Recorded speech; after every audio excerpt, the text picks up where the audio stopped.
Well, good morning, Miss Judy. How are you today? We've got the stream started on time, just making sure that everybody can come down with no problem. And if not, we're going to go ahead and drag them down. I'll be right back. I'm going to check with them.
browser.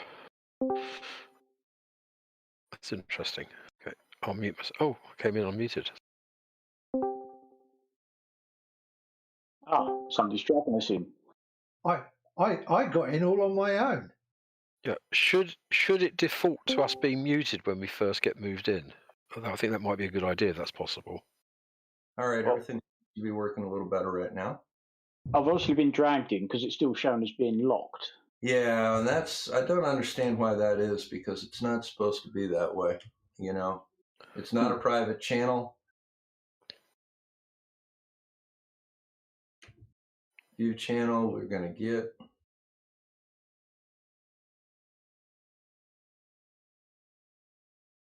Technology, it's wonderful. Let's try that. Did that make the lock go away? Not on my screen. Yeah, it's still showing on mine. That is so I'll bizarre. tell you what the problem. Oh no, hang on. I mean, it's not. Is it view channel is on? Voice bands connect.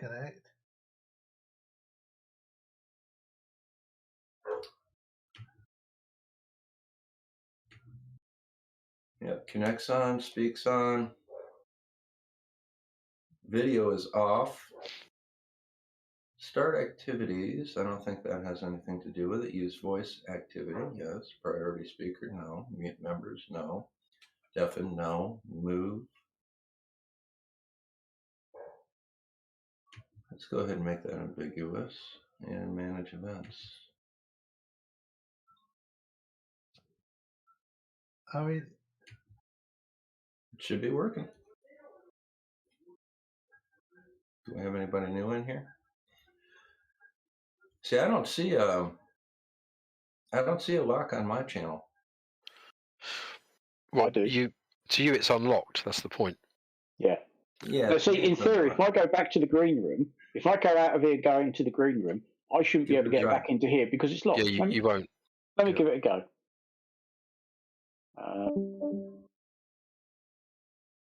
He's stuck.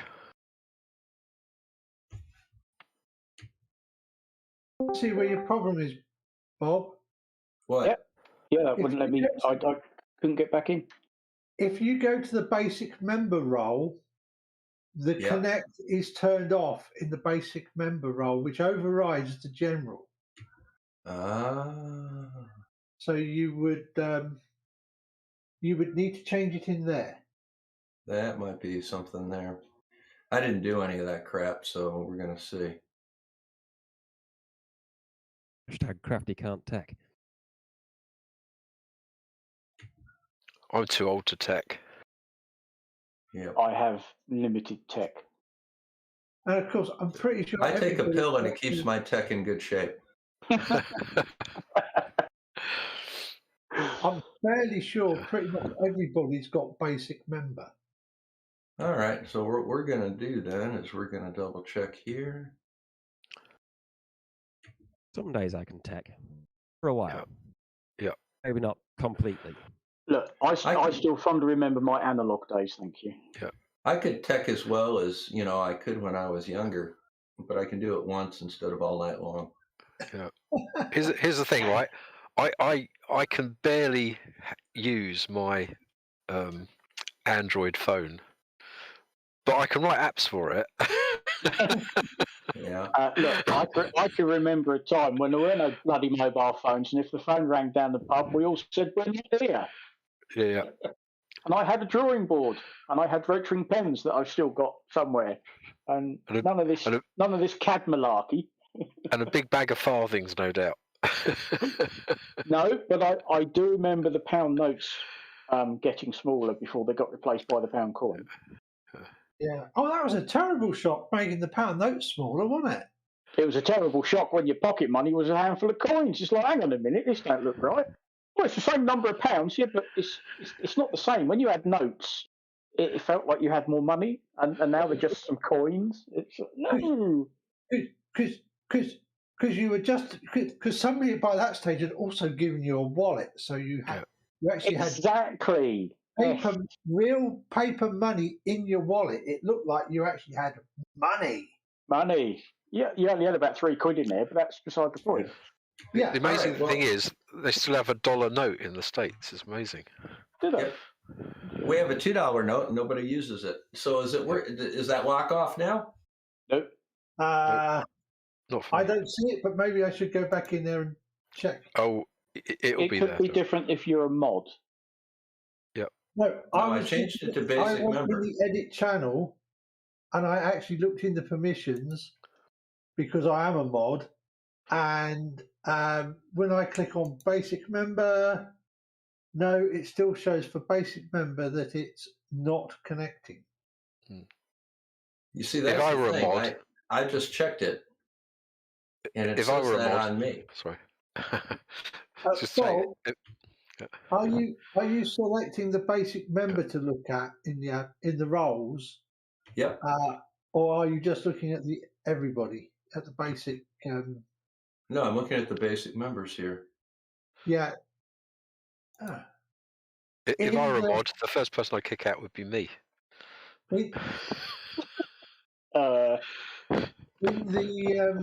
In the channel settings rather than the general settings. What do you mean in the panel settings? Right. There's the general server settings where you can set up for roles, but also if you right click on the bit where it says 24/7 chat live, Yeah. you can edit channel and then click the permissions, and then you can change the permissions for that channel for each role. Yeah. Well, that's what I'm looking right here. And it still Here's says basic member. basic member. I see where it is. Yeah. All right, I went to the other one. 2, 3, Now 4. it should be gone. Now it's green All right, now we're cooking. on gas. Yeah, on gas, because that gas heat's better. Gas heat is different than electric heat, right? Bob, that was just. I think it was part of an advertising campaign for British Gas back in the 70s when they changed over from coal gas to natural gas from the North Sea. Yep. And I think the slogan was "Now you're cooking on gas." Yep. Well, cooking with gas is an old style expression here. Okay. So, I remember all the right, TV I'm just going to advert go of over somebody to check turning the. the gas down. I just want to check the Discord to make sure that audio is coming through there. It should be. Audio is fine on the Discord, and I hear us all on YouTube, so we're good. Yep. Everything's looking good now. We're cooking with gas. All right, 8 people on, 7 likes. Good, off to a good start. Oh, the likes. Right, so The likes. we're going to have an uneventful day today, Dr. Bob. Yeah, I'm going to do a live stream at 12 noon on on Bob the Science Guy, the big channel. No, I And mean, we're going. no problems. Well, of course not. You're here to mod with your dedicated computer. Channel. Yeah, I'll But we're mod it, gonna- yeah. We're going to be I'll- over on Bob the Science Guy today, and we're going to have a look at the vaccine adverse effect reporting system and how to read it. And we're Okay. going to have a look at some of the anti-vaxxers as to how they misrepresent that. Have you seen the I think it's called the MHRA yellow card system in the UK, Bob? No. I've had friends who are a bit sort of vaccine skeptic, let's say, not necessarily anti-vax, who are showing this yellow card system and tallying all the sort of conditions that people think the vaccines caused. So he uses that as like a source of, check out all these things that people have got from getting the vaccine. And I'm saying to him, that's self-reported stuff. So that could be, I could go on there and say I've grown an extra head from the vaccine. Yes. And they'd have Absolutely. to trust that. Well, no, it's not that you've grown an extra head from the vaccine. You grew an extra head in proximity to getting the vaccine. Yeah. And we're going to go over all of that and why, first of all, what a report to the vaccine adverse effect reporting system means and how we use that data to improve the safety of vaccines. Yeah, And I've you seen a know, report on it's there of somebody putting on a lot of weight and his skin turning green and then becoming very bad-tempered immediately after receiving a vaccine. okay. Well, yeah. Well, you know, I mean, the I'll other put thing that you'll see there that we're going was to talk about specifically is pregnancy and childbirth. I'll Did put he, a link to the website in the VC chat. It might be something you might want to look at. did his name rhyme with bulk? No, it's just one of my friends that I know. Name rhymed with Puce Spanner. I just noticed your Got it. profile there on the ball, and you said on the ball city. Which city is it? Manchester City, It's Leicester City, no, Norwich City Norwich. Oh, you're another Norwich on guy. on the Oh, ball wow. City. No, I'm not. I'm not actually from Norwich though. I just support the team. No, he's definitely not a Norfolk boy. No. You're a Canary fan then. Yep. I don't call people buh. How you got a light, boy? Are you right, Bill? How you got a light? Well, that's right, my old booty. I had a No, friend I'm from okay because I'm from the next county down and across, I had a friend Which from one's that? Cambridgeshire. I had a mate from Okay. Newmarket, and he used to let his sort of Suffolk accent come out every now and again. And we were sort of sat at the house, and he was like, "Oh, turn on the light." I just couldn't help myself but have Oh. a chuckle at that. Well, I I've been a grew mem- up just I've been a across the member. border from Newmarket. I grew up about 6 miles from Newmarket. Oh right, It's- nice. It's a nice it's- part of it's the still- country. Well, it's still Cambridgeshire because the border there goes all over the bloody shop, doesn't it? Yeah, It's all over the isn't the race course like in Suffolk and Cambridge? Well, I've Well, been a member. I rented a house that was in a village just south of Newmarket, a place called Dunningham. Now that's in Suffolk, but it had a Cambridgeshire postcode. That's My good. my grandma Work that used to one out. live on the Waveney on the Suffolk side, but she had a Norfolk postcode. Yeah, it makes no sense whatsoever. Yeah, I rented a house in Suffolk and I had a CV something or other postcode. But could that be because of like the arrangement of the roads locally? It was just more convenient to give it a postcode in. No, I don't know. I don't think it was anywhere near the border, but I think Suffolk is one of those counties that doesn't get a county postcode.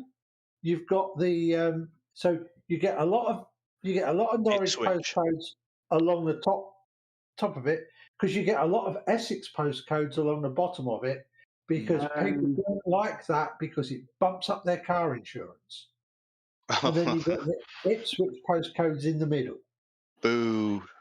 Well, the reason I asked that is because I've been a member of Chelsea for years. Oh, Pre-COVID, right, okay. I would go to 5 or 6 matches in England a year. Oh, really? That's pretty All- good. yeah, You all in absolutely one. smashed us recently. Yeah, all in London. So I've been to all the grounds in London except Watford. No, I've actually been to Watford. That's like No. zone 7 on the tube. That was a long ride. Yeah, I that's won't go to miles Mil- out. I won't go to It's a long Millwall. walk from the station as well. Yes, it is. I got lost. Yeah. You walk through a a nice upper middle Park. class neighborhood. Yeah. And then you go right into a combat zone. But that's Yeah. That's right. So, Yeah. but You went down. That must be I- quite an experience. You had to walk I- down Cassio Road and then down to Vicarage Road. Yeah. yeah. So that's I won't go to Millwall. Oh no, don't do that. No, Don't- yeah. there's no. That's the only ground in London I will not go to. is Millwall. Yeah, I don't think anyone's really a fan of the Wall, are they? But they No, I don't hope care. I hope they stay in the lower leagues. I hope they never make the Premier League. Oh, yeah, I'm not sure how they're doing this season. Actually, I think they're just sort of average, steady away. Yeah, they're like mid-table. Well, Yeah. we'll probably be playing them next season. Joe, if you're Yeah. ever over, and you do want to visit, you do want to come up this way, I can probably get you tickets for Norwich City. Yeah, sure. Next time next time we go to, God knows when that'll be. But Well, yeah. Funny, Joe, you don't sound at all French. I'm still waiting for the invite from the Duchess of Cambridge. But I haven't gotten that one yet. I keep asking. I went up to Kensington. We were at Kensington Palace. I knocked on the door and I said, "Tell the Duchess that I'm here." And the guy looked at me like, "You're, fuck you, get out of here." So I keep trying.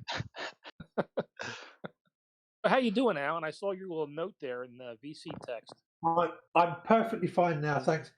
I've got to speak to my GP because they didn't like the blood pressure very much. A bit high, but I was like, they kind of wanted to take me to the hospital for it, but I was like, is that really 100% necessary? If I phone my GP and get it sorted. Yeah, you want to go to primary care first, really. I really don't want to be in A&E with just because I've got high blood pressure, because that's just going to, Yeah, I'm that's on just pills. I'm gonna on be- pills for that. I have to take 2 pills every morning for that. yeah. There So are that no just Suffolk seemed really, postcodes, by the way. That just seen me get discharged at 2:00 in the morning and told, "Go on, bugger off, find your own way home." Well, technically, there are Suffolk postcodes, but they begin IP Yeah, because Okay. Ipswich. Yeah. It's handy that Cambridgeshire is called Cambridgeshire after Cambridge, so CB. So that works out. But yeah, there isn't an SU postcode, I don't think. Yeah. They So don't tend to Suffolk be by becomes- county, do they? Really? So. Yeah, so Suffolk is, if you're in Suffolk, you generally get an IP postcode, but it depends. If you're out on the edges, like that place I rented was, it becomes a CB. Well, Oh, that's don't still worry. technically in Suffolk. When the U.S. gives the UK the freedom treatment, we'll straighten all that out. No, there's nothing wrong with our county borders, thank you.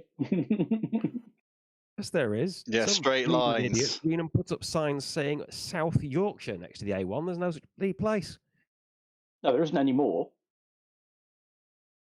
There used to be, didn't there? No, Yorkshire has east, north, and west ridings. So Some there are. weirdo has been around Yeah. and put extra You're lines on the being map and used- called them East, North, West, and South Yorkshire. There's no such place. Yeah. There's East Riding, That- North Riding, West Riding. Can I There just- used to be the ridings, but now I'm sorry, but thanks to modern government, you've now got the modern county names. Sorry. Yeah. You've also got parts of South Hertfordshire that have got Enfield postcodes. Yeah. We also have some really strange places like Richmondshire, which is part of Yorkshire. Ow. That's pretty much on my doorstep. Richmondshire. If you want to try to draw straight county boundaries around here, first you'd have to straighten out all the mountain ranges, Indeed. Yeah. And Yeah, the right. rivers. 100 meters above sea level, but we call them mountains. There are no mountains in the UK. Yes, there are. No, there aren't. And I I've- say I've- that I've- I say that having grown up on the edge of the fens. Yes, there are I've- mountains. I've seen mountains, and there are none in this country. Bro, try They're climbing up Ben further, Nevis in buggers, and they're February. officially mountains. So It might feel like a mountain, but it's just a hill. I'll tell you what, Next Ben time, Nevis try felt climb- like a mountain. My God, that was never ending. Uh, I mean, Ben Nevis Snowden's in cheating February because you can and try get you climbing can it you up can and walk down. up Snowden and sit down in a cafe. not really, That is it? just that doesn't feel right. I mean, the Scarfell Pike, yeah, you can get to the top, and there's some little stone circle things that you can sit inside, and it takes the chill out of the wind if it's windy up there. But yeah, Snowden's cheating. You get to the top. Oh, shall I have a cup of tea? You can have a sit down and have a cup of tea and a slice of cake in the cafe. But Palmer's, even I, in my broken physical condition, could make it to the top of Snow. Well, yeah, you get on the Oh, train. there's a train, Alan. Get on the bloody train, yeah. Train, yeah, that's cheating somewhat.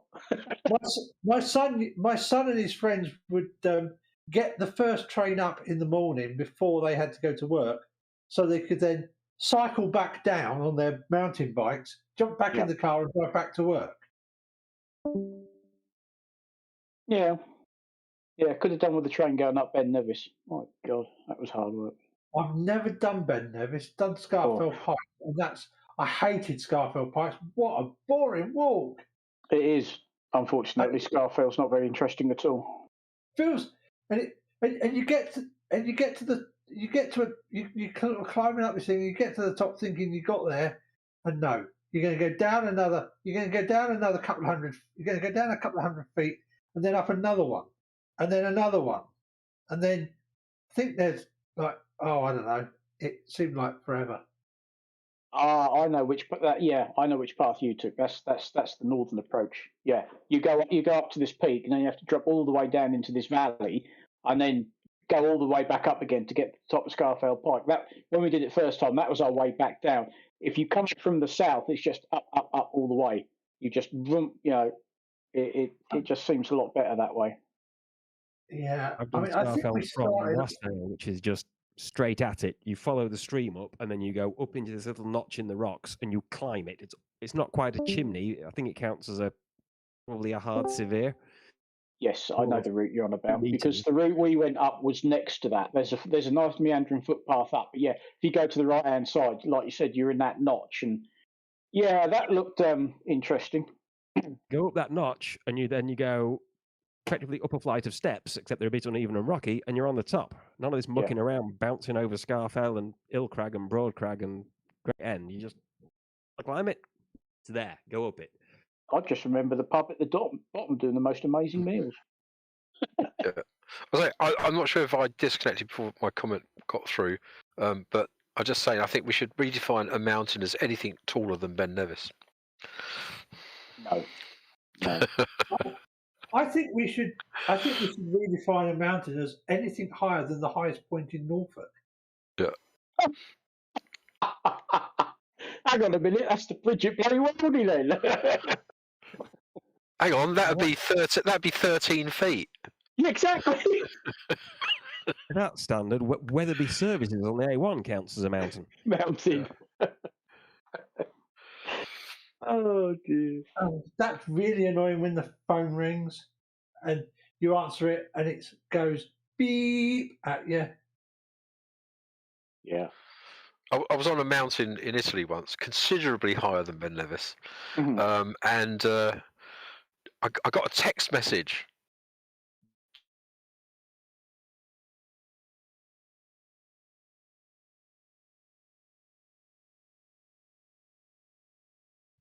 And there goes the internet connection. Apparently everything's turned silent. That wasn't just me then. You just dropped out.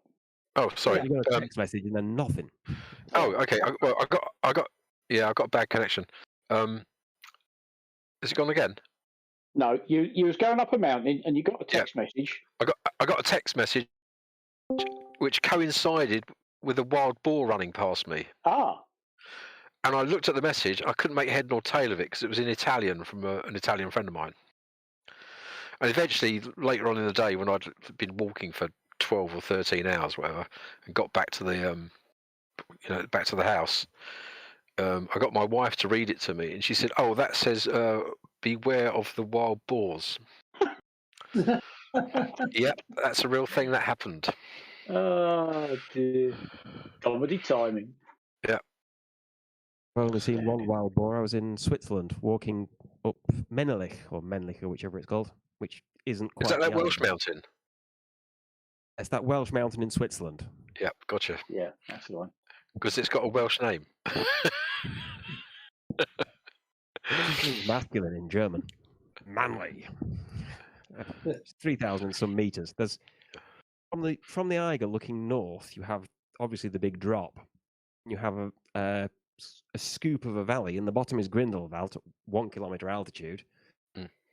Then to the left, on the west side, there's a ridge which is 3 peaks, and the outermost one is Menelich. I walked up onto that one and then along the ridge towards the Eiger. Wow.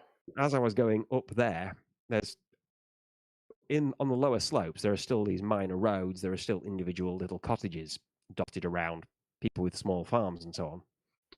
A line of those huge Swiss cows coming down the road. You know, the really wide, kind of bony-looking things. Yep. With the stupid bells round their neck.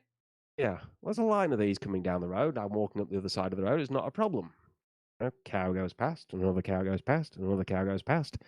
And one of them was about a foot lower and had a nose about 2 feet long and a big pair of tusks and no bell. There's another cow behind that. One looks different. Yeah. Tastes different, I can guarantee it. Yeah, the only Swiss mountain I've been up is Pilatus. Oh yeah, yep. That's the one that was named after those planes, right? Yeah, it must be. That's the one. Good. Oh, and I am terrified of heights, so I didn't go up on the cable car. I went up on the really nice vernacular railway.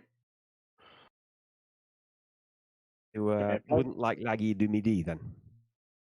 Look, I can't even say that. I didn't even like Striding Edge. I was terrified of Striding Edge.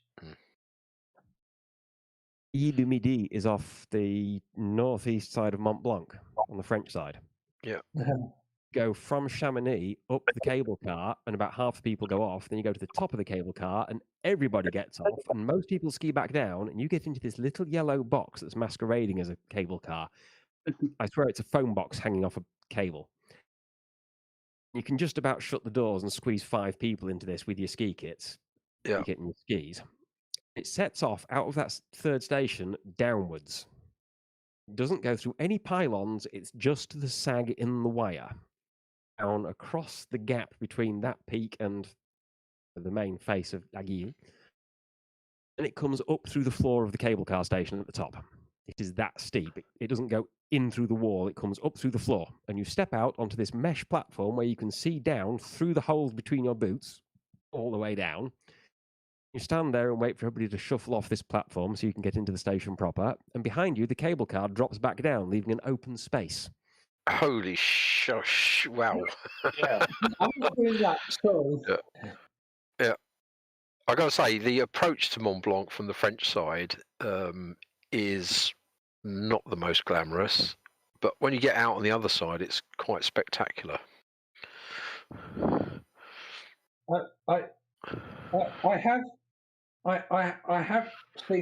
have seen a Mont Blanc from a really nice angle, because back in 1980, I was lucky enough to be sitting on the jump seat in the cockpit of a VC-10 as it was flying up, as it flew up the entire spine of Italy, up the Apennines and across the Alps, and just seeing. And you could definitely tell, even just by looking at how the mountain, because you would come up over all that mountainous terrain, just the way the mountains came up over the horizon, you could tell it was because it was bloody curved. Yep.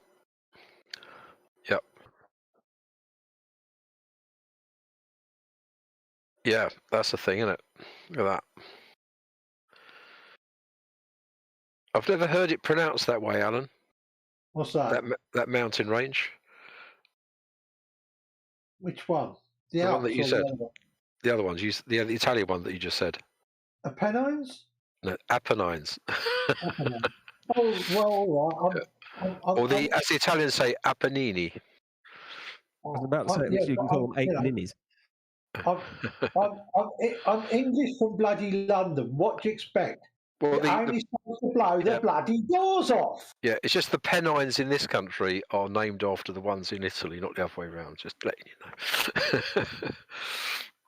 know.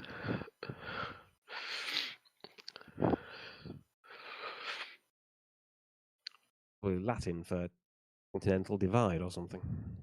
No idea. I've just seen them a lot, been there a lot, walked in them a lot, you know. Yeah. Last time I went to continental Europe was on a school student exchange trip. I was 10 years old. That's a long while. It is 1974. In fact, I hadn't even had my 10th birthday at that point. What with my birthday being so late in the academic year.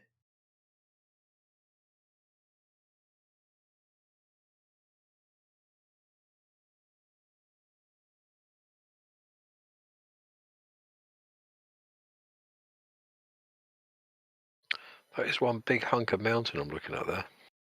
It is one big hunk of mountain. Also looks like an extreme avalanche risk. Well, I think anything that steep with snow on it would be an extreme chance of the snow falling off of it. Yeah.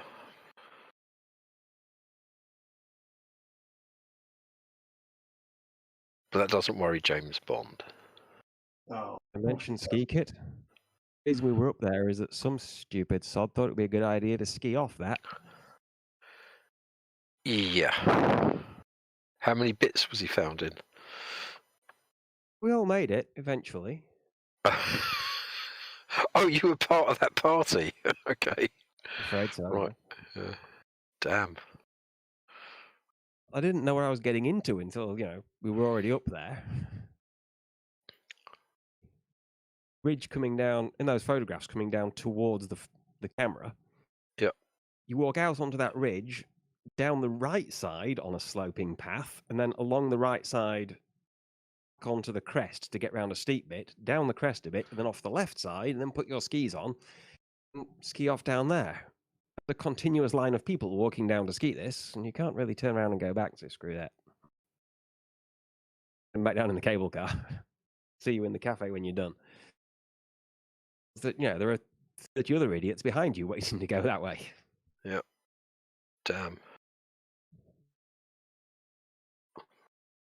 I think the last place I went skiing was Hemel Hempstead. The only place I've ever been skiing is the dry slope in Norwich. Yeah, well, it's an indoor actual snow slope. I got told off for being dangerous. Can I just say, if I could just finish, they told me off for being dangerous, and I turned to the guy and said, "There's only me and my friend here. There's nobody else here." I said, "I'm just doing it for the camera. I'm not going to hurt myself, and there's no one to run into." And they said, "Oh no, we've got to say that." So. Yeah, I took the kids to the big one at Milton Keynes once. Oh yeah, that's another nice one. Yeah, that's got the rock wall underneath it, hasn't it? You can climb up. Yeah, and the free fall blower tube. Yep. Won't be doing that anytime. I'm not a big fan. Badum. That's good. I'm not quite sure whether it would actually have enough oomph to hold me up, because I don't think I've got that much more frontal exposure. They just charge you for the extra gasoline to run the thing. It's probably got a massive diesel motor or something. Got some funny looks last time I was skiing, but didn't actually get told off. It was supposed to be a big family trip, and it all fell apart and ended as a very small group. I ended up skiing with my cousin's boyfriend, got him down his first black run without telling him I was taking him down his first black run. Yep. Having got back to the top, I actually told him what he'd just done. Yep. He was a bit shocked. Then I took the bottle of champagne and 2 glasses out of my rucksack, which I've been wearing the whole day. We could celebrate it. And what is a glass each? He very sensibly didn't want more than 1 glass because skiing up the mountains, being drunk, probably not a good idea. So there's me with half a bottle of champagne. Can't put the cork back in it. So he went back to rejoin his girlfriend. I skied down the black run on my own with a bottle of champagne in one hand and both sticks in the other, not bothering to use them for the turns, just cruising down. Straight past that ski lesson in progress, singing. Could see the instructor going, "What the hell?" Yep, sounds like a plan to me.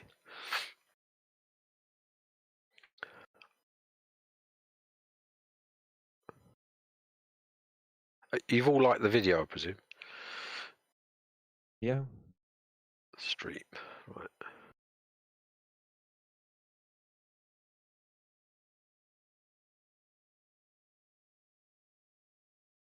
Hang on.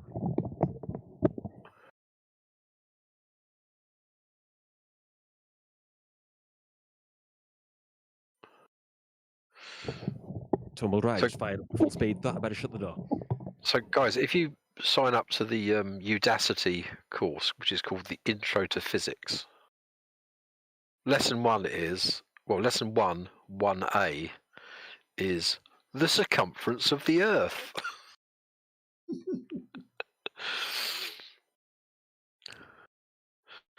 Followed by bonus error analysis, which is quite important as well. Yes. Radius 6,378.137 kilometers to the nearest 1 meter. All with a tongue depressor and a tape measure.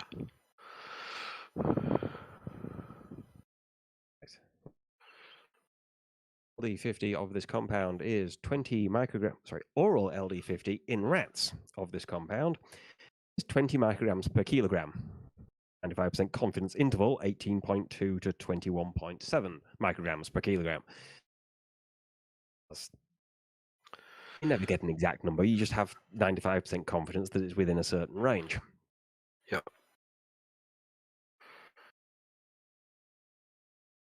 So And 95% confidence is actually really good, statistically speaking, isn't it? It's pretty good, yeah. 95% confident based on probability under 5% of getting those results by chance in a lot of cases. I see we've got a Gary in the side chat on the YouTube. Oh dear. Which Gary? Why Banger?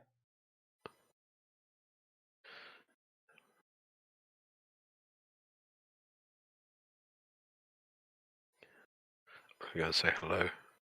He can hear me saying, "Oh, I'm going to go and say hello." Yeah. Good afternoon, Gary.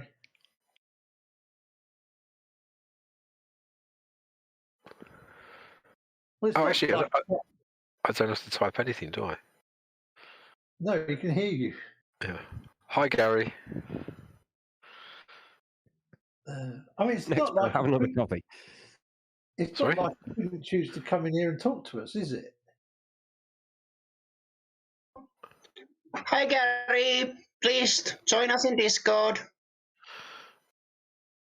No. Go away.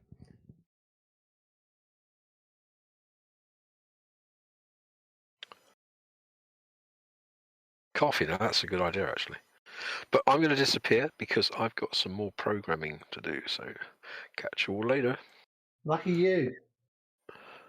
Lucky? What's lucky about it? No. No, it's just debugging and stuff. So, oh well. Gary's Later little on. trick is to hang out. Gary's little trick is to hang out in the side chat and not say anything, and then brag to all of his fellow pigeons that we didn't notice him.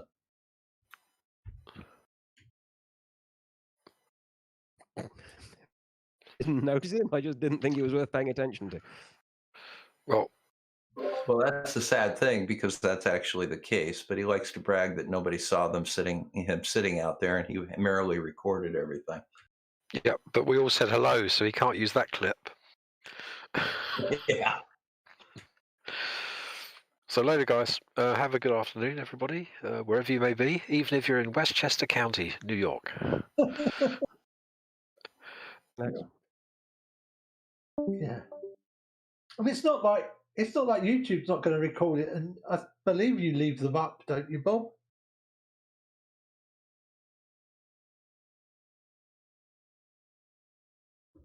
Yes, I do, for the most part. So it's safe to go back to what we were talking about before with PJCnet.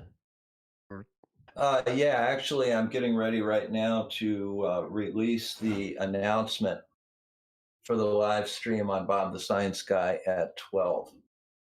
I'm kind of putting it all together as we speak. Remembered what the second thing was, which was dishonest deflection, which he didn't get picked up at the time. Well, it's just a common characteristic of science denial. Yeah, it was. You asked about number of people dying from vaccine injury, and his response was that only 1% of them get reported, or I think it's 10% for the severe ones and only 1% for the less severe ones, or something like that. He is deflected from deaths to injuries without bothering to announce it. And you were asking about, how many people actually die, because the statistics you were looking at were how many people have actually died of the infection, rather than how many people have lost 50% of their lung capacity or 20% of their liver function or something from the infection, and how many people have got a sore arm from the vaccination. And switched which one he was looking at. It was comparing infection deaths to vaccine sore arms.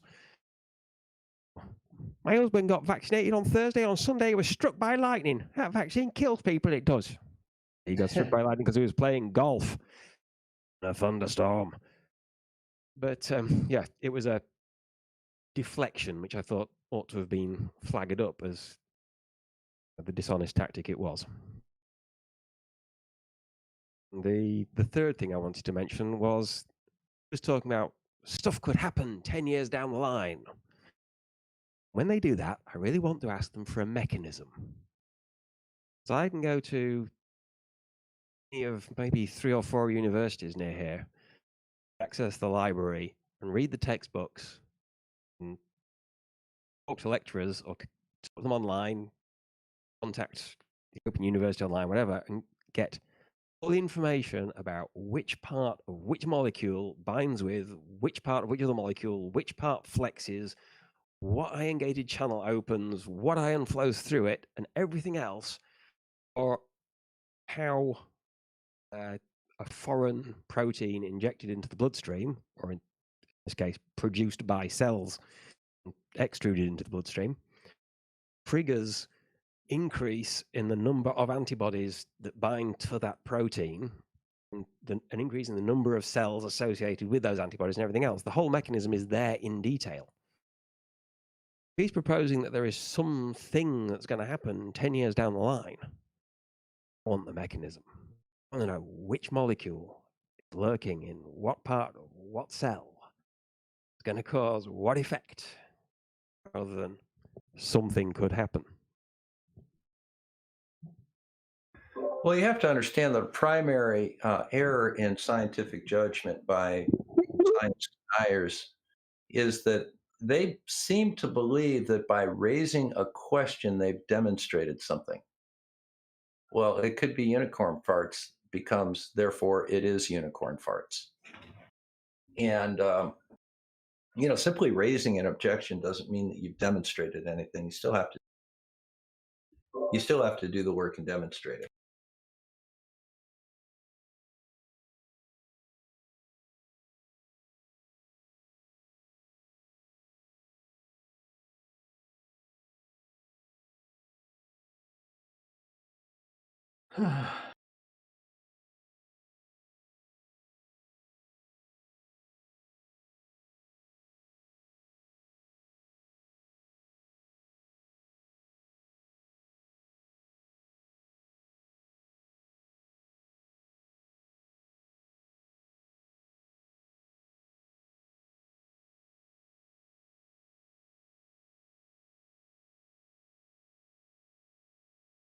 I'll be a bit more talkative in about 5 minutes, just polishing off my work. I've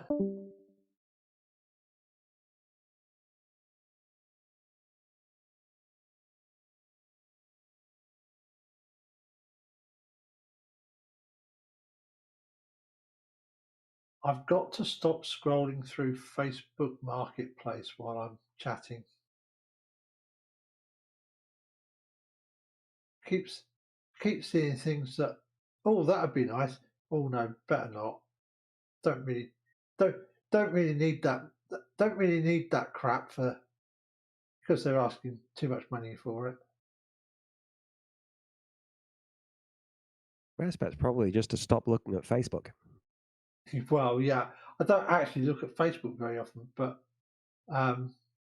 when the battery in the handset of my landline phone died earlier because I keep forgetting to charge the damn thing up. and I wasn't sure if the phone call I'd had was off my daughter. I figured the easiest way to talk to her was just to go to Facebook Marketplace. Just to go to Facebook and use Facebook Messenger. Because, 20-somethings.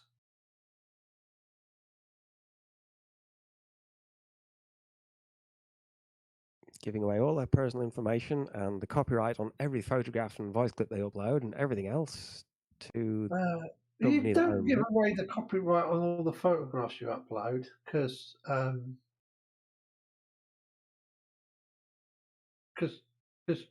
actually the actual T's and C's are such that they don't get the copyright. You just give them a license to display it. And it has to be commercial because they would sometimes display it alongside advertising. But if somebody comes along and takes your photograph and transforms it by putting it into a screen thingy for a YouTube live stream that's upcoming, that's probably That's probably use that's covered by fair use. You've got fairly good, because it's going to be not the 100% of the thing that's used and transformative and all that. But if some business comes along and publishes it that you would normally get a license fee for, well, you are probably going to be successful in suing them. And at least in the UK, we do now have a copyright small claims thingy. So that's kind of useful. Because it then doesn't cost you an arm and a bloody leg. So, and of course, you can also get costs in the UK a lot easier than you can get costs in America.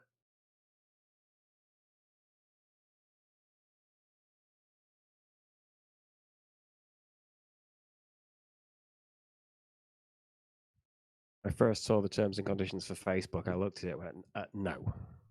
Since then, we've heard so much about the insiders and whistleblowers and ex-employees saying that knew perfectly well they were fomenting a civil war, but they figured both sides getting angrier and angrier before it started would get them a lot more views, and a lot more visits meant a lot more income for the company, so they to make sure they made the content people saw more and more extreme. I'm glad I'm not part of that. It's always about the bottom line. If I had known if I had known what I know now, I would have never joined Facebook. But yeah, it was years ago. I had no idea. I was basically a noob of the whole internet thing. I was an early adopter, unfortunately. Yeah.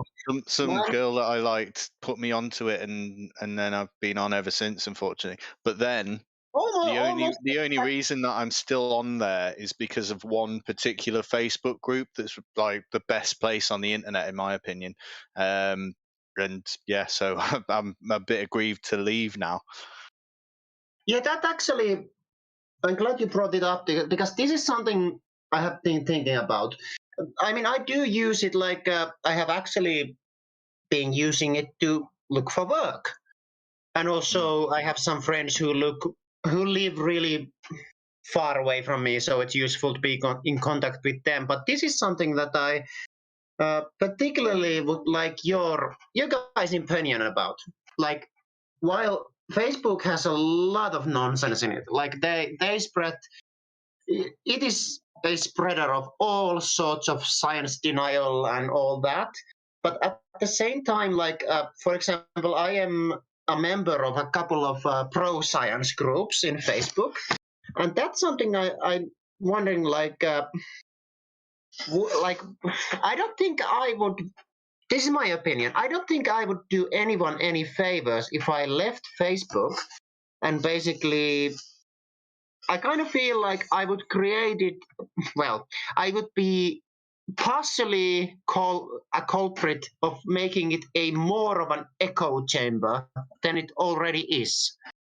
Like I feel like because there are some friends of mine in Facebook who are science deniers, and that's one of my ways to contact them and debate with them in a relatively neutral grounds. And I don't know. Sorry, I'm a bit rambly, but I don't know. I feel like for all the bad it can do, I personally, and obviously the groups that I'm in, they try to use it as a tool to promote science and debunk anti-science. You know what I mean? Like, I don't know. I would be doing anyone any favors if I left it.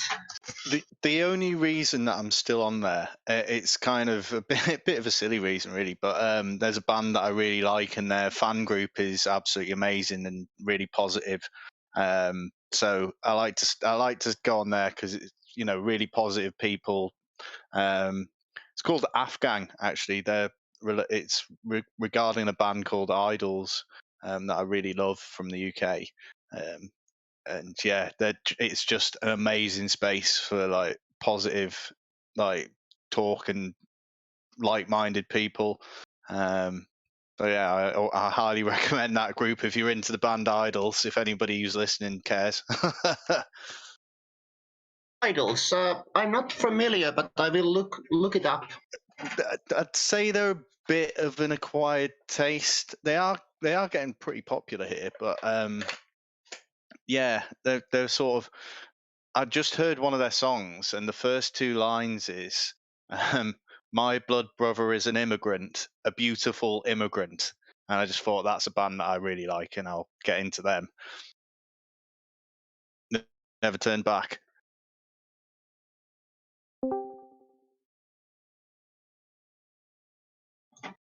Is it the band I just posted a Wikipedia page in VC text?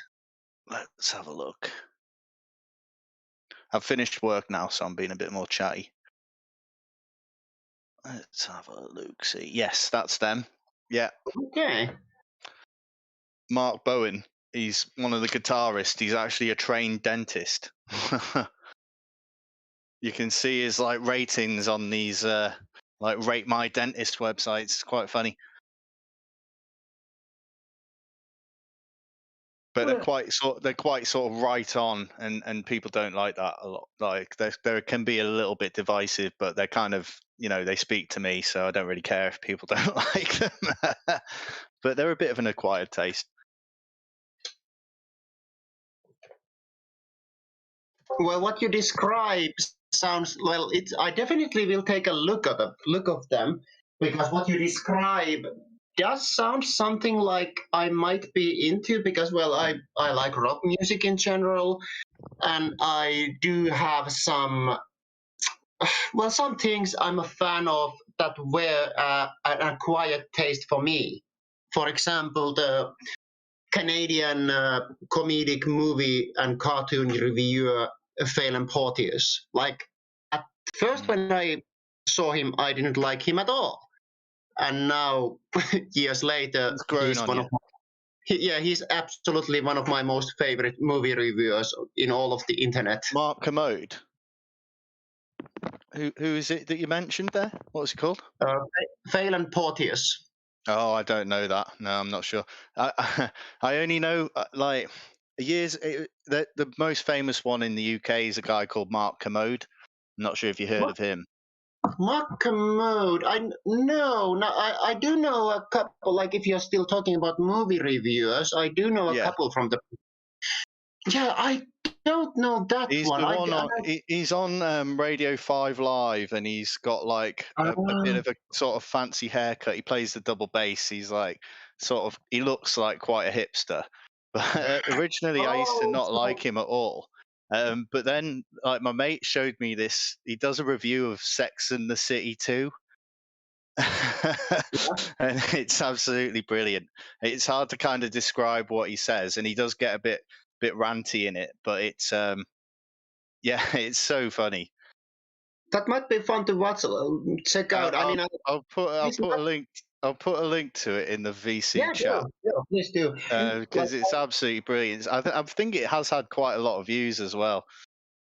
Yeah, There's like the movie reviewers I know from Britain, like there's this guy, I don't remember what his name, but he has this series called Lost in Adaptation. He reviews movies that are based on the book and reviews how well the adaptation is done. I think I have seen that. Is that on YouTube?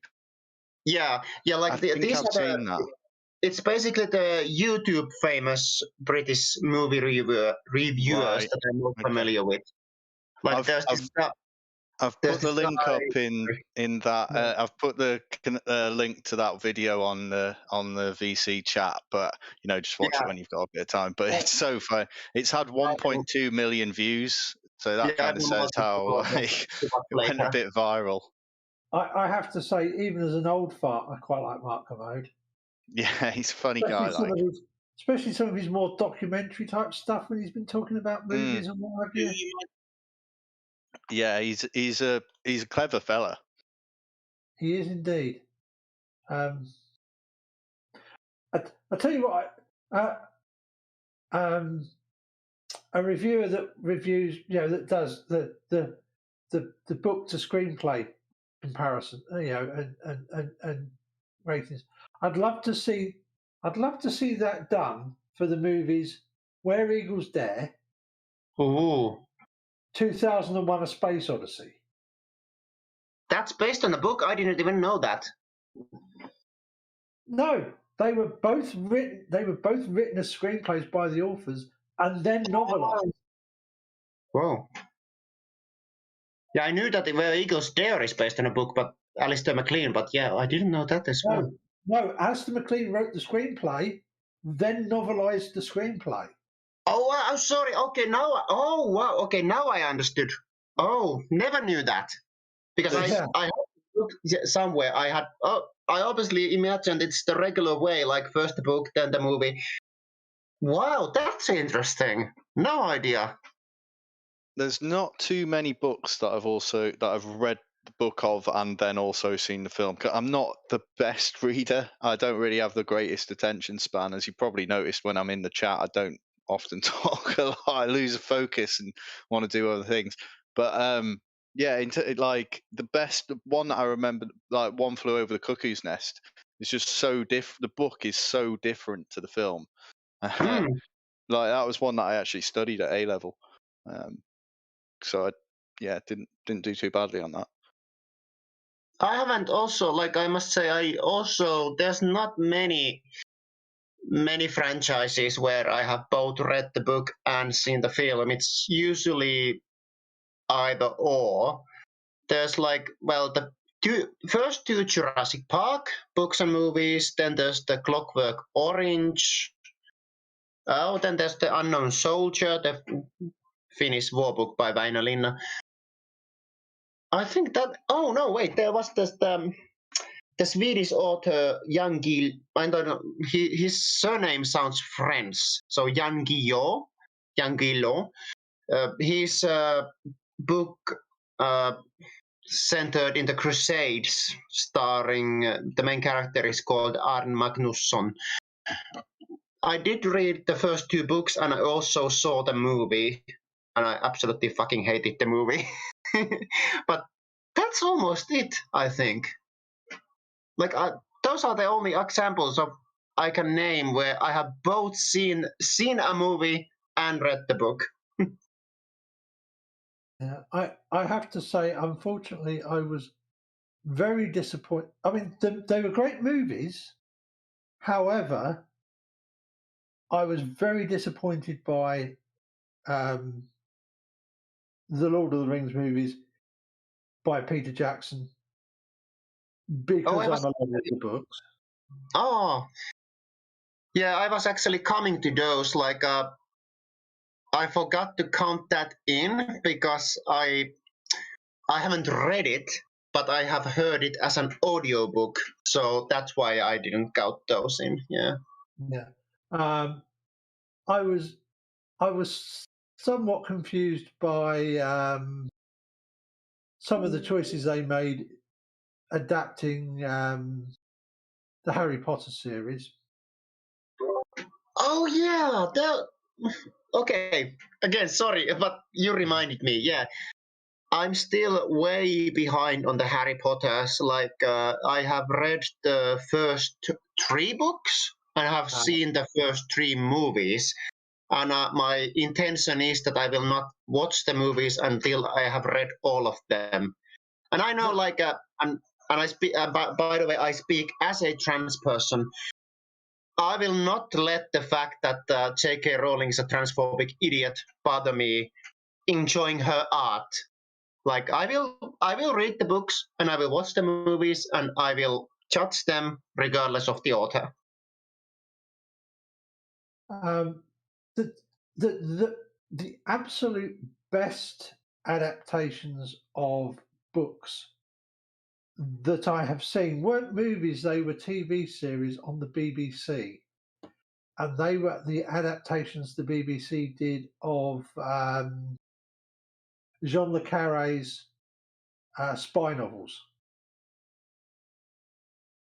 because they were brilliant. What was that name of the John le Carré? John le Carré. And what was the books were Tinker Tailor Soldier Spy. Smiley's People. I heard that name. Yeah, People, that's it.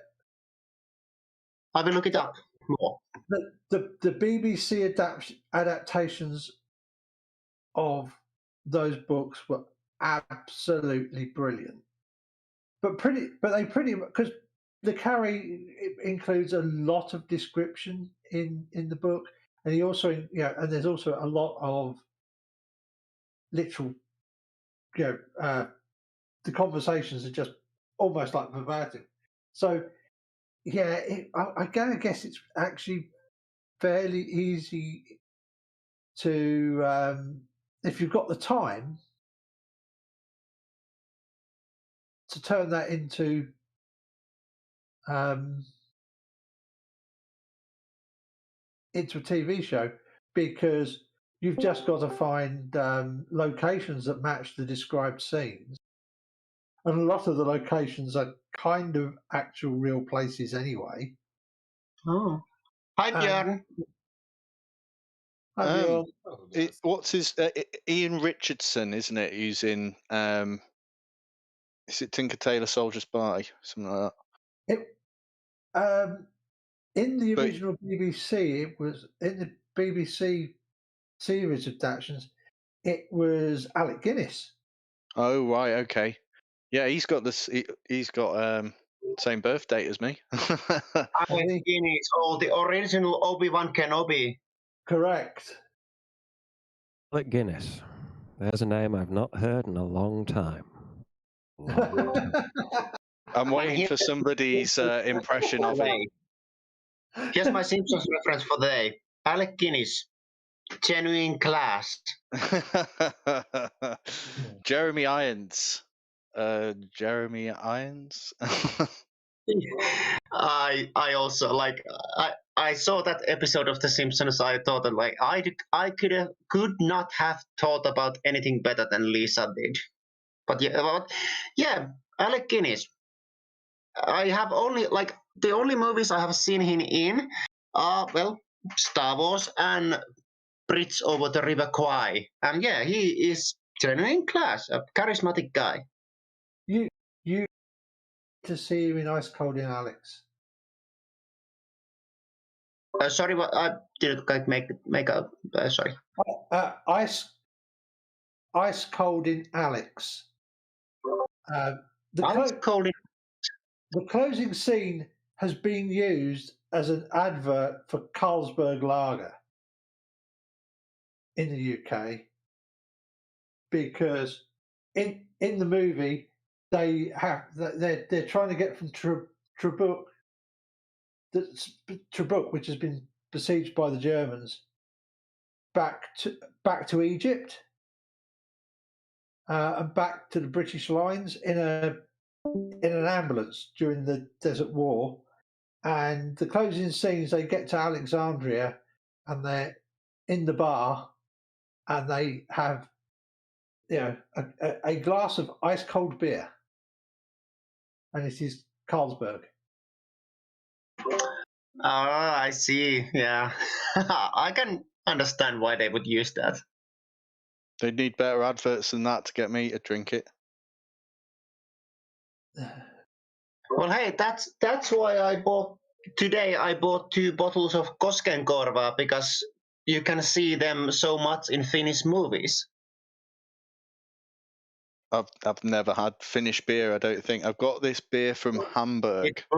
It's vodka, not beer. Oh right, okay. Well, yeah, that'll explain. Mind you, and this is the thing. Like,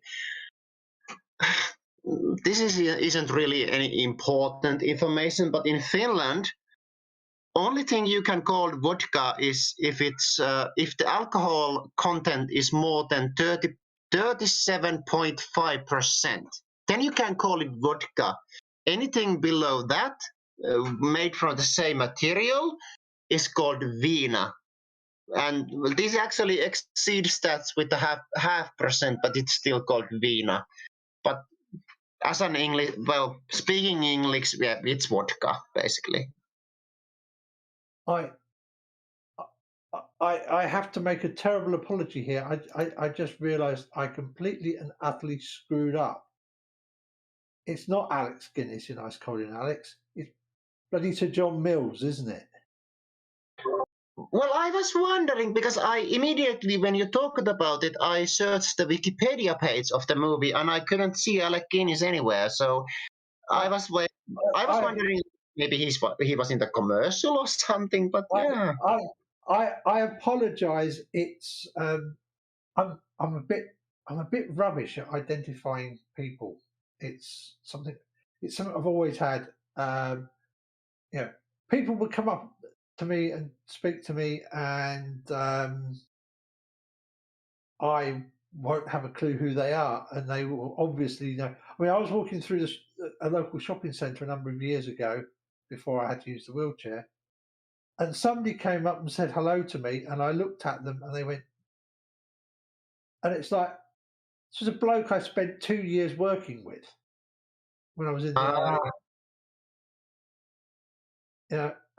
And he was my boss for 2 years. You forgot about the boss. I hope he didn't have a peep with you after that. Yeah, he was my immediate supervisor for 2 years. We got on really well, and like that. It's only when he told me who he was, what his name was, that I went, "Oh, hello." I just now, people will come up to me in the street and say hello and start talking to me, and if they obviously know who I am, I will just go with the flow, and hopefully eventually work out who they are, or just say goodbye and carry on my way and think, oh, I wonder who the hell that was. I think I know the feeling. It sounds very familiar, like especially in the horse stables. I worked for a little while, like because here's the thing. I remember the individual horses better than the humans. Of course you do.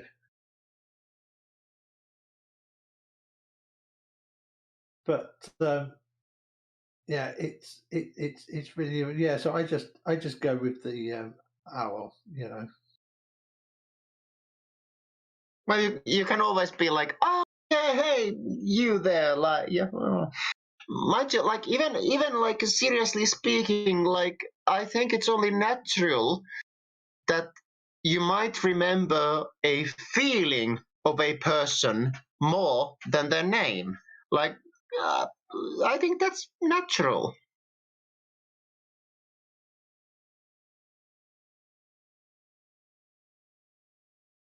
Yeah. Well, I mean, also, of course, things that trigger the memory. Sometimes smells and sort of just how things are. A while ago, I worked in a holiday centre, and during the autumn, the walk that I had to do from the car park to the building that I worked in, every day it made me feel like I was back in my Royal Air Force basic training. Just because of the time of the year and the way the leaves fell across this particular bit of road through the camp. I hope that was a pleasant memory. I absolutely loved my entire time in the Royal Air Force. I mean, basic training is not necessarily pleasant all the time. It's not designed to be. This is something in Finland, all the basic, like regardless of the arm of service, whether it be land forces, air force, navy, the basic training is the same for each branch. Is this also the case in UK? No. Each branch does their own basic training. Interesting. So I was in the Air Force, so I did Air Force. I did the basic training for the Air Force, which is shorter than the basic training for the Army, because they don't have to teach us so much, in a way. We how have to tie your shoelaces and how to wash your hands and other things that most soldiers need teaching. Yeah.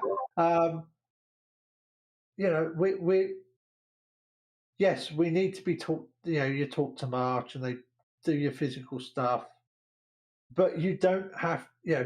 Although the minimum physical requirements are the same, the Army would normally expect a recruit to be somewhat higher on the run times and stuff than the Royal Air Force would.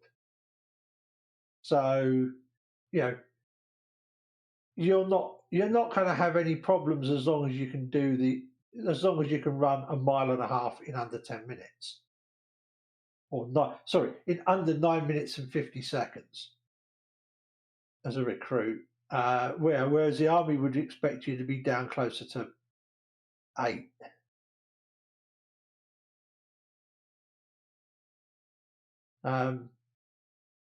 That's really interesting. And of course, I'm a military history nerd, so I'm mostly interested in how it was back in the day. But it's still I suppose you and I both are part of history already in some way. Sorry, my cat is meowing. Part of history in some ways, but it's still really interesting to hear how different that is in UK compared to Finland. Yeah, well, I guess part of that is the fact that we're not directly next door to the Soviet. We weren't directly next door to the Soviet Union. Yeah, that definitely. Even today, sometimes I keep wondering, holy fuck, Putin is right next door. And by the way, don't anybody call me a Russophobe, because I absolutely love Russian culture. Like, I'm a Russophile. I just don't like their government. Having visited approximately 30 different countries, I could say that about almost all of them. Yeah. Including this one. I can imagine. I'm not 100% keen on the one we've got at the moment. A little bit less fond of some of the people around here than I might be if you're average Romanian or Syrian or Irani or Vietnamese person or Chilean or Argentinian, but yeah, mostly the government. Yeah, to me, Russia and China. Russia and China, to me, are both really great examples of a country of where I absolutely adore the culture, the language, the history, the music, the movies, the costume. Everything I absolutely adore about Russia and China, except the bloody governments.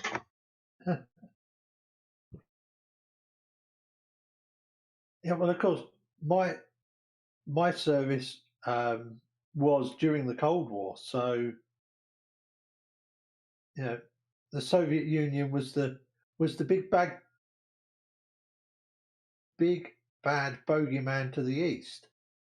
Although I was lucky, I was in service at what we thought was the end of the Cold War and the time when we were going to be friends with the Russians. Although they seem to be, as you say, governmentally at least, a little less friendly than we thought they might be. Yeah. But then maybe that's what happens when a former head of the KGB takes charge. Yeah, mind you, like I remember reading from, I think it was from Yle, or as English speakers say, Wiley. I think it was an Yle article about the Finnish historian who was talking about, he was basically making predictions about Russia today.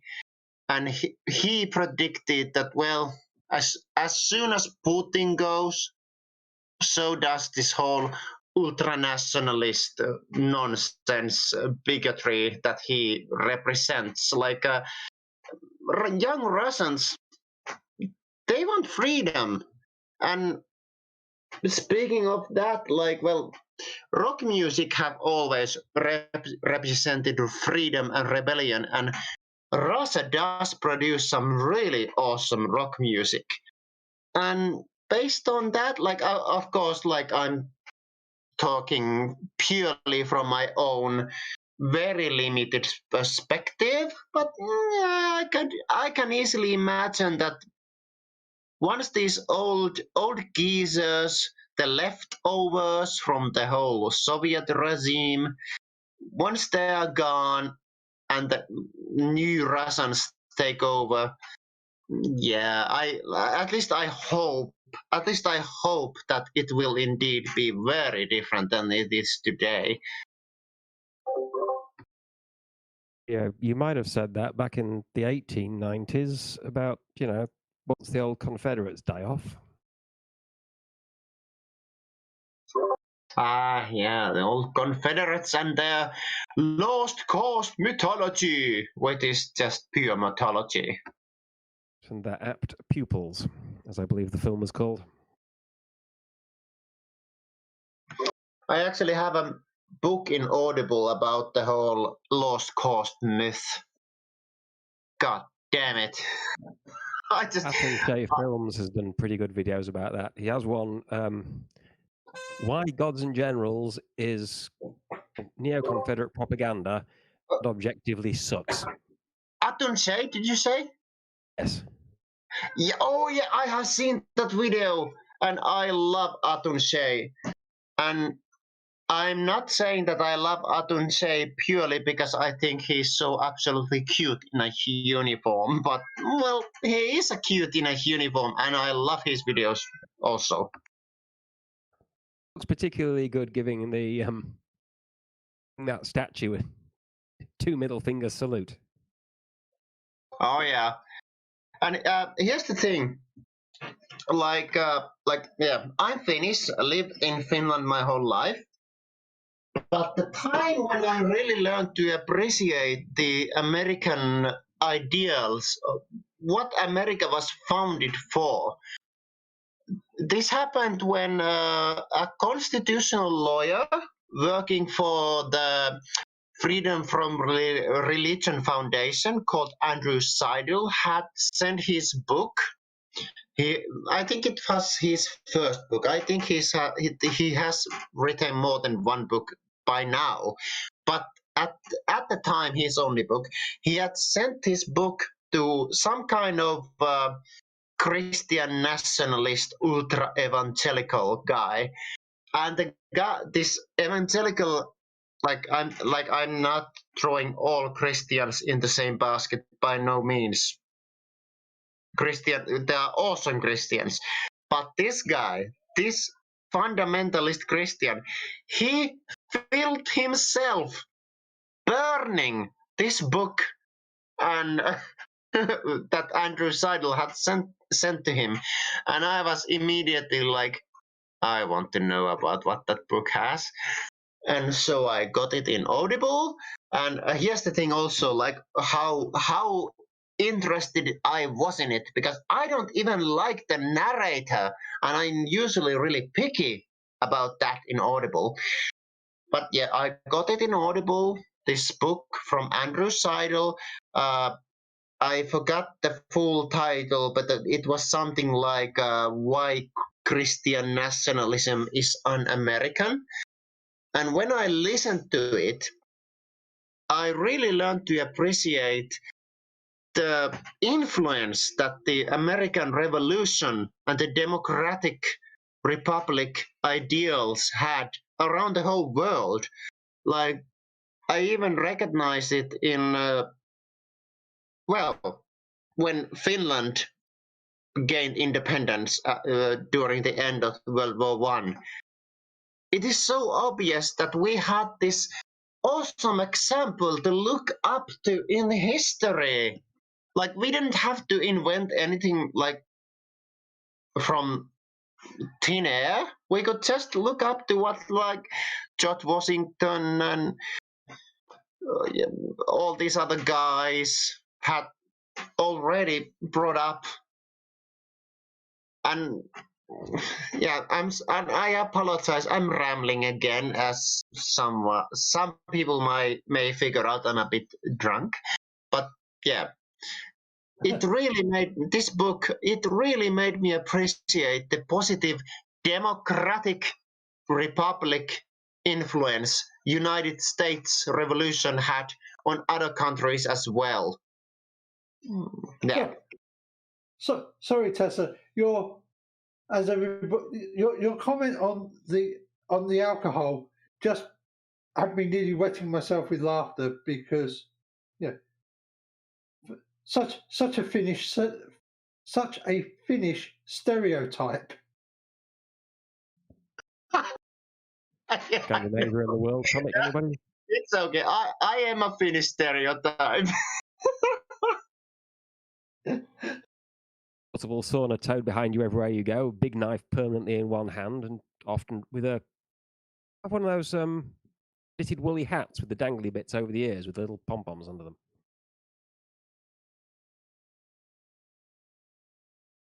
The ones I mean?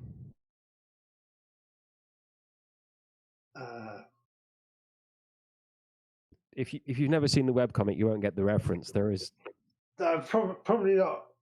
An artist called Human who does did Animal Lives, which are brilliant. Doesn't seem familiar. A long-running webcomic called Scandinavia and the World. Which started out with just one happy, generally beer-filled blonde kid in a Danish flag shirt representing the whole of Denmark.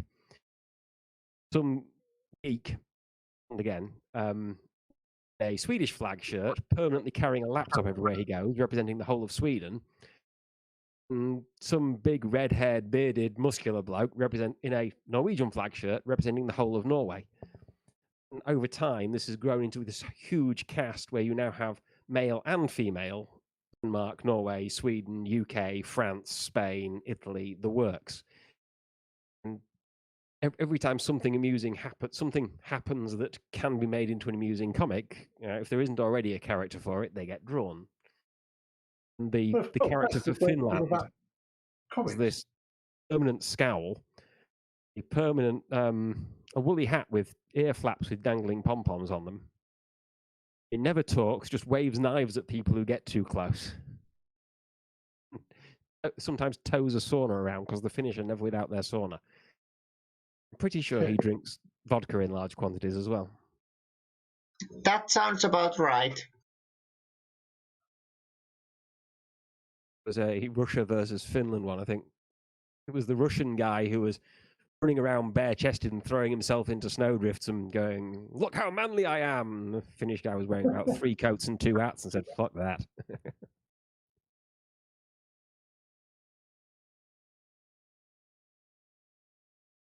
I think marks the Finnish as slightly more sensible than Russians.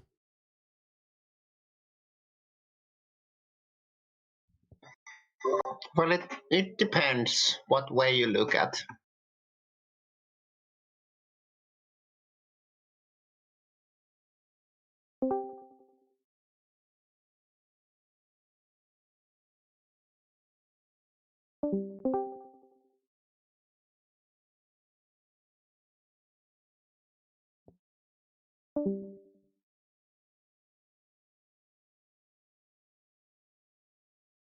Jens, if you're listening, you are really, really naughty.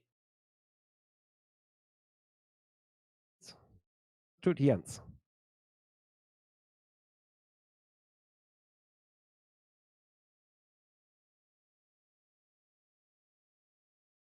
Discord seems to have eaten my browser. I now can't actually check anything, so I don't know what Jens has done.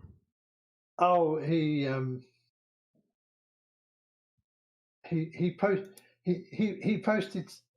posted something about anti Watts. It says, "Are really a dying breed." Oh, yeah.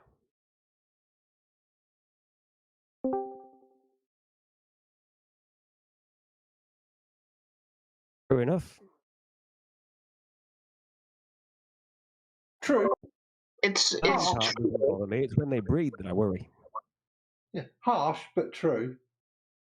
Well, the poor children can always be brought to adopted families. No, at least they can choose to do the right thing when they get to an age where they're allowed to choose their own medical stuff. As long as they're not in Texas, which will probably make it a need to actually help them or something soon, the way Texas is going.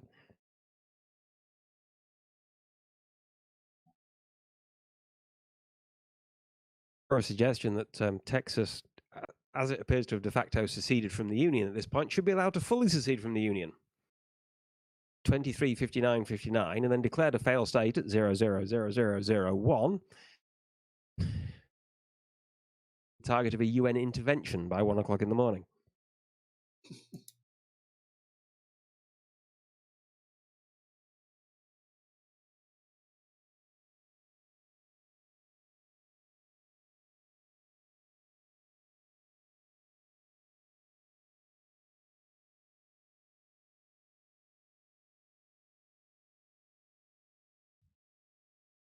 Got all the signs, hasn't it? You know, oil. That's a good start. Massive disparity in life expectancy, living conditions, care outcomes, and everything else between rich and poor. It's got education that's only available to the rich. It's got a dictator who skips out of the country whenever the conditions get nasty. His family to a nice warm holiday somewhere while all his people are freezing to death.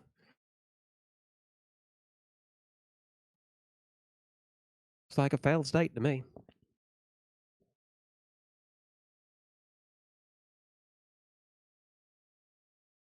Sometimes it's good to laugh at dictators together.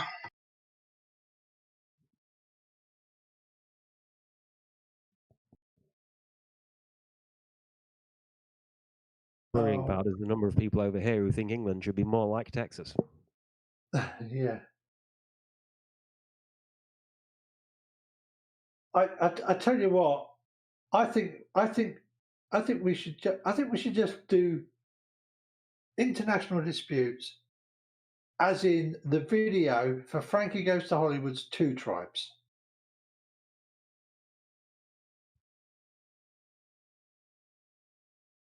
Dance off?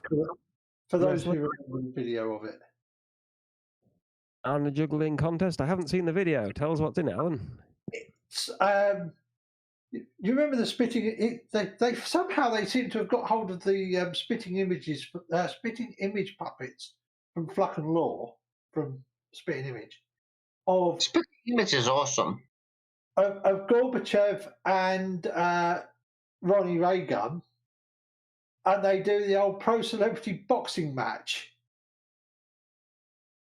to death. So, yeah, they have a pro celebrity death match boxing competition to decide who wins the war. It's not actually a new suggestion. That's in All Quiet on the Western Front. It's in lots of places, but I thought it was most appropriately done for this audience in Two Tribes, given the spitting image style puppets. Sure, we see someone actually suggest that in real time. Have a couple of thousand soldiers drawn up on the parade square just to make the politician look more important while he's giving his stupid speech. One of them just break formation, walk over, and hand him a rifle. So there you go. You want to invade them? Bloody get on with it. Yeah.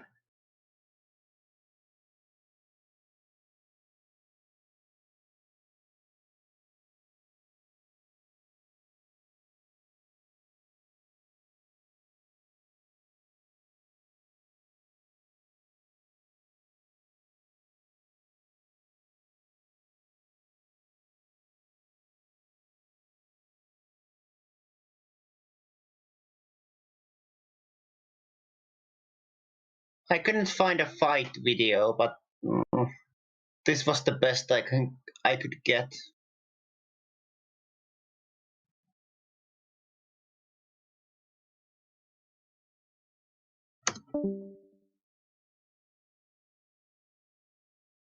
Button, maybe? Yeah. Yeah, good old spitting image.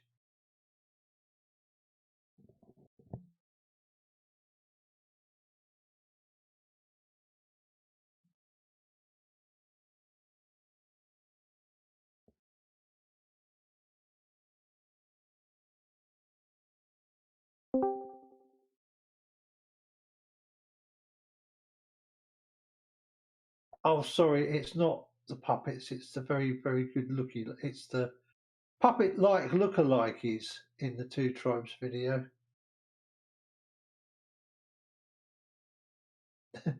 They look more. The actors they've got look more like the spitting image puppets than they do the actual people.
Yeah, I had to kind of go away and listen to it as well again. I have a question.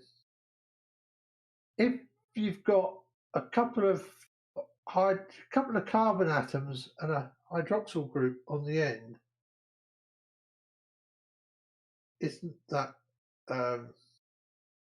something we'd want to put in our bodies anyway, usually through our stomachs, so that it gets into our blood flow? Sorry, I'm really bad at chemistry, so I'm guessing from how you framed that, it would be yes, but Yeah, yeah. Because essentially graphic, it's basically alcohol. Graphene is a sheet of carbon. If you stick a single hydroxyl group onto one huge sheet of carbon, it's still a huge sheet of carbon. True. For it to be hydroxide to be significant, you'd have to stick a lot of hydroxide groups onto it. You'd have to break it up into little pieces. So maybe you get just 2 carbon atoms and a hydroxyl group, and then you got some spare bonds. You just cover them with hydrogen because it's an organic molecule. It'll be covered in hydrogen. At that point, you have ethanol, which we're all quite used to putting in our bodies. Yeah. It's as bad as putting all that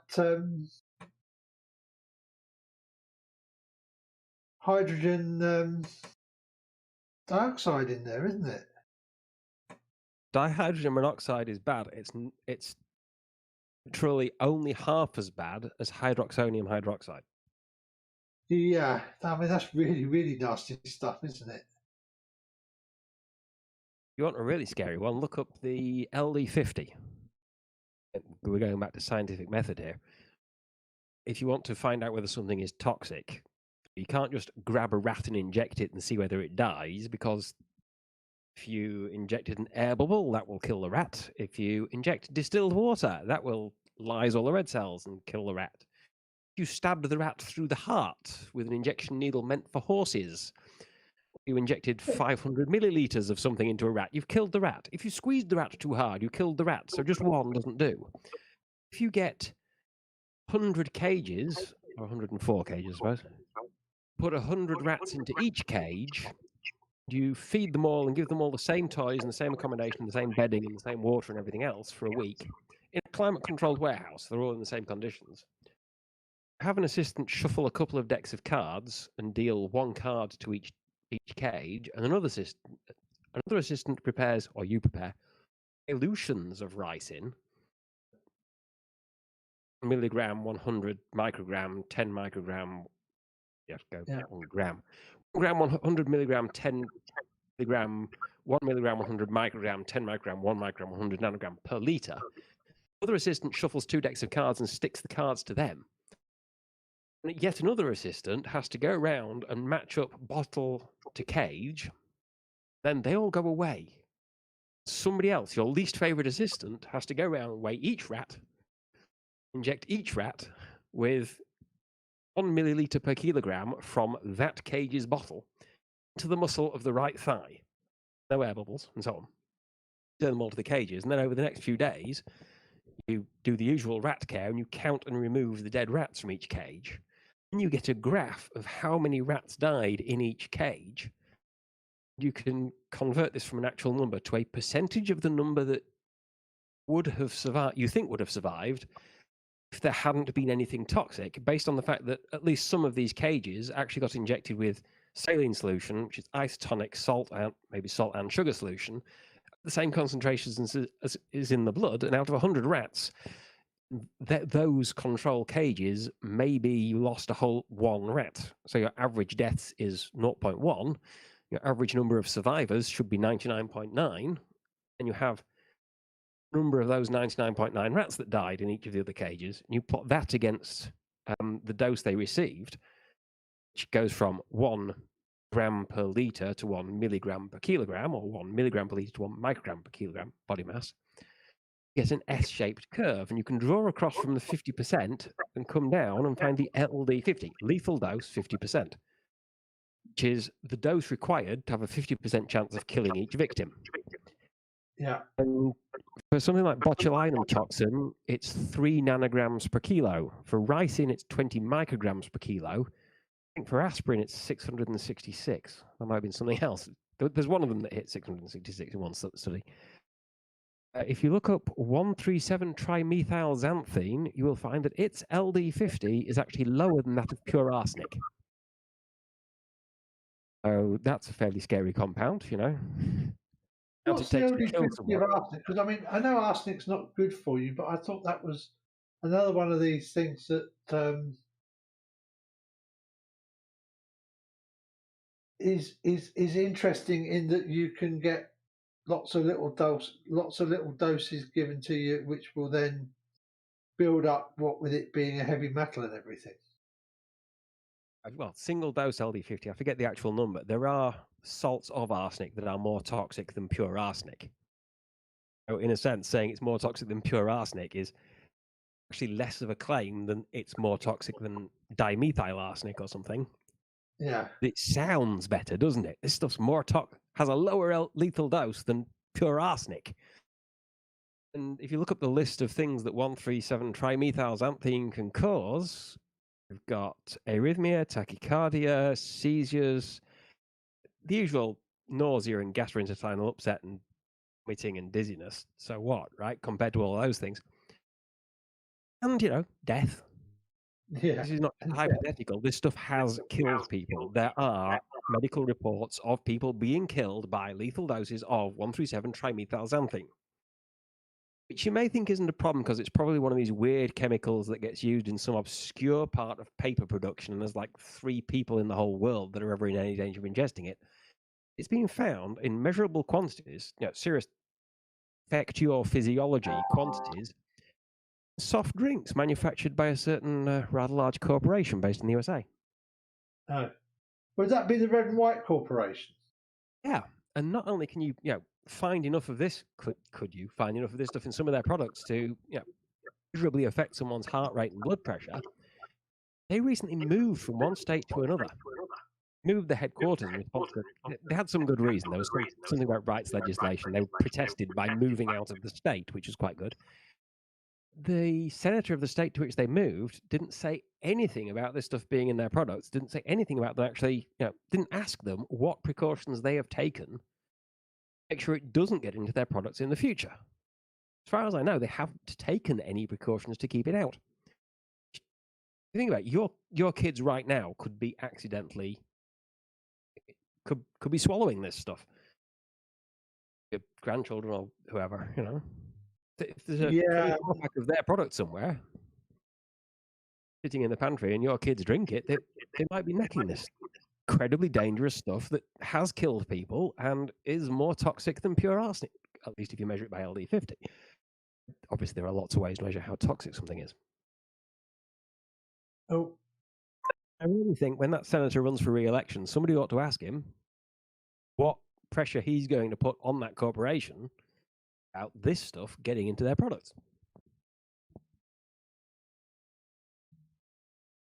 Without bothering to tell him that it's also known as caffeine.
Huh.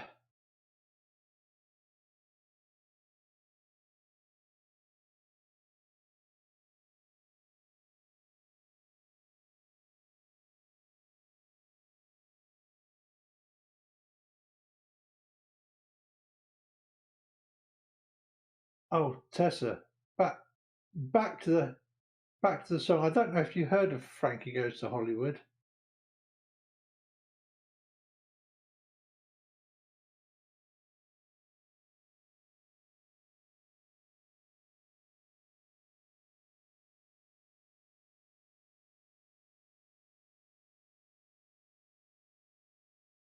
No. Oh, no, Tessa, for a minute.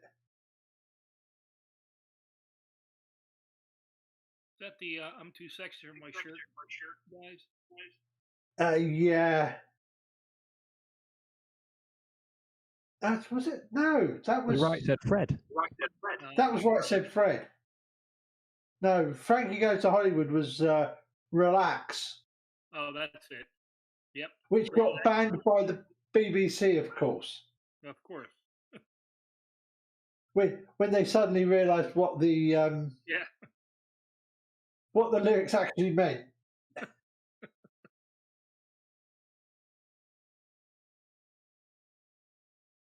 Oh my God, we can't have that disgusting stuff on the radio, on the BBC. I mean, that Two Tribes, 1984, a classic for digs at the Cold War. What with that and 99 Red Balloons and. Well, there was a. I'm trying to think of the name of the artist who did it, but it was back in the 80s when MTV was new. There was a music video, and it was a, I don't know, 20-year-old girl with ponytails or in a skimpy cheerleader costume with pom-poms. And the whole lyric, she talked about bend over, take it like a man. It was all about anal sex. No one paid any attention to it. It went over everybody's heads. Or my dad's band used to play at dances. He used to play. The crowd loved it. They used to do YMCA by the Village People. Yeah. And you'd see these, 70, 60-year-old couples dancing to YMCA, and it's like, you know what that's all about? Oh, it used to make me laugh. Yeah. And there was In the Navy as well, of course. Oh, yeah, absolutely. Make lots of great new friends in the Navy. You can sail the 7 seas. In the Navy. No, I can't do any more of the lyrics, sorry.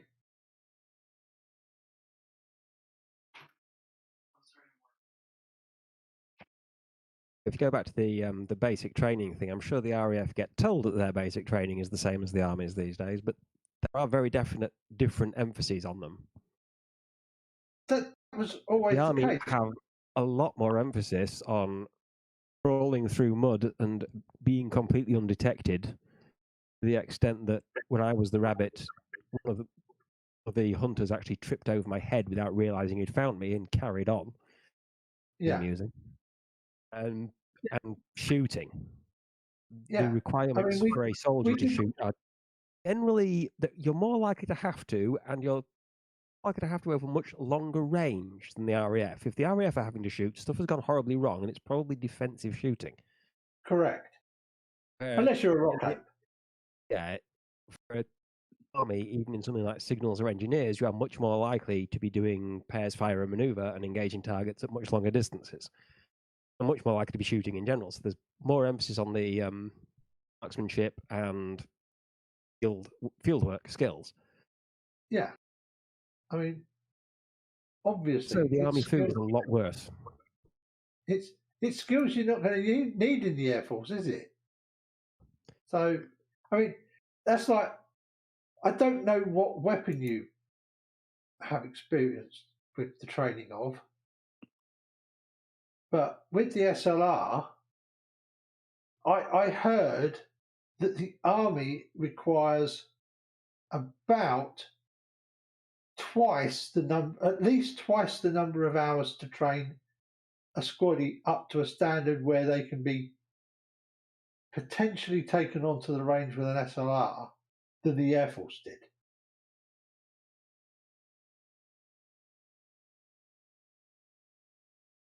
Actually have experience of the number 4 Mark 1, number 8 Mark 1, N, L98 A1, L85 A1, and L86 A1. The A2 didn't get as far as us, at least not in time. See, my actual introduction to the SLR was, here's an SLR, here's a magazine of 20 rounds, put the magazine in the gun, pull the cocking handle back, there's your, at the target in front, go on.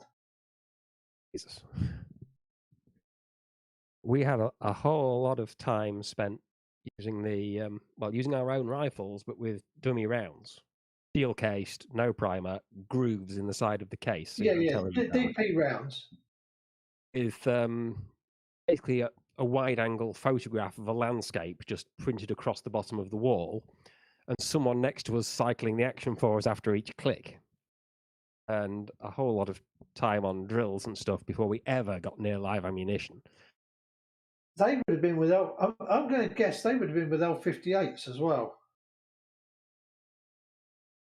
The L58 was the DP version, so it had the firing pin chopped short and stuff done so that you couldn't actually fire it for training cadets.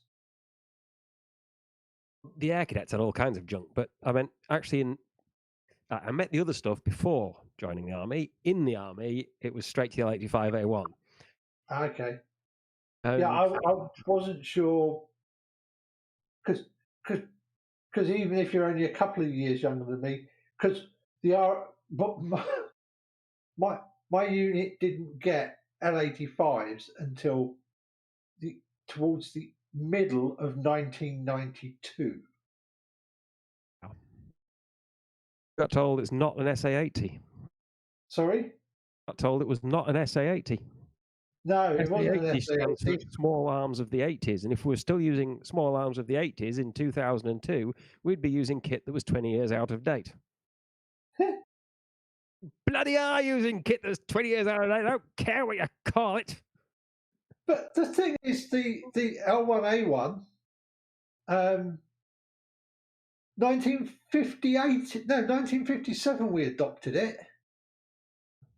People complaining about the change. You get the briefing. Targets will come up, watch and shoot. Targets will fall when hit. Targets will come back up after 5 to 10 seconds. Bloody wouldn't if we were still using the SLR. Heading racks. Yeah, I mean, a change from 176 grain bullet to 147 grain bullet, noticeable but not significant. The change from a 147 grain bullet to a 55 grain bullet, that's a bit significant. I don't know if I've ever told you. I might allegedly have been on a range one day where we might have been allegedly doing some things that maybe we shouldn't.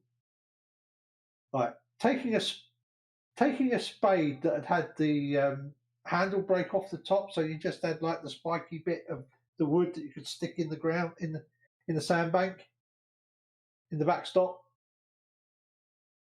and somebody shooting it from 25 yards with a round of 5.56 ammunition.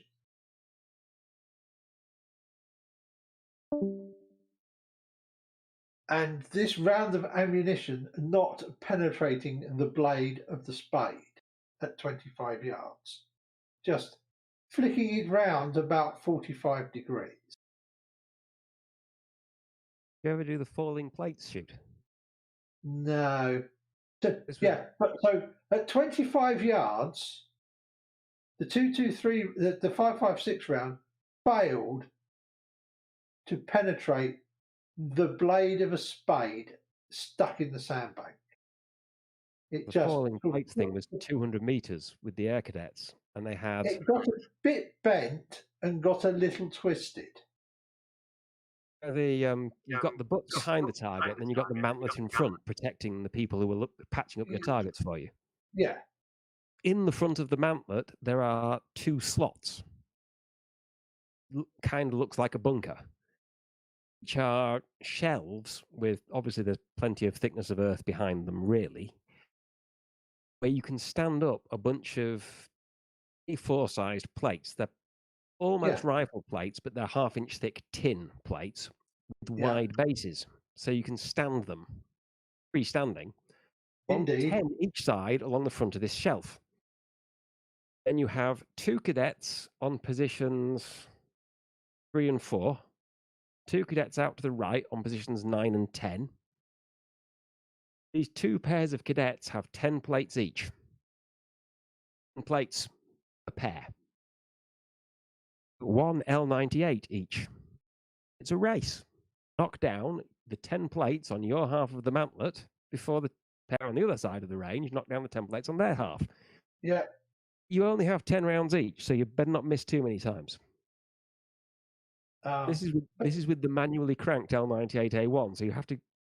It's an AR-18. Sorry, it's an AR-180.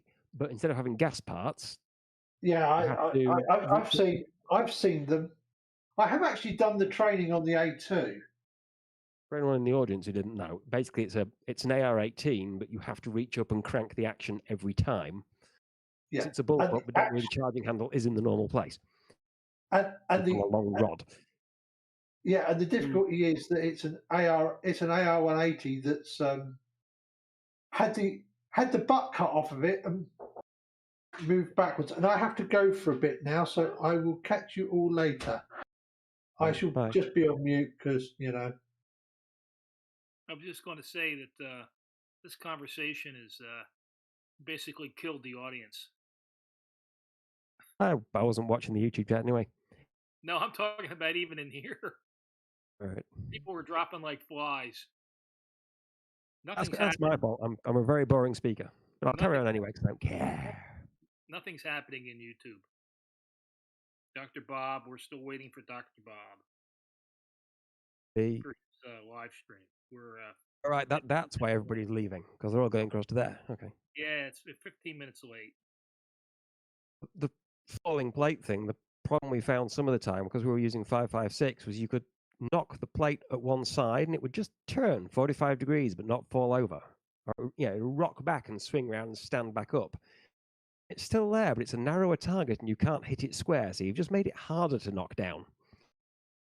If you can hit the near edge, you can at least square it up and have another go at knocking it over, but if you hit the far edge again, you're looking edge on. Got to be challenging, where I suspect if we were using 7.62, we'd have added a few extra dents to those plates. They did have dents in them, but I never made any.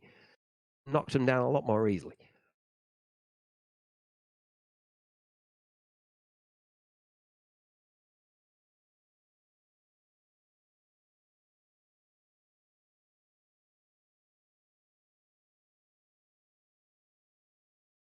As for the Navy, of course, the Navy's idea of where you use a gun is literally the length of the gangplank.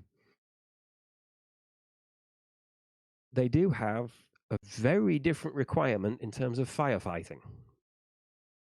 If the RAF have to deal with a fire, they get out and the RAF fire brigade comes and puts it out. If the Army sees something on fire, they just go somewhere else. Navy have a fire, they have to deal with it. They are really keen on firefighting techniques in the Navy basic training. They're actually not allowed to polish their shoes, because polish is a fire hazard. Really? Yeah. So they do different drill. Army are all about lifting the knee to waist height and slamming your foot down really loud on the tarmac, and the Navy are all about quiet drill so that it doesn't make the whole ship go bong and be heard 50 miles away through the ocean.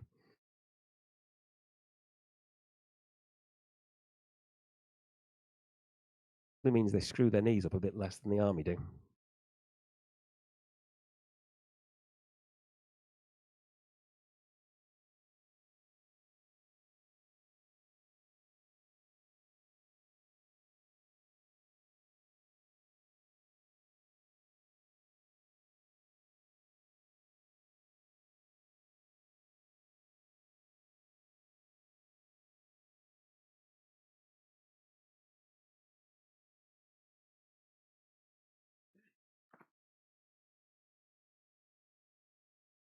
Although I am off, I shall let you more interesting people try to revive the chat in my absence. Around.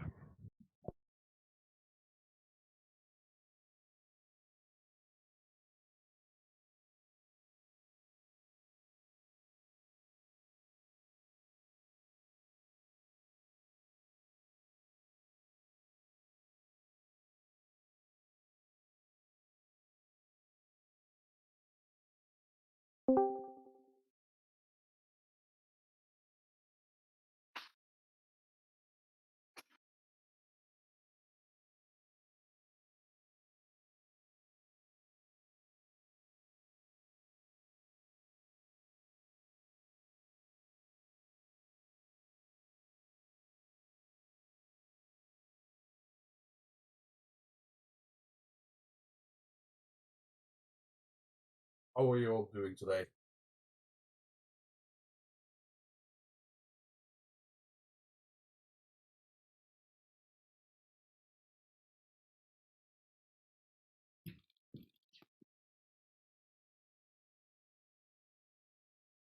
Hello there, Drone. Hello.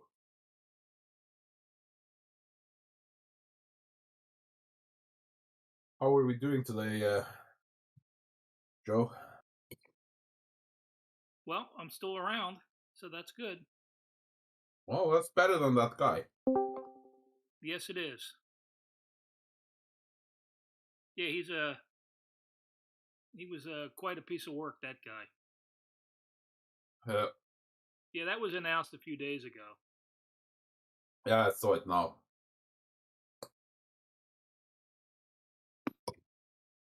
If you want to see more guys like that, go to sorryantivaxxer.com.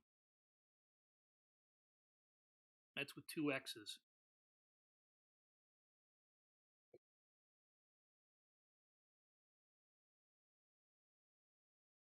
Yeah, he was taken too young. Yeah.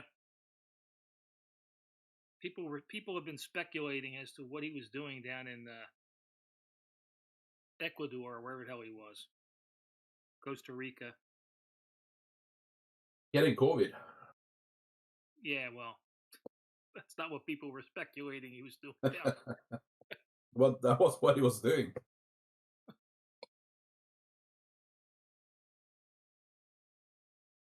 Well, people were speculating that he was down there doing for things that would be more aligned into what QAnon talks about all the time. Maybe he was down there buying some Colombian marching dust.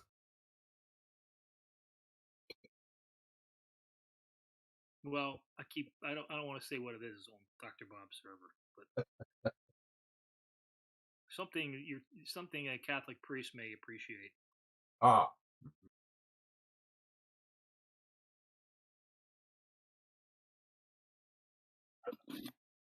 May or may not appreciate. Yeah.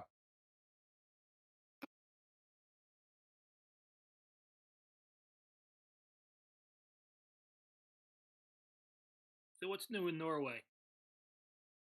Well, we have had our first 2 cases of people being sick by the COVID in my workplace. Oh yeah. Yep. So this has real world consequences for the rest of us because we have 2 people that aren't vaccinated apparently and they can't work. So that's 4 people out. So you being called back in? Not yet.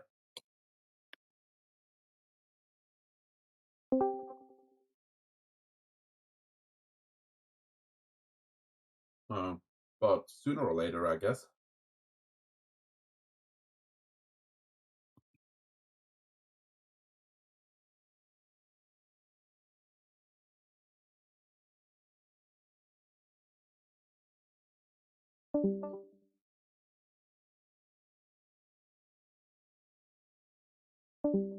Someone can't make up their mind if they want to be here or not. Yeah, I see that.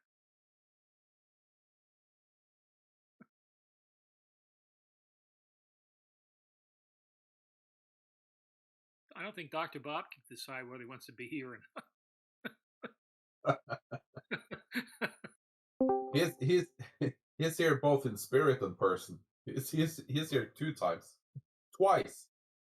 Yeah, but nothing's happening on this live stream. There were 16 people waiting a couple minutes ago. Now it's 8. I thought it was live now. Oh, it is, but he was going to do something else. I think it's going.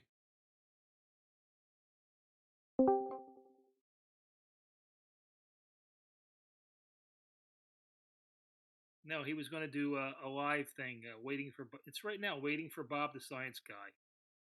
Well, there's something streaming on his channel about vaccines. Yeah, but I'm talking about on the Bob. Oh, is it the Bob the Science Guy? I'm not getting it. Well, here we go. All right. Now, characteristics of science denial. You're right. Number one.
Hello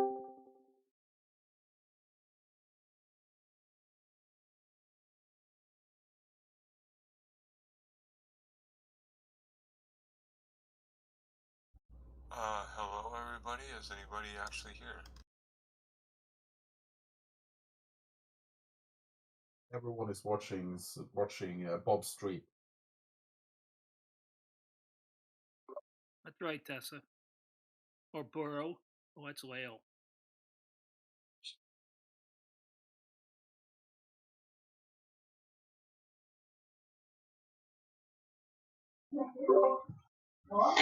What now? Sorry, Tessa. I made a mistake. It was Lale that was speaking, not you. You can go back to sleep. I'm not drunk enough. I'm not drunk enough yet.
Well,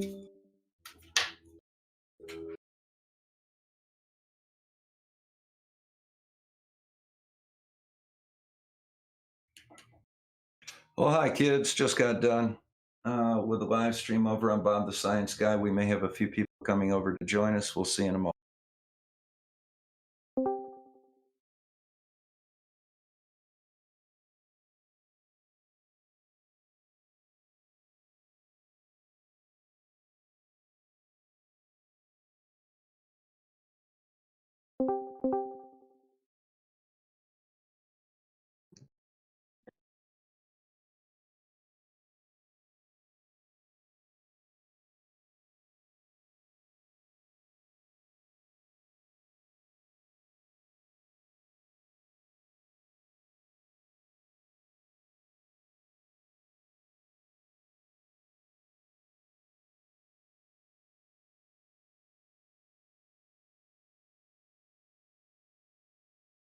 That was a good stream.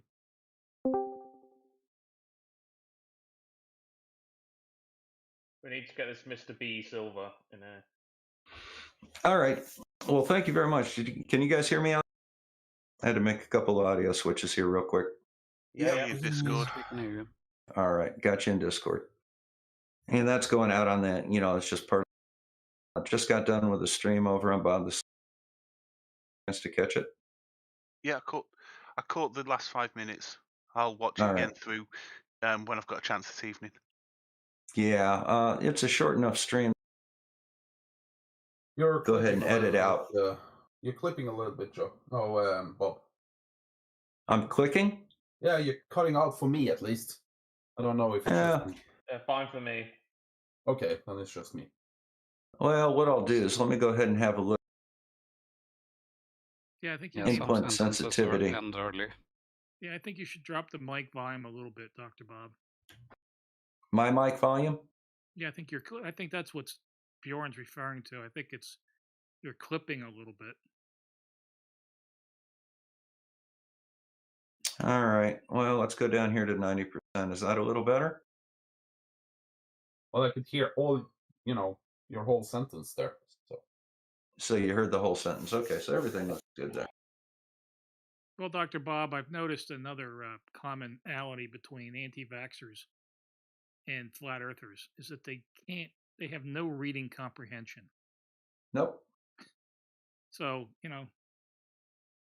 I wasn't going to. Well, it's kind of like it was kind of like Sleeping Warrior the other day saying, well, say that it was an unbalanced force. And he says, what he actually said it was you had to add all the forces together and find out the net result. He doesn't know what an unbalanced force is. It means there's a net force of something as opposed to a net force of zero. These guys are clueless. But, I mean, totally clueless. The thing is that if you vaccinate 200,000 people in 2 days, like we've been doing here, and especially if it's the old and the sick, there's going to be some deaths. Of course. 14 days after. Considering in Norway, I think it's 130 people dying every day. And, well, I don't know what it is in Norway. I do know what it is in the States, which I didn't mention on the stream, but I'm going to go ahead and do that. Look at the top 4 causes of death in the United States. The number of daily deaths are 2,500 for heart disease, 1,500 for cancer, 1,000 for COVID, and 500 for accidents, which means of those top 4 cases, there's going to be 5,000 deaths per day.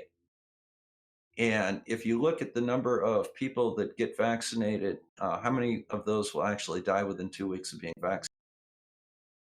Not to mention 2 months. Come on. Yeah. You're going to have some deaths there. Now, the other thing is, are you selecting out people that are more likely to die, such as the, us 60 and older crew? We're much more likely to die than somebody that's 30. So our death rate per 100,000 may be significantly larger than the death rate of the folks that are 30 to 40. People that are 60 to 70 versus 30 to 40. Our death rate is considerably higher per 100,000. And, if you are preferentially getting those high-risk patients getting vaccinated, you're going to have a higher than normal death. You have to look at the number of excess deaths, just like you have to look at the number of excess pregnancies, and then, try and make some decisions based on that.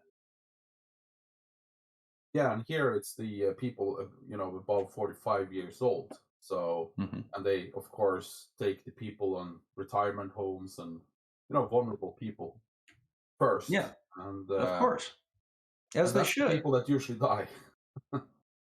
Yeah, but as they should. Of course. But then you can't use the numbers like that. What they're trying to do is absolutely ridiculous. Well, you can use the numbers, but you understand what the numbers tell you, and that is where the understanding of the medical data comes into play. So, for example, what you just described is an understanding of what the data shows you. You're at a high risk age group, so what you need to do is you need to look at excess deaths in that age group. Yeah, I was going to say, I was looking at some of the yellow cards and VAERS data, and if you've got the right access, you can weight it by age, sex, demographic and stuff. Mm-hmm. Yeah, and you can do that with the CDC data. And that gets missed. I've had my booster today.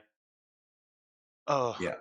I was annoyed to find out that they consider me to be edging into one of the mid-priority groups just because I'm 42. Well, I mean, 40 is a cutoff. Yes. Your life insurance goes up when you're 42. I mean, all that means is you're slightly more at risk than someone in their 20s, but you're always going to be. It's the same for me. Yeah, no. In practical terms, they've been doing it by staging it by decade. Yeah, I think. I don't know. I think at this point in the UK, at least, they've kind of just said, just get the booster. Just pretty much whoever you want, which I think is a better way to do it, because then the people that want it can get it sooner. I think it's because they're basically sending out the invitation of, you should come and get jabbed. It's kind of your turn. Time to do your part. Yeah, I've got my boosters set for the 13th of January. That's good. Just to clarify, Bob, that was what I meant. I said you can't use the data in that way. Correct.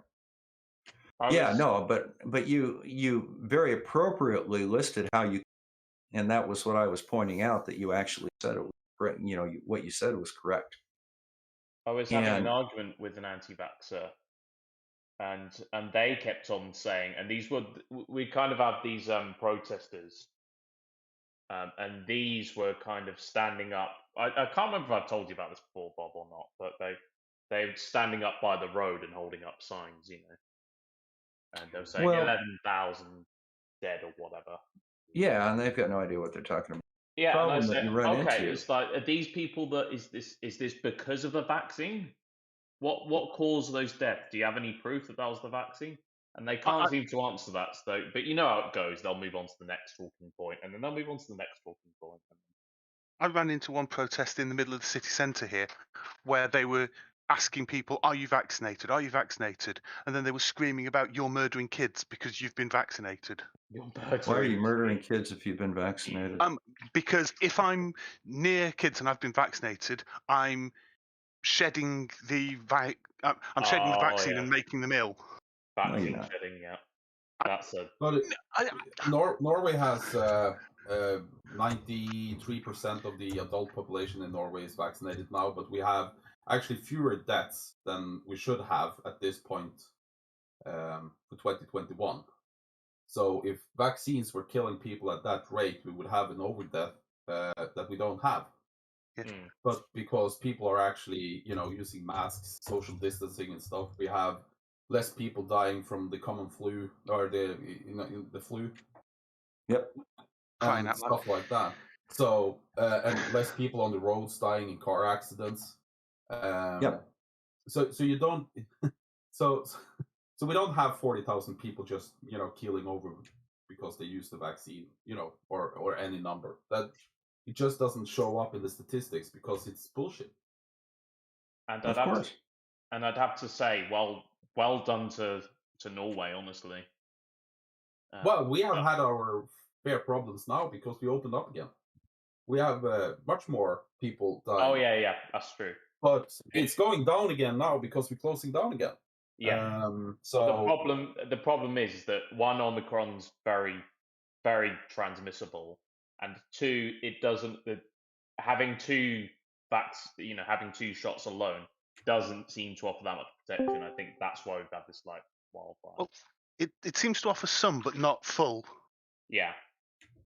Not enough to stop the spreads enough. I think we are up to 35% of coverage of the booster shot now, and let's see if that helps. I hope so. We're doing all right in the UK actually, but we've still got a way to go, and the government here are sitting on their hands, so that not exactly helping either. Well, of course they are. It's Boris. One of the problems that you run into is, what I'm hearing is that, National Health, if you go to a primary care doctor, it's done by appointment in the UK, right? You don't just show up at a doctor's office. Yeah. All right. So, and doctors have a certain number of patients that they can see every day. And what's going on is a lot of these apparently are calling up providers and taking a slot to get a vaccination and then not showing up. And then it's too late to give that slot to somebody else. And they're doing that specifically to try and cut down on the number of vaccines given. It's why the government's trying to avoid giving the vaccinations at the doctor surgeries. They're trying to do it at walk-in clinics now.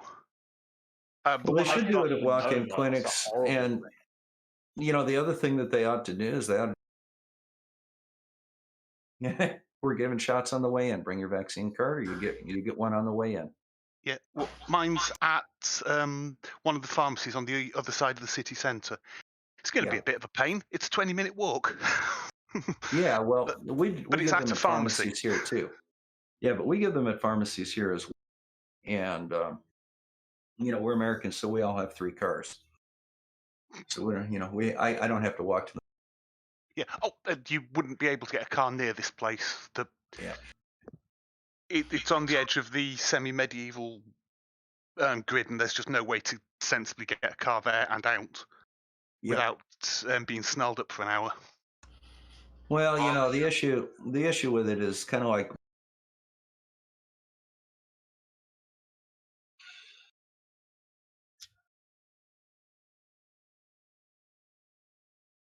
Yeah, that was interesting data that I think M2 was the one that sent me this data. Hey, Bob. Yeah, Leo. Question for you.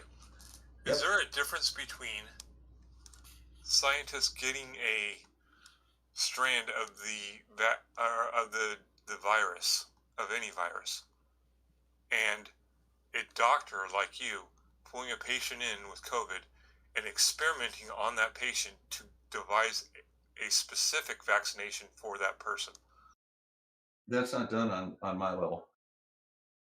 It's just Is it done on any level? Isn't that against the law in the United States for a No, person? you have vaccine trials.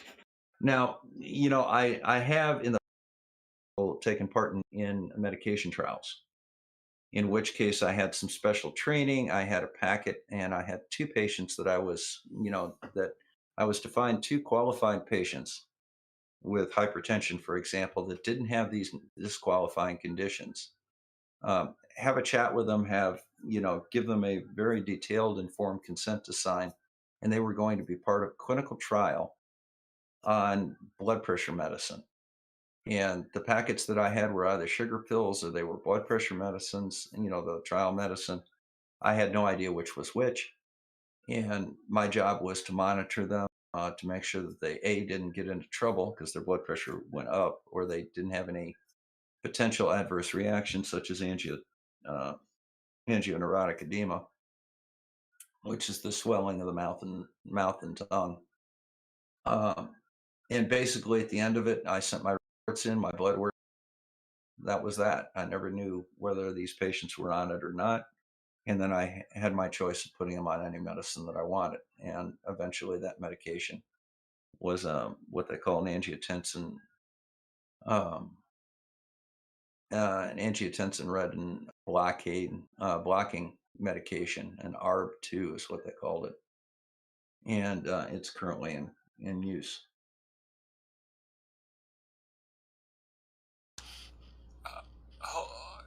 Do you understand my question? Because I think I'm not accurately stating what I'm asking. All right, well, think about it. Come up with one sentence that succinctly says what you're saying. Let me try it again. Let me give you an example. Okay. Many, many, many doctors have set arms and legs from being broken. Yeah. However, if I go into a doctor and I have a broken arm, they're not going to say, oh, that's like a break that I've never seen before, because they've probably seen pretty much every type of break in their life. They're not going to come up with some type of experimental setting of the bones that hasn't been done before. Oh, in other words, do we based wing off things? of my arm. In other words, do we wing things based on a whim on an individual patient? No, our treatments are generally along a standard of care. Now we have to tailor that to each patient. For example, I may use a different blood pressure medicine for you versus my wife based on medical history. Somebody, I generally start people on a fluid pill, and then I go to an ACE inhibitor like lisinopril. But if you're a diabetic, I may go with a renal protective in diabetes. I may tailor it a little bit that way. Those are both approved and justifiable treatments. But I'm not going to sit down and tie a cinder block because, I need to go to lunch. Right. You're not hoping going to by the time I get, yeah. You're not going to devise the drug on your own. What you do is you test them and send those tests in, and someone comes up with what they think would be the best thing for them.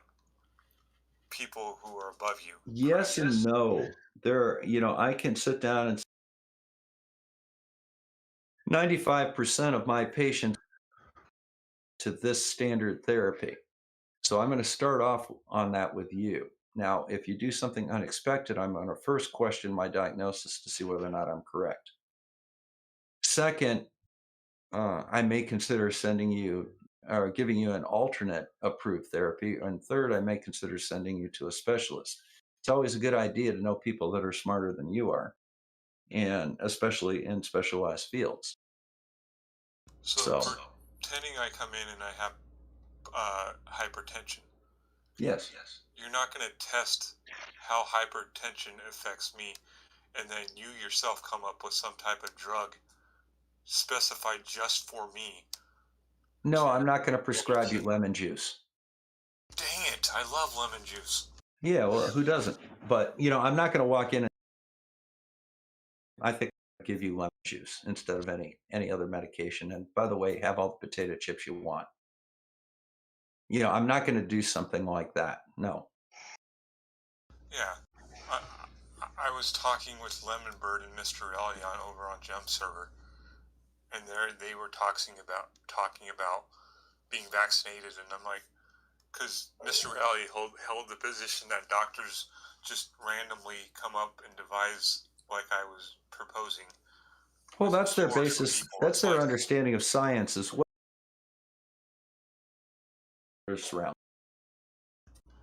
The way or that the atmosphere extends to the moon. These are not things that we all just get together for lunch and decide to do. Well, his position is that we ran tests on baby to come up with the formulas to kill the vaccines, or to use vaccines to kill the virus. Like, No. that would be highly illegal for them to test babies Yeah. to come up. There's a difference between that and getting the virus strands from a baby, testing what those strands are, and then producing a vaccine for those strands. Yeah, I mean, they're talking about the fibroblasts. That wasn't taken from a baby. That was taken from probably a miscarriage or something or other. And first, there's no evidence that that even came from an aborted fetus. Second of all, these guys don't know what they're talking about. I mean, they really don't. They have no understanding of how science is actually done or what it can and can't do. The things that you're talking, where you just willfully experiment on people against their will, they actually had trials over that. All right, that's not allowed. We've had our episodes in the past. The Tuskegee study comes to mind, but that's why we have ethics and rules now. I have seen some interesting ethical questions related to Nuremberg stuff, but that's an entirely different question because it's things I like. actually did a full video on it. Is it ethical to use information that was gained by another doctor who violated that once the information exists? That is a fascinating. Frankly, I think we should use that data. I don't agree with how it came out. Don't we already use data? Sorry, don't we already use data like that? Didn't we get data from that German dude and Auschwitz and all that shit that we used? Yes, we did. The specific data that I studies on hypothermia and survivability. We got a lot of information on through very unethical standards, but the information's still there and it may save lives now. It had to do primarily with how to warm people after they were hypothermic. It was designed to try and increase the survivability of German airmen that were shot down over the channel in the North Sea and spent a prolonged period of time immersed in cold water. They found that when they got them onto the rescue, they died. They were trying to figure out if there were better ways of doing it.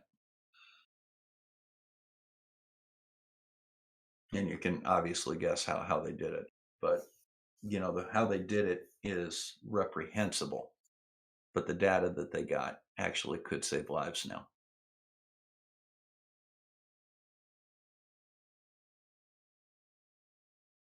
Yeah, it's a debate. I've seen some really, really, really unpleasant comments coming out in. So I've tried to back out of those when they're actually happening. Yeah. But they're fascinating to watch. Yeah, it is. And, is there a right answer? I really don't know. But my basic philosophy on medicine is when in doubt, treat the patient.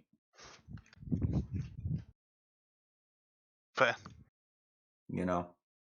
And if that helps me treat a patient or save a life, I need to know about it. Well, my thought on that sort of thing is it's kind of insulting to ignore the information that was bought at such a cost once we actually have it. Yep. No way should we be doing the tests in the first place, but ignoring it. Yeah, but they're there, and people gave their lives for it. Yeah. Involuntarily, I might add. Yes. That's one of the reasons that, one of the tenets of the Nuremberg Code for medical experimentation is, I don't remember which one it is. There's only about 10 or 14. I don't remember which one it is number-wise, but basically, you are not allowed to perform an experiment on a human where the expected outcome is death or serious disability. Now, by expected outcome, that is a classic example. They were going to walk these people, or they were going to give these people hypothermia until they freaking died. That was the expected outcome. And once they were done, for the survivors, they would dissect them afterwards. So, it was a horrible thing. But the only time that a physician or a medical researcher do an experiment where the expected outcome is death or dismemberment is if they are a test subject themselves. If they are willing to be a test subject themselves. So, for example, if I had a terminal disease, say I had a terminal cancer and, I was stage 4 and I didn't have anything that I could do about it. And I was a medical researcher, I could people that were investigating a potentially very dangerous treatment for it if I was the test subject. If I was willing to be the test subject. So that's the exception there. If you had a kill or cure medication, you could test it on yourself.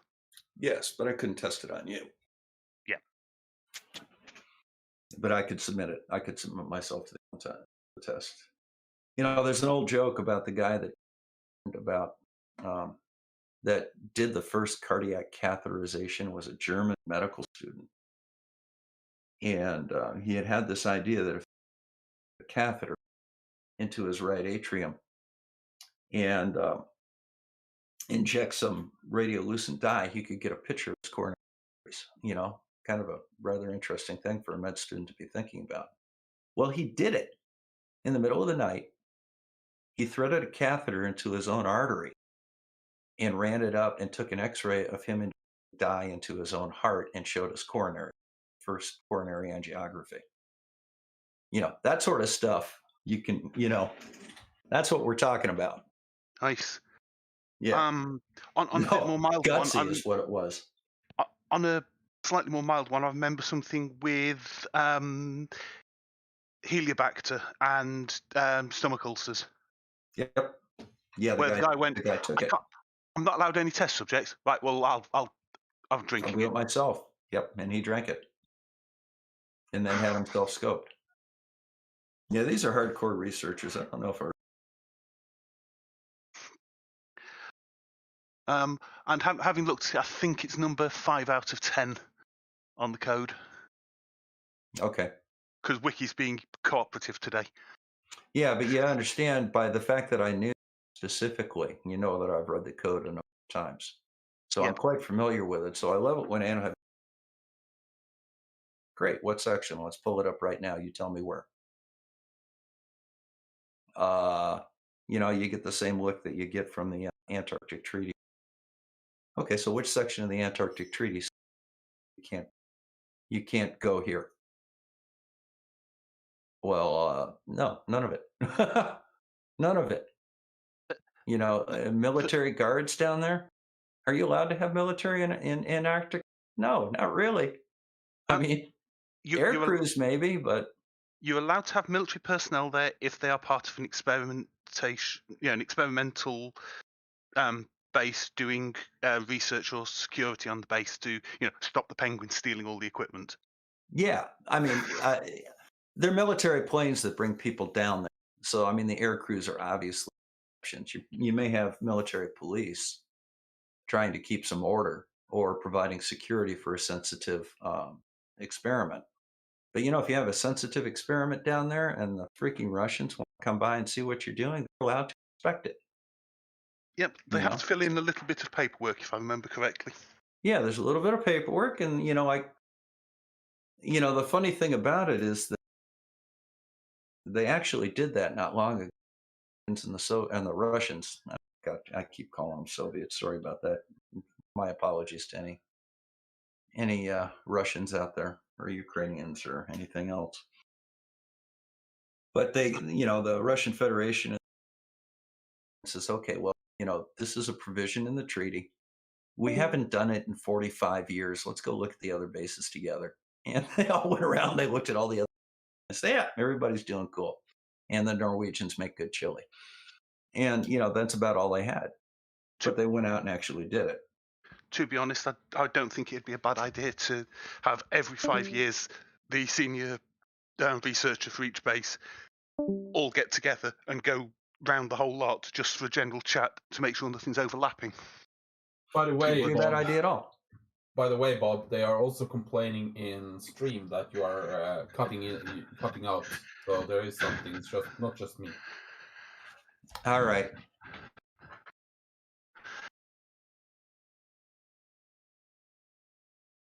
Well, then we're going to sit down. We're going to make a couple little changes. Go back to clipping. Yep. Yeah. Avoid clipping. Though still clipping. Still clipping? Yeah. You're cutting out sometimes. Yep. Well. I think it's clipping on aspirants and sibilants and plosives.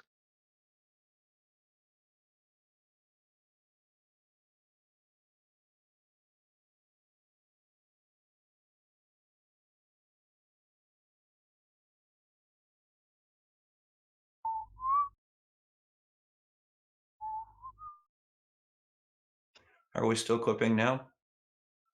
Not on that. Not with that? No, you sound. Everything you said up to this point has been full sentences. All right, how about now? Everything looking good here? Yeah. Seems good. Seems all right. Good. I did have some interest discussions about the Hippocratic Oath as well, with someone talking about violations of it. But the problem was I couldn't get them to tell me which version was being violated. And personally, I never took it.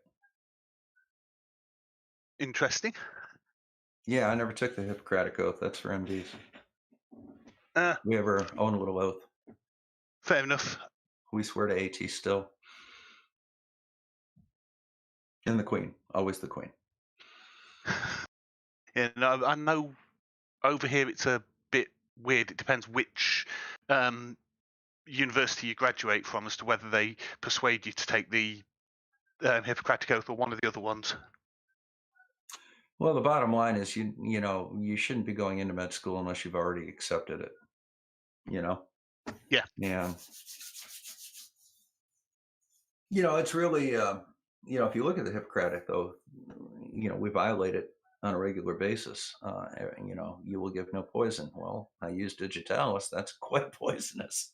Well, that's where the updated versions of it come in.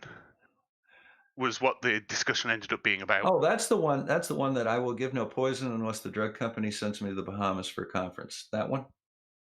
It's not quite that bad. Oh, okay. But yeah, I know what you mean.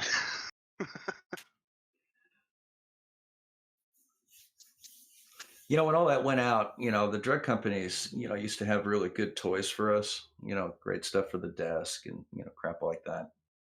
Well, they used to be able to take you to dinner and take your wife to dinner. You go see shows. I didn't really get into that too much, but I had one buddy of mine that was actually a friend that says, I'll tell you something. My drug company will pay to let you come out and hunt at my club.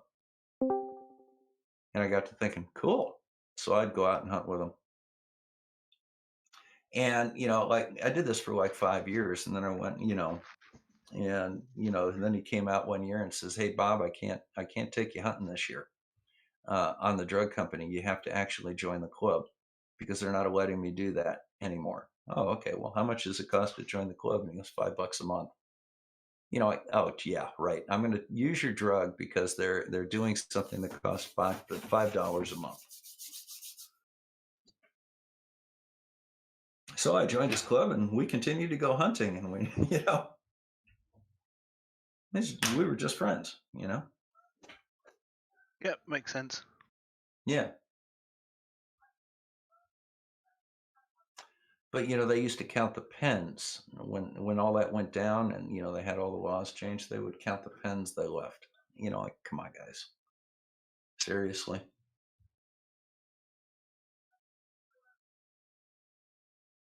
I guess the treating and bribery laws are a bit weird sometimes when it comes to drug companies. Well, what they wanted to avoid was the impression that you were being unduly influenced by something, that you got from a drug company. that pad of paper is definitely going to make me use this medication that costs 10 times what I normally use. And, and I'm going to do that in exchange for, 4 pads of note paper. And a biro. Yeah. Yeah. And a plush toy.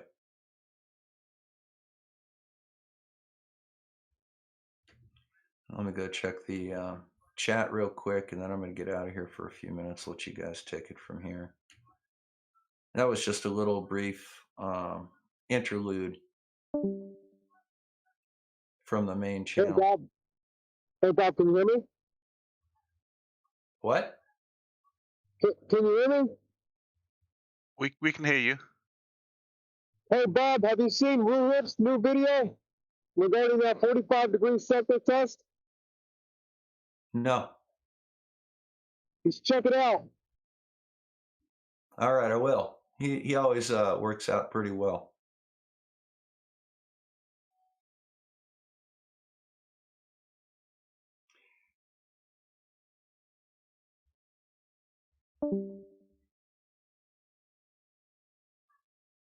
I'm going to be on mute for a moment because I'm going to be reheating soup. I'll be back once it's ready. Uh-huh.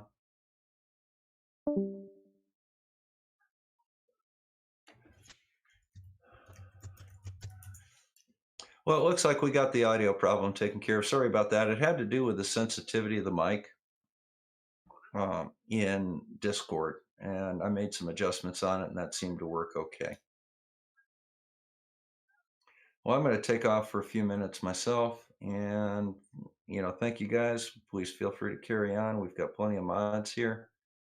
If you have any questions, look for the guys in blue and black, and they will be more than happy to help you out with any issues that you have. Take care, y'all. I'll see you in a bit.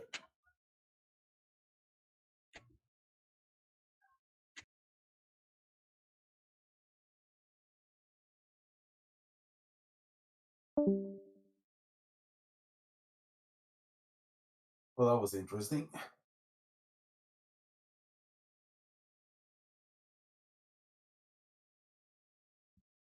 Usually is when Bob has one of these videos on this sort of subject. I'm learning a lot from it. Well,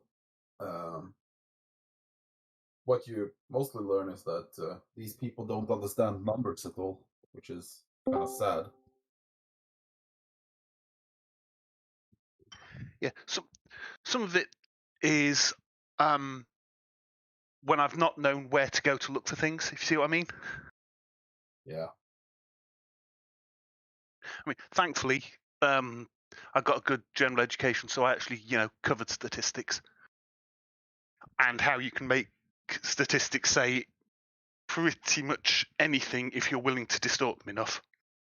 Well, that's why we have people that go to school, get an education, and learn about this stuff before they start reading statistics, because there's a few pitfalls that you can fall into really fast if you don't understand that there is very stuff that you have to take into consideration when you're reading the statistics.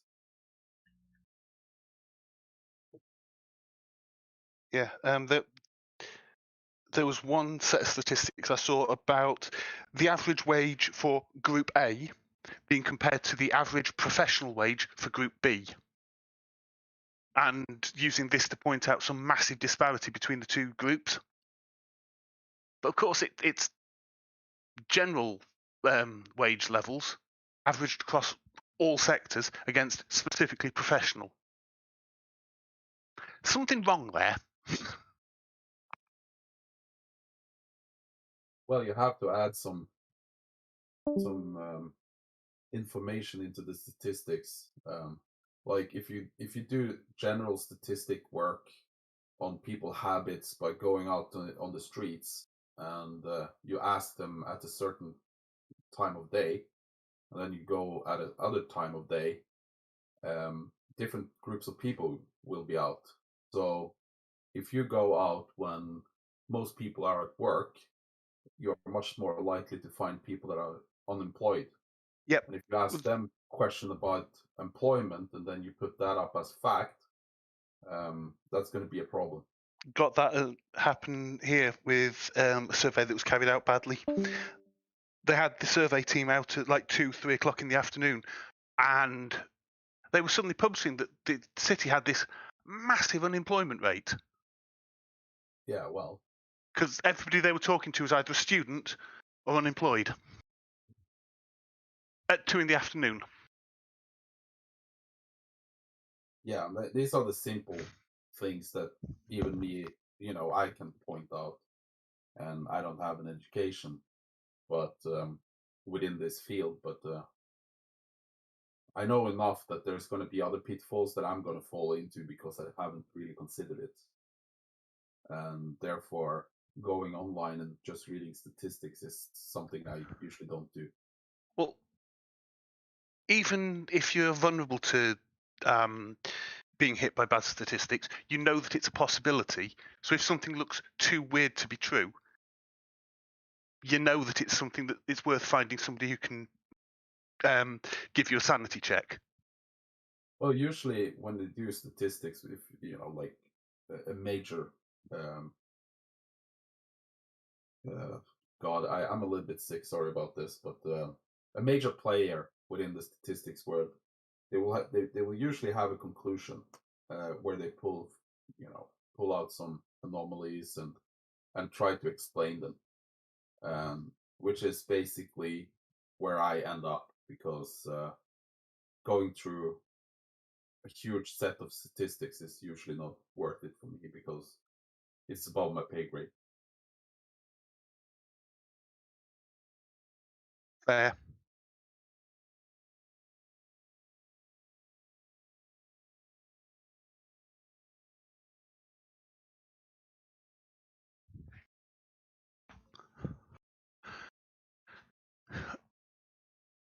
But you don't have to be a massive genius to understand that 40,000 people didn't die from the vaccine based on those numbers. Well, I was looking, like I said, I was looking at the yellow card and VAERS data, which are basically, yellow cards are equivalent to the vaccine reporting system. And there's cause of death listed in there that I'm looking at and going, that's just somebody who got the vaccination who was ill anyway or got hit by a truck. Well, another interesting point they make is that people don't die from COVID; they die from something else, and they just happen to have COVID, which is interesting. It's like saying that back in the day when you had HIV, you didn't die from the HIV; you died from the cold you got, which is increasingly stupid to say. That was quite often the case, though. The primary cause of death would be the cold or the bacterial infection, but you'd only caught it because of the other. Yep. Yeah. So it's a massively dumb thing to say, but they keep saying it. Let me just have a look here.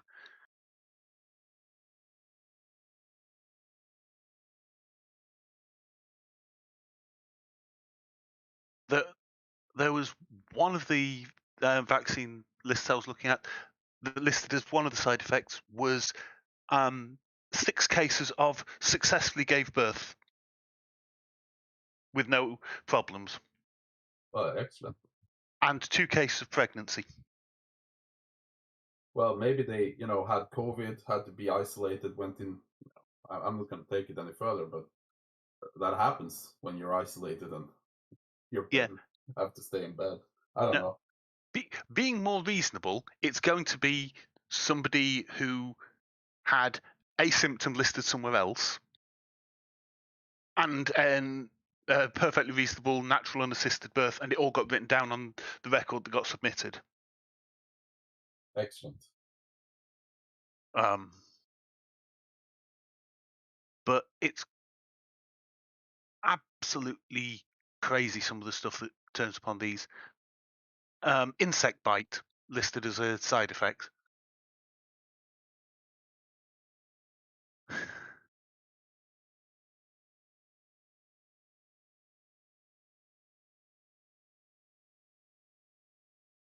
Do we have Joe and Judy and Alan here? I'm here, Bjorn. I'm just listening. Oh, poor you. I'm sure your moderation duties you're doing it spectacularly. Oh, I'm sitting here. Let's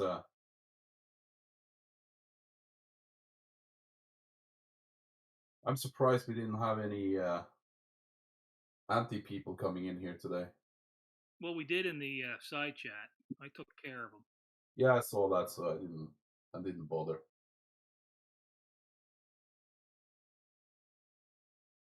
There's still 14 people watching, so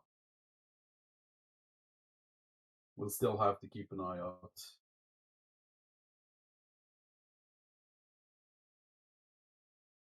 One thing when you're looking at reports with a lot of data is to check the small print and see where the data is coming from.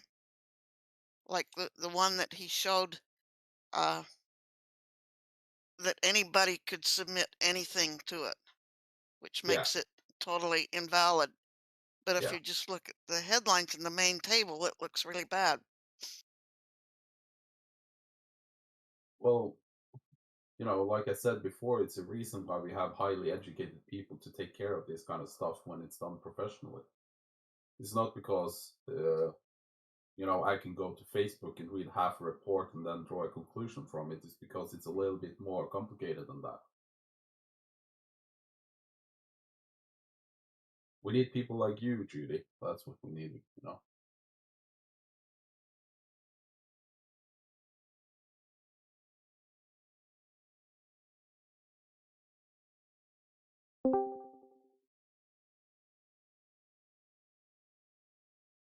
Well, we got some lightning in here. Maybe we get some thunder soon.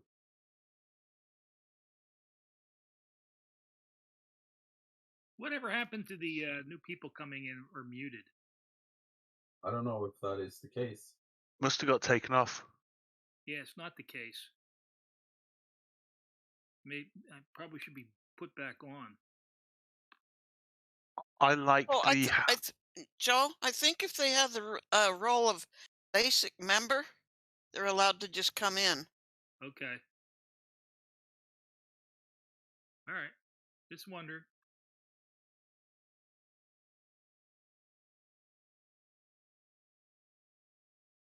I kind of like the having to be moved in manually version for safety, but yeah, I agree. Can you speak Cyan? Is that a possibility?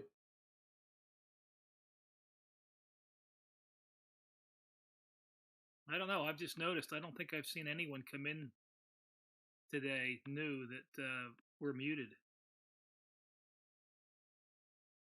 Well, maybe Cyan don't want to speak, but well, there we go. Not really, to be honest. I don't really have anything to say. Well, that was enough. We now know that you can be heard. Oh, all right.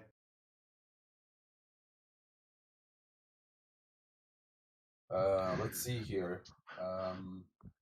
Paxman brought up a point that we had a bad case of Omicron here in Norway. Actually, a big explosion where it was a party, I think, where 82 people got sick. And yes, all of those were tested. Apparently, something snuck through, and a lot of people got sick. So you're right about that, Paxman.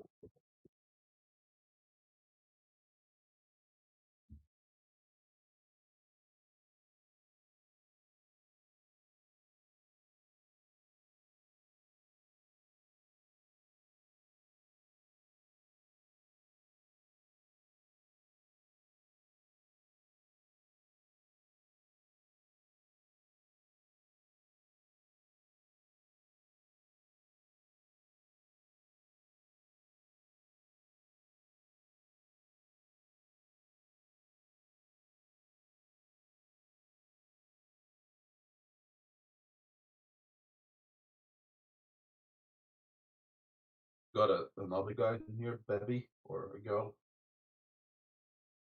which doesn't have basic member and is muted. There we go. Hi, that's me. Can you hear me? Yes, I can hear you. So that is taken off, that's for sure. Hi, everyone. Hey, man. You have anything to add? Do I have anything to add? I just come off Next Level Discord, which was very strange, and just trying to compare and contrast. Okay. Well, we try to be calm. We try to be relaxed. What's Next Level Discord? It is, well, I don't really know. It is run, I think, by someone called Bev. That says it. I went on the chat, and Bev sort of buttonholed me, and now I'm a sort of logician. I've got published work in Logic, and Bev claims to be a logician as well. He wouldn't know Logic if it leapt up and bit him in the rear end. Well, I shan't say anything. Are you tapping your microphone with something, because it's tapping? Sorry, I use a laptop which is under my desk. Is that better? I've moved the laptop out. Yes, I can no longer hear hear me the better. knocking noise. Yes. Yeah, we got somewhere into the discussion. I was saying I'm a keen sailor, and you know, obviously use celestial navigation, and we got so far into the conversation. I was making the point that lat and long are simply defined points on a surface, whether it's a flat Earth surface or a spherical surface. Then you say, well, what does that prove? And I said, well, but that on its own doesn't prove nothing. I tried to explain noon sights and how those work, and they said they understood, but then they asked a question that suggested they didn't. Then I wanted to get to the point about what does it prove? Well, if you are to use those two lat and long points, your 2 points, I gave the example of I'm sailing towards the coastline. I know my lat and long from a noon sight, say. And I know from a chart that the lat and long of the cliffs I'm sailing towards, it's absolutely key for me to know the distance. So I need those 2 points to work out the distance between them. And I was getting on to the point that in order to know the distance, you will then need to make assumptions about arms, spherical. Let me just guess that you got interrupted at that point. Yeah, he shifted. He said, oh, well, that's not reality. The sea is not reality. We're sort of landlubbers. And then he went on about the Ordnance Survey, which is a different set of. You all familiar with how the Ordnance Survey coordinates work? No, roughly. Sorry. Right. It's not like it doesn't assume a spherical Earth. It assumes a tube. So the Great Britain is sort of very long and thin. So they approximated the Ordnance Survey coordinate system as if it were part of a tube or the surface of a tube. Really, I got as far as that, and I said, I'm sorry, I had to go for a sandwich, and I haven't been back. So that's my story. Well, the thing is, you'll find that given the chance, he'll say that the sea's not reality, the sea's not reality, and then at some point he'll switch back to, oh, but what about long lines of sight over water? Why isn't there a curve? Yeah, I'm sure he will, but I didn't really get that far. And and there's also someone called Mike Jones in there, who's not a very pleasant character. I think I had a discussion. I think it's on Bob's channel here, where we're talking with Bev, and I think it repeated about 500 times that space was real and rocks dropped to the ground, and he never made a point really of it. And yeah, it was a lot of very strange claims that he didn't seem to understand the implications of, to be honest. Sorry, this is Bev or Mike Jones? No, Bev. Bev, yes.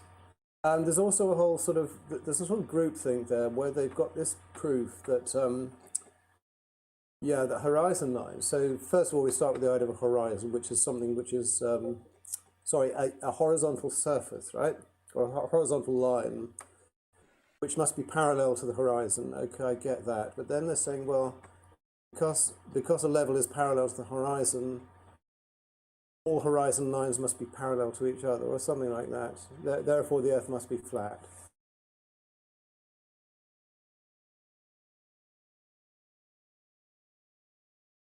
Well,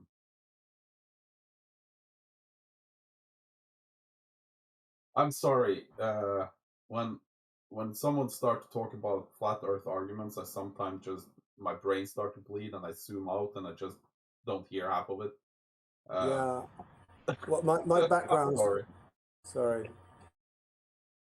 My background's logic and sort of a bit of the psychology of logic, and I have this touching naive belief that everyone is logical underneath, and I'm fascinated in the flat Earth because that seems sort of the utmost violation of logic. And I sometimes I like to talk to these people to see, are they thinking logically or not? Well, I had an interesting discussion with someone the other day that has left the flat Earth community, and he claims it's just a religion, in the base that, in the way that it's just, or a cult, I think he said, in the way that it's based on faith and nothing that you will be able to say could change their mind. And he also said that's why they moved away from a map, because they know it disproves a flat Earth, so they don't have a model. Well, that's the question of denial. Are people stupid, or are they in some kind of level of denial where they're sort of vaguely aware of what's what, but can't address it? That's the question that interests me.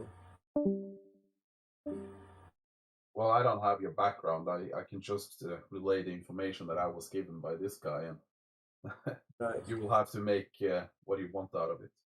Okay, so what do people discuss here then, if it's not... But Bob has done a lot of stuff on, quite good stuff on Flat Earth. All sorts. Flat Earth's one of the things that does get discussed here. We've been discussing vaccination-related stuff recently because Bob was doing a video about it earlier today on his main channel.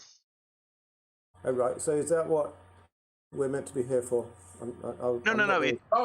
That wasn't my point. It's an open chat. Yeah, that wasn't my point. It wasn't my point that we shouldn't discuss it. It's just I don't have the background to go in and make any points about it. So I just told you what he told me.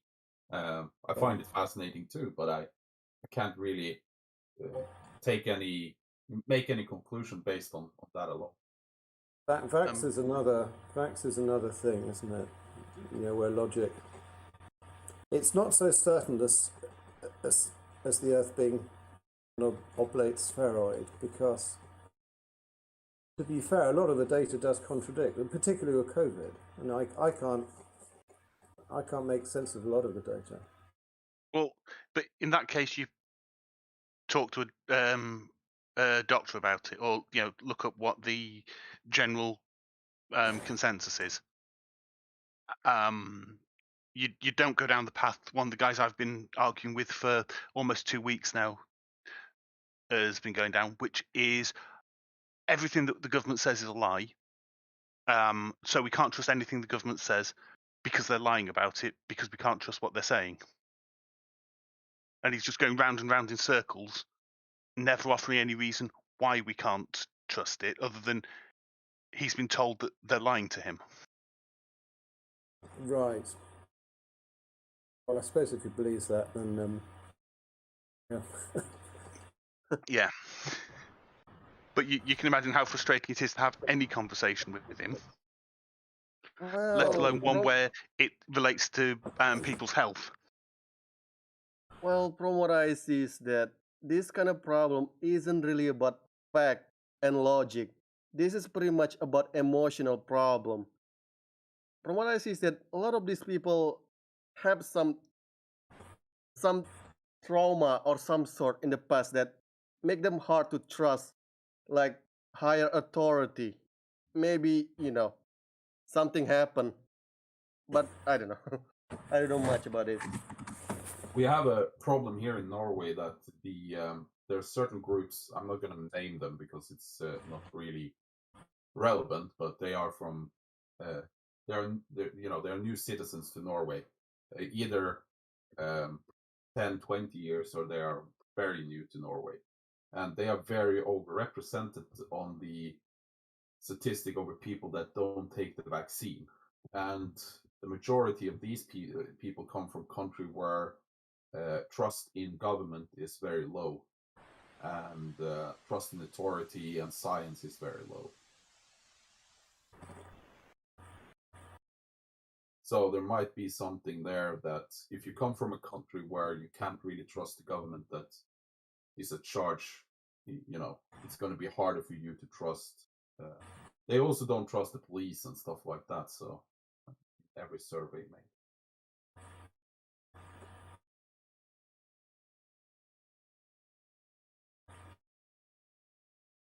I don't know, to be honest. I just dislike, talking stuff like this with this kind of people that always distrust about the government. I mean, I get that government isn't perfect and have something that just unspeakable to do, but all of them, all of them they are doing is just for evil. That just doesn't make any sense. Well, I would think that in a working democracy, the goal would be to get re-elected, not to kill off your population. Yeah. I worked in public policy for a long time,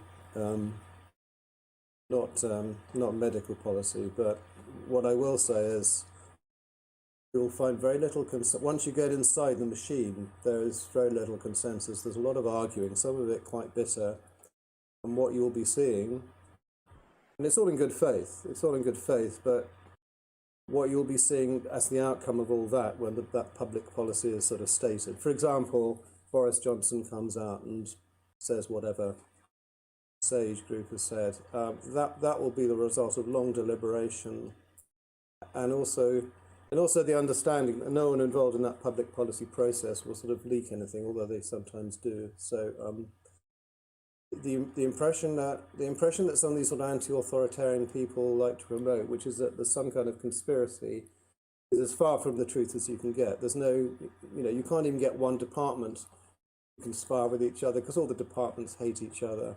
And the process of reaching consensus is a difficult one. Well, I was told, possibly a little apocryphally, if you get 5 ministers in a room, you'll have 8 different sides to an argument. Yes, correct. But you're talking here at the ministerial level, where the minister probably won't much for any scientific kind of issue. The minister won't typically understand. Then you've got the sort of senior people in the civil service who, they're smart people, but they're generalists, and they're relying on sort of the host of people at working level who are trying to establish the policy. So it's really, really chaotic once you get inside the sausage machine, even if it, and of course, what you see at the other end, we get the public policy. People say, well, how can they say that? Well, then I ask, well, yeah, it's science by committee, not science. But the thing is that closing down society is usually a very, very unpopular way of doing things. The community at large, or the country, the citizens in the country usually don't like that. So it's something that I wouldn't see a government wanting to do if they lived in a democracy, if they wanted to be re-elected.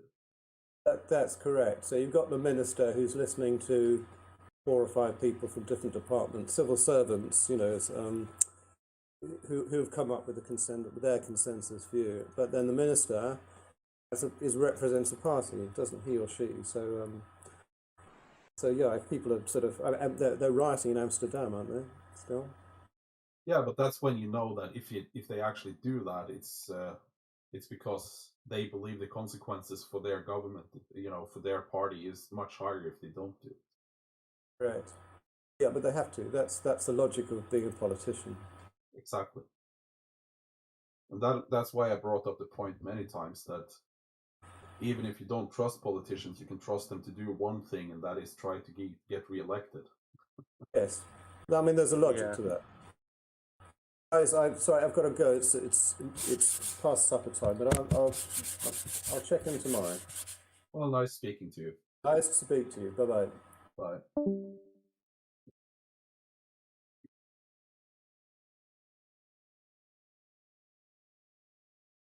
Oh dear. Coming from Bev's channel to this place. Must be a bit of a change. I'm questioning his sanity just for going to Bev's channel. Well, he might not have known. Yeah, that might be true. I've never been there. I've spoken to him once here. That is probably the most painful conversation I've had with anyone. I've had some quite painful conversations with him and his associates on various channels. Yeah. It's to the point now where I've had to realise that if some of them come into a voice chat I'm in, I have to either mute or leave because otherwise I'm going to end up screaming at them. By the way, Judy just did something, and I'm sure Dr. Bob is going to be eternally grateful, Judy. He notices. I tried to slip it in where he won't notice.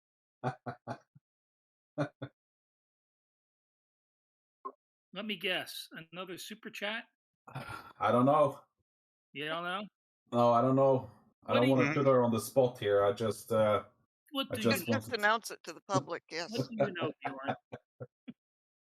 Well, I didn't say that you did it. I just said that I'm sure he's going to be grateful. Oh, there it is. Whoops, there it is.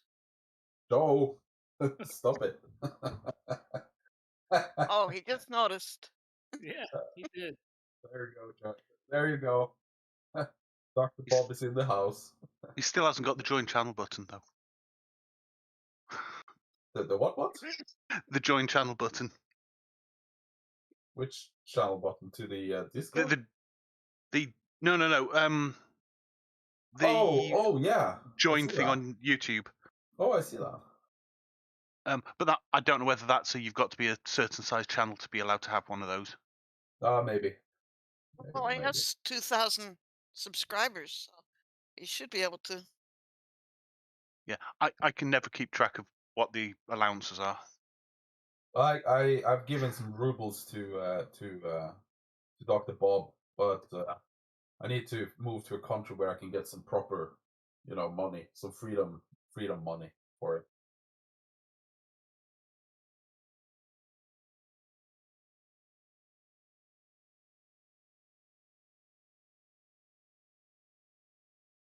Do you have a room for rent there, Joe? Yeah, probably. Room for rent. You can chat with Little Bear. Yeah, it's it's not cheap, Bjorn. Do you take Norwegian rubles? No. Oh, there you go. Only freedom dollars. Only freedom dollars. I get it. I get it. Yeah, that's not going to work. This reheated soup's inedible. Yeah. So, since is Piers Corbin still in the pokey? Apparently he got released. Oh, that's a shame. I'm guessing it's going to be the standard. He's been arrested. He's been bailed out to appear at some point. I haven't looked at it. I'm guessing that's the way it's gone because that's what normally happens in these cases. Yeah, well, I hope no one takes him up on his call to arms. He looks like one of those. Well, if they did, it would add to his possibilities for incitement to riot. Oh, if they do, he's going to end up on the dangling from the end of a rope. Do they still do that over in the Britain, the Great Britain? Do they dangle people from the end of the rope?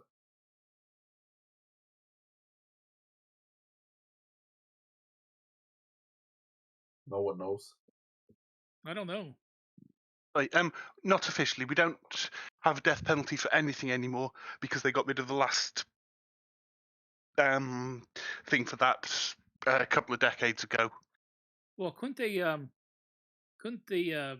authorities take him on a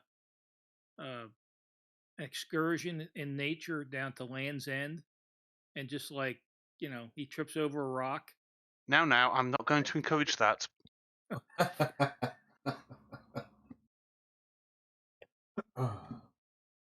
Oh, we took him out. He wanted some fresh air and to see nature, and we don't know what happened. Yeah, no, that would in fact inflame people a bit. Yeah, well, he's got serious issues. Yeah, I wasn't a fan of his brother either. Yeah, I'd rather avoid that bit of politics. It gets messy. Yeah, he was a bit of an anti-Semite.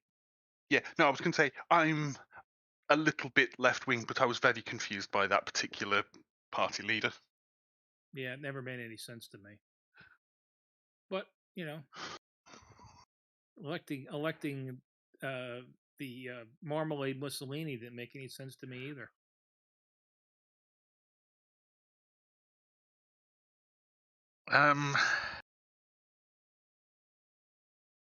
Yeah, I hope we can get back to sensible stuff once this whole crisis is over.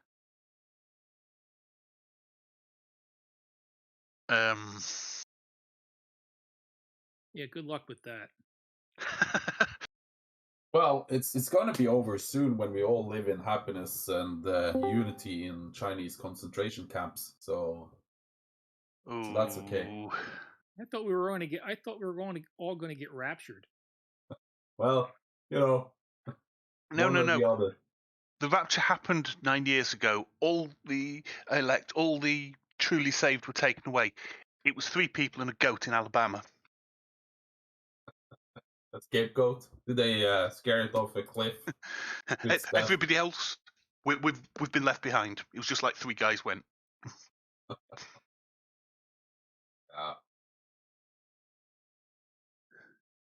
Come to think of it, I think I actually read a novel on that premise.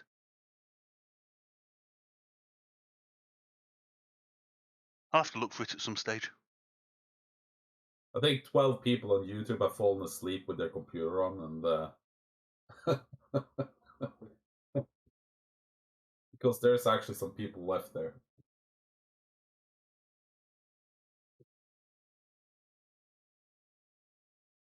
So, hey, Bjorn, do you remember I mentioned to you the other day about the Negative 48, his little cult down in Dallas?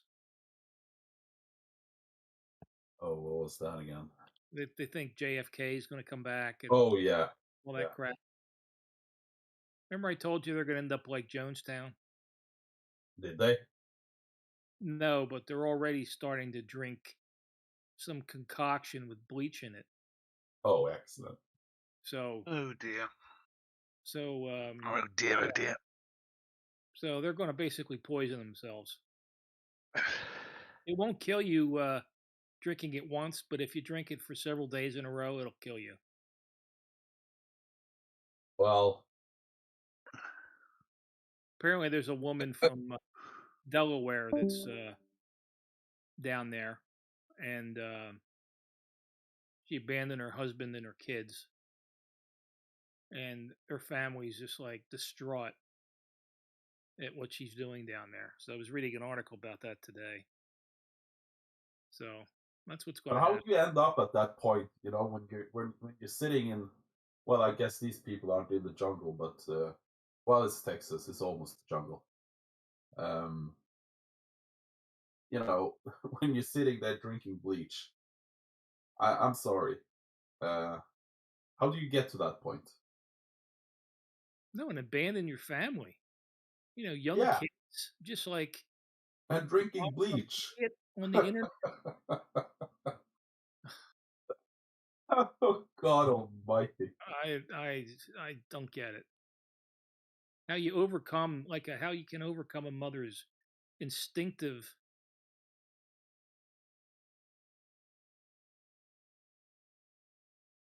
Your mother's instincts to protect her kids and her family. I mean, for an idiot who's you have to do is Google that guy, -48, and what he's been accused of by past wives and the whole thing. I mean, it's just, well, yeah, they're doing their own research. Has he, gathered together a whole shit ton of ladies around him? Is that what's going on down there? It's mostly women. Yeah, that's what I thought. There's men too, but it's mostly women. I'm trying to remember if Charles Manson, what the ratio there with him was. I think it was more women than men. Well, he had quite a few girls. I remember there was 3 of them at the court in the court case, wasn't there? Oh yeah, at least. Which is, yeah, I don't get it.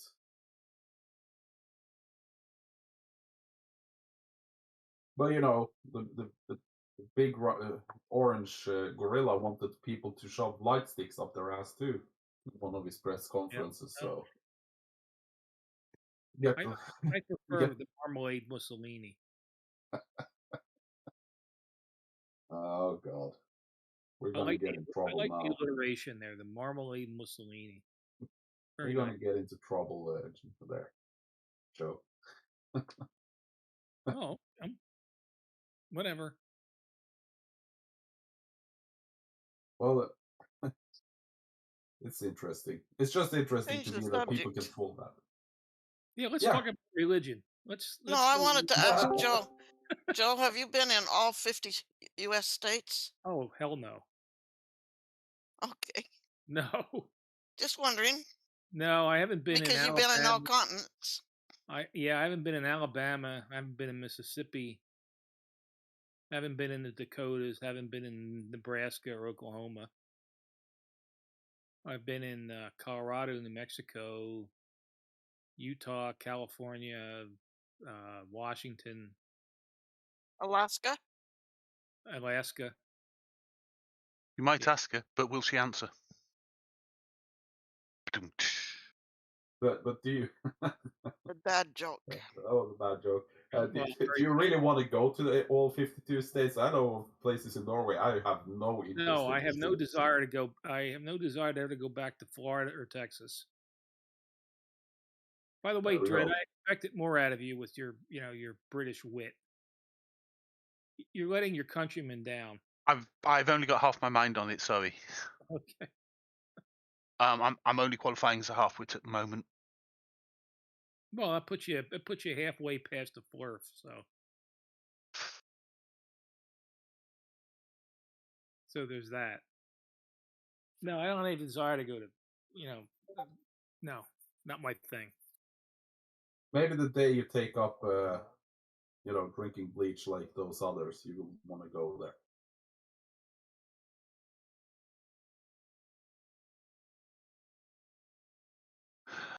I'd rather be abducted by a UFO. That could be quite awesome, actually. Yeah, as long as they're not, probing me in the wrong areas, I'm okay. If they want to probe you in the wrong areas, just remember, nitrous oxide helps a lot. Yeah. Oh, we chased away someone. I think it was Bob changing over which of him's in the stream.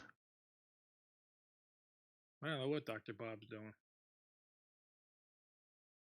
I think the one, Bob the Science Guy, has to be here when there's a live stream, but that doesn't mean that Dr. Bob is actually listening. That's true. That computer's running by itself. There were 2 of him a moment ago. Yeah, Bob, Dr. Bob the Catman or whatever it is. He's off. He's off Discord. Period. He doesn't show up on the admin over there on the right side. I hope Tess is doing okay. He was on the verge of total intoxication. Well, I think that Tessa needs a little bit of a rest and shouldn't be communicating with other people on live stream. From the last I heard. Yeah, he said he's not completely drunk yet, but Sounded like he was well on his way. Let's leave that to Tessa. Yeah, you can put him in the deep sleep channel. I don't think I can fool people. See if I can. Nope. That shot. Not there. Oh, we got a Rogue Larry GPS here.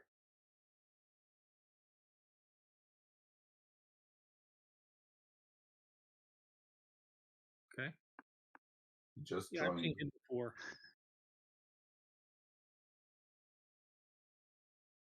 Anyone else have something interesting to bring up? Yeah, otherwise we're going to start talking politics and religion. And other stuff. How about the James Webb Telescope that planned to launch in a few days? I haven't seen much about it, but give me a moment. Well, I hope it goes up. Yeah, I mean, it has been delayed for like forever now. I really hope this is the time that they actually launch this. Yeah, and they're launching it from off the coast of South America, I think. Well, when it comes to stuff that is cost billions of dollars, it's better to be safe than sorry, is my opinion. Yeah. But I don't know, to be honest. Well, I do agree with that, but maybe instead of like in the next year or in the next year again, something like that, maybe just say it right away, in the next 3 year or in the next 5 year. Well, it's better like that way, you know, to keep the interest up, keep the funding coming in. Well, it's Bjorn. Well, I guess that's it's supposed to be much more powerful than the Hubble. Yeah. So half the weight, 6 times the size, I think this says. I hope it gets up there because a lot of money was spent. Hopefully it won't bounce off the dome.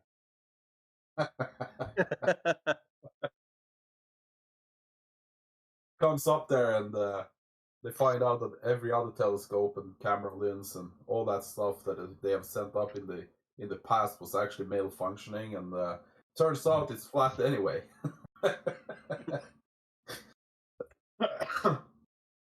It's on the back of a turtle that stands on an elephant.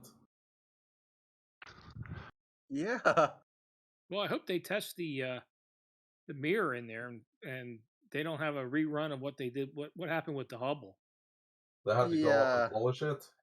When they they didn't do it right. So when they turned the Hubble on, it was nearsighted. It was like me without my glasses on. And provided it doesn't distort in launch, we should be fine. And the thing is that when they choose between the backup lens of the Hubble, the backup one they decide not to use is the one that actually correct without nearsighted. So I don't know, just wow. But I think that what would be interesting if it's half the weight, we could actually send up a few flat Earthers into space. That would be good. Well, they should have put a couple of them in that Tesla Roadster that went up. If they go up, do they have to come back down? No. No. Preferably, no. Just put them in a. Just let them orbit for days and weeks at a time. I think Bev should be a natural first pick. Did you ever see those the videos that those non-astronauts took in that SpaceX ship, Bjorn? I saw some of it. I don't know if I've seen it all. I've seen like hours worth of video, and it's spectacular. Yeah, of course they went to space. I'll tell you what. If Hollywood wishes they had CGI that good. Yeah.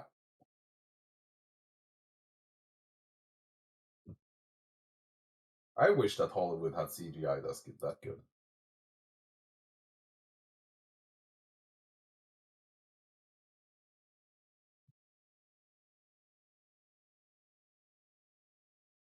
Yeah, I've got a book here. It's like a tabletop book, big book. I got it for a couple bucks at a books, some used books thing. Somebody was trying to get rid of books, and it's got hundreds and hundreds and hundreds of pages of the photography that was done on the moon, both in orbit and by the astronauts. Yeah. And from the original negatives, and the pictures are stunning, absolutely stunning.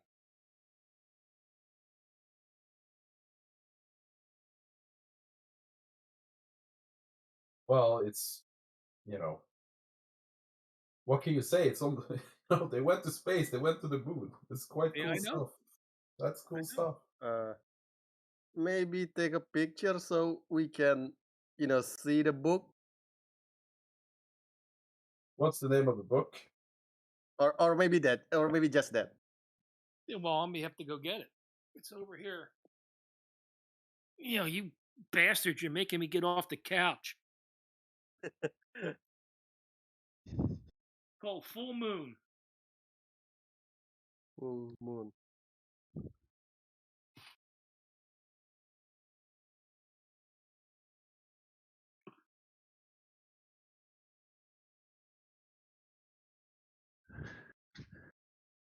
Oh yeah.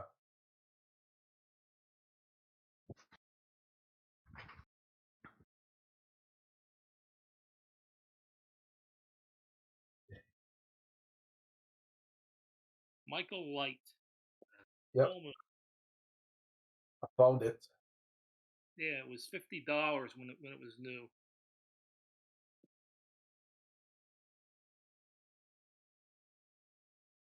Beautiful pictures. You get you've got stuff from Gemini in orbit, and look at the curve. Look at that, unbelievable. That looks like must be Antarctica there. Oh, more curve. If there was an ice wall, you should be able to see it from the moon, I think. More curve. There's Wally Schirra. I think more. Look at that, more curve. More curve. There's a picture of the Earth. This is a great picture. It's a picture of the Earth from behind the Earth, from on the way to the moon, in darkness. And on the right side, there's just like a sliver of a crescent. Spectacular.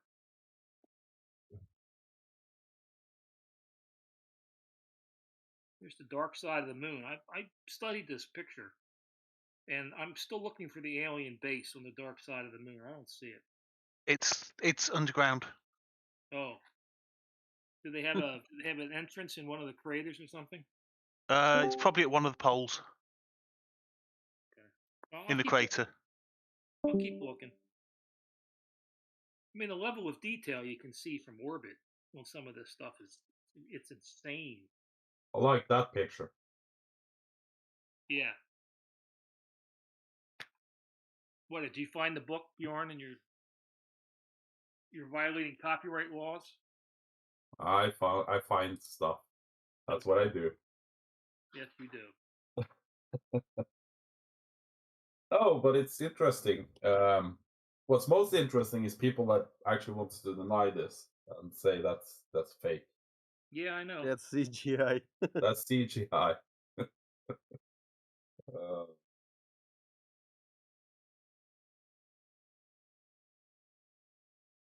Yeah, had somebody who was basically claiming that more or less the entire cloud computing power of the entire world was going into making these CGI images that we're getting supposedly from satellites. Well, go and see the blockbuster movies of the 90s. The best movies they have, where they really poured in money to make CGI, and watch that today. Mm-hmm. And then you go back to the 60s and 70s and see what they could produce. Well, they couldn't produce. Look at the original Star Wars movie. Yeah. I mean, it's laughable by today's technology, and that was the state of the art in 1976. Of course. I also had somebody try to claim that the 1947-48 V2 photographs over America were somehow CGI fakes, which would be quite a talent, really, to be able to do that. Were there any computers back in 1947, 48? Yes. I know they had the one at Penn, University of Pennsylvania, which was the size of a huge room. It was all vacuum tubes, or as you say over there, valves. It was, roughly speaking, a vacuum tube calculator the size of a room. Yeah, it's insane. It's still there, I think. But at the time, the precursor to NASA did employ an awful lot of computers, because that was a job title given to people who did calculations. But on the other hand, all of those computers combined is probably less powerful than many phones today. I mean, the thing is that ENIAC, the famous computer from late 40s from ICs, that if you want to compare it to the modern smartphone, you're going to, and you pretty much need the size of the United States of ENIAC to compare it to today's smartphone. Yeah, and not only that, but you needed the power to run it, which will be quite impossible. Yeah. Well, my washing machine's got more computing power than the Apollo mission did. You're not going to make CGI on this. I'm just saying. No. Yeah. That's not a CGI, making machine. No, it's not. But back to Bev again.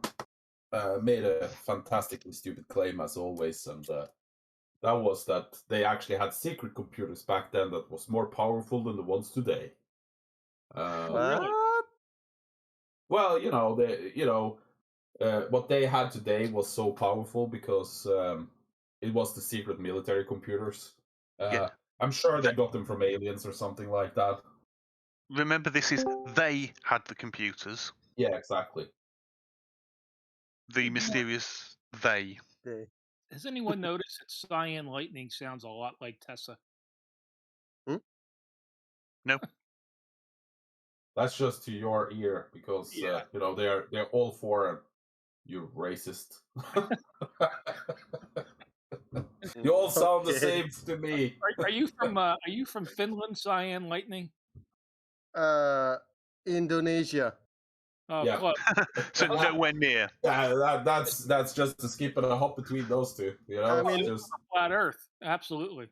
On a flat Earth, that's just 3 meters apart. They speak the same. On my flat Earth map, you guys are neighbors. Yeah. Oh God. Hey, maybe they're twins separated at birth. Yeah, we never know. What do I know? It's possible. Anything's possible. Boy, I'll tell you, Bjorn, I know a lot of people, audiophiles, that look at that picture of that computer, and that's like tube envy. That's like tube. Oh God. They would like, oh my God, if I had an amplifier with all those tubes, oh my God, audio heaven.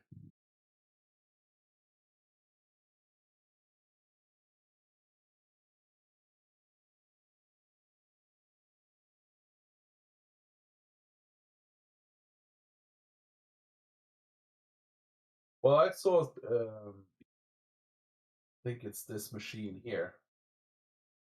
Let's see here. I have a question before you do that, Bjorn. I have a question for Bebby. Is your name like, hey, Bebby? Is that they can take off of that, or is it? No, it's just it's a nonsense name I typed in when joining this. I have other reasons for trying to learn about Discord. Can I just raise something here? Yes. I just visited the other channel, which is Bev's channel. Yes. And something I said here about an hour ago got back to them, and now they've got all sorts of abuse coming. Excellent. A liar. So somebody who was here obviously reported back what I'd said, was listening in, and I'm. They might be watching the stream. Yeah, this is streamed out to YouTube. Yeah. Hello, little people of YouTube. Hello. I had no idea this was going on there. It says live on YouTube. Yeah, my mistake. Yeah. So there's nobody here. Somebody heard on YouTube. Oh, almost certainly.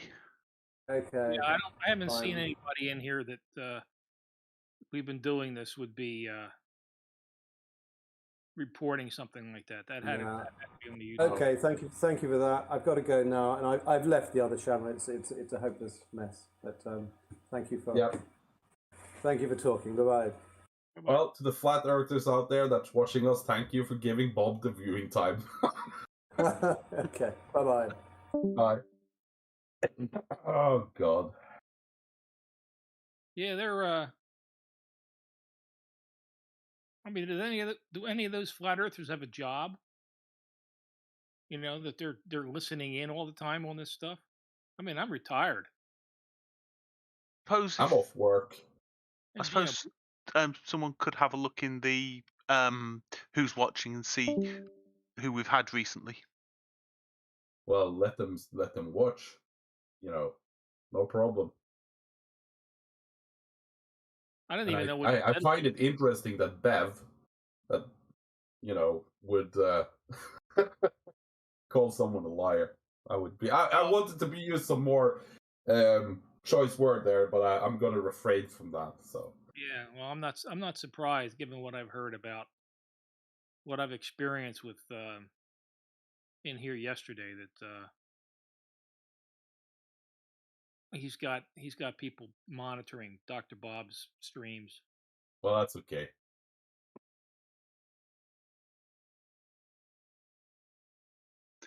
Wonder how much rent Dr. Bob ought to be paying for living in Bev's head. I don't know. It's all this nonsense over people. The Earth is a globe. You know, get over it. But they need to live in their fantasy land where they can be the hero that exposes all this. That is my belief. That's what I believe. Yeah, it's like a bad movie from the 80s.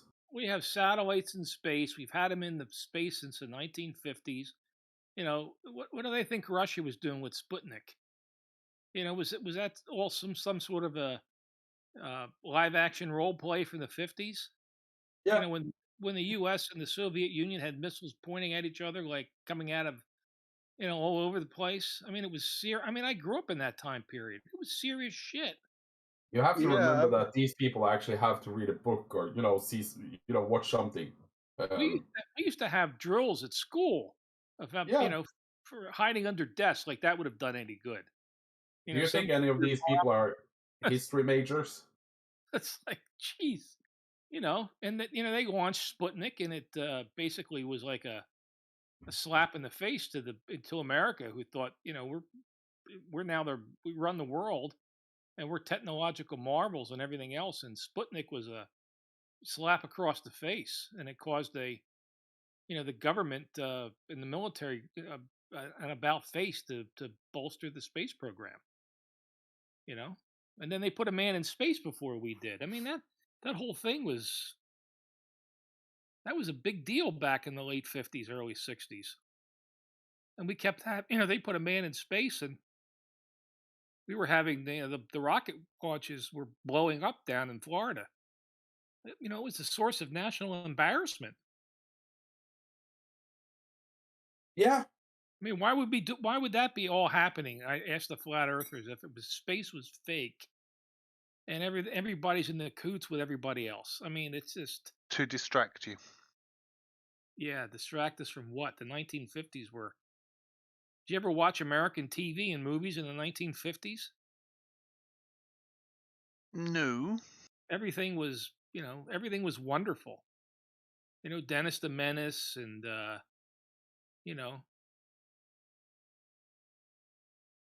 a whole different ball game back then.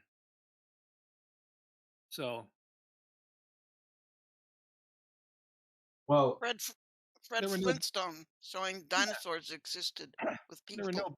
There were no black people on TV. Ah, it was a completely different America back in the 1950s. What did you say, Judy? There was one TV show where where the plot involved putting a baby alligator in the tank on a toilet, and they had to get special permission to show the toilet. But not abusing the alligator. Well, if you want to get down in the weeds on this, the Tonight Show with Jack Paar. Jack Paar basically got shit canned for using the word toilet versus water closet, and you couldn't say pregnant on TV. You had to say with child. And the bedroom scenes, they had to have separate beds. You couldn't show a couple in the same bed together sleeping. So if you look at a show, and that went into the 60s. So if you look at a show like the Dick Van Dyke Show, and they show you the scenes inside their bedroom, they have 2 single beds. I mean, That explains the amount of twin rooms I saw on classic TV. And it's really, if you're talking about the 50s, it's really not the time that you would have, America would have to distract its population. I think the unemployment rate was under 2%. The average income was really high. People had it pretty well in America at that time. Yeah, you didn't even have to go to the supermarket to get milk. They used to deliver it to your doorstep and put fresh milk in a metal case. And when you were done with the bottles, it was all glass. You put the empties in the case, and they took the empties away. Yeah. I mean, same. It was people used to have bread boxes. It was a completely different. People today can't even grasp. I'm old enough to remember what it was like, but people can't grasp what it was like in the 60s. It's it's unbelievable. And then you had somebody like Nat King Cole.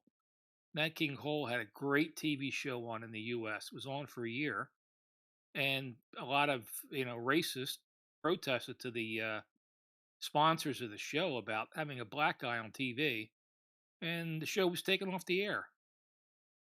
So, that's a completely different time. One of the greatest musicians ever, and we couldn't have him on TV. Insane. Yeah. But the 50s and 60s was quite good for America, wasn't it? I don't remember when in the 60s it started to go down again, but yeah, it started with the war. Yeah. Well, you had the you had the racial tension that started, and then you had the Vietnam War and all the war protests, and then you had the rise of the the free love hippie kind of stuff, where people used to say if there was a baseball team, the Cincinnati Reds, owned by Marge Schott. None of the players on the team could have facial hair. I mean, think about that for a minute. That's how milquetoast things were. No facial hair on baseball players. Yeah, it's interesting period of time, for sure. Absolute insanity. Yeah. Everybody had to wear black shoes. The baseball players had to have black cleats.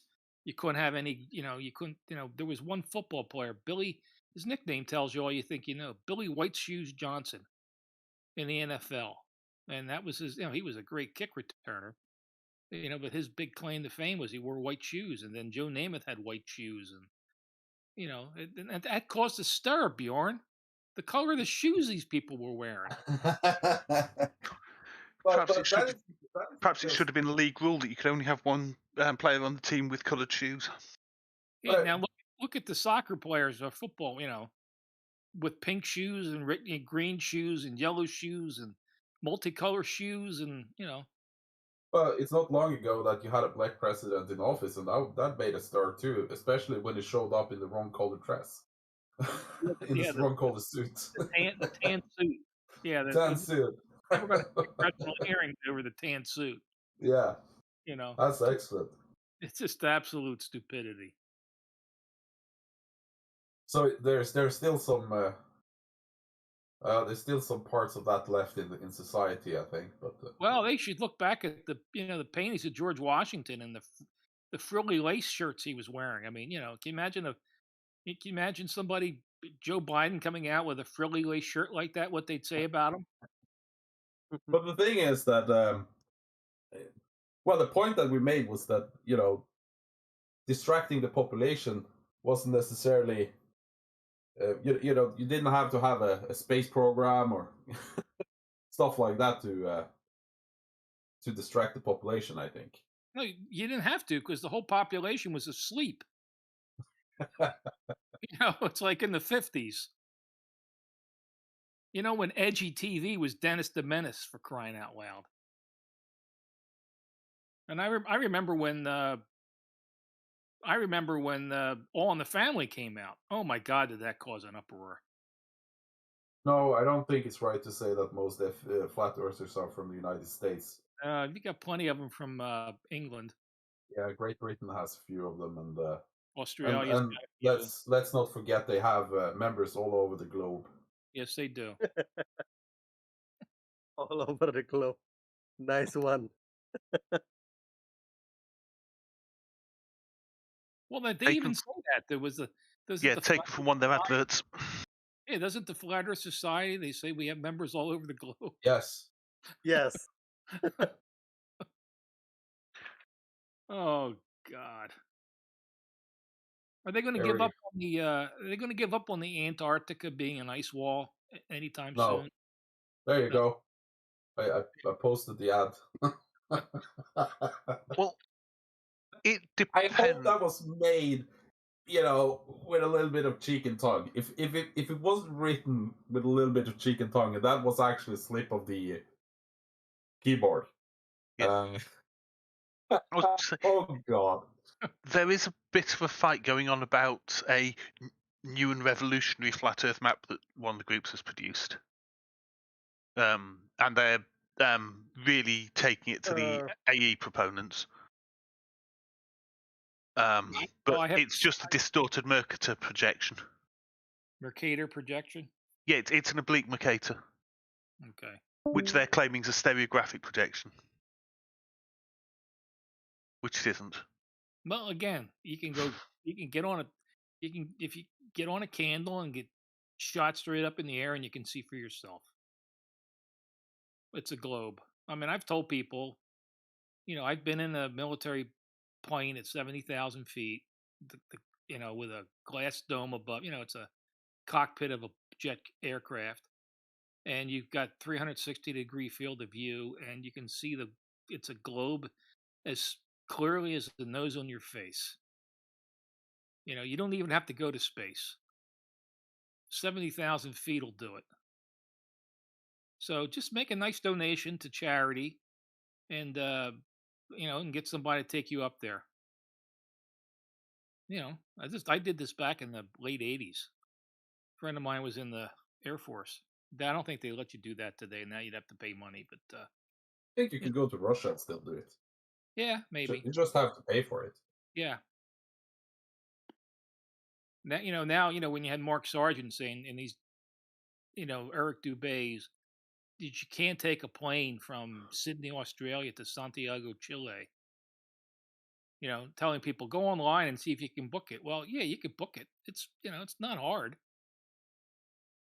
And when we went to Antarctica, we had several people that came on a flight from Sydney to Santiago instead of Santiago to Buenos Aires. And then there were people that came from Auckland to Santiago. And they didn't have to stop in LA or San Francisco or Mexico City or, God, where else, because they were not North American Airlines. So, American Airlines, so they didn't have to stop in the Northern Hemisphere. So the thing is, they're very deceptive with that as well, because they'll deliberately search around for airports that are a long way apart that don't have a direct flight, but they'll ignore the one that's the airport next door that does do a direct flight to the target.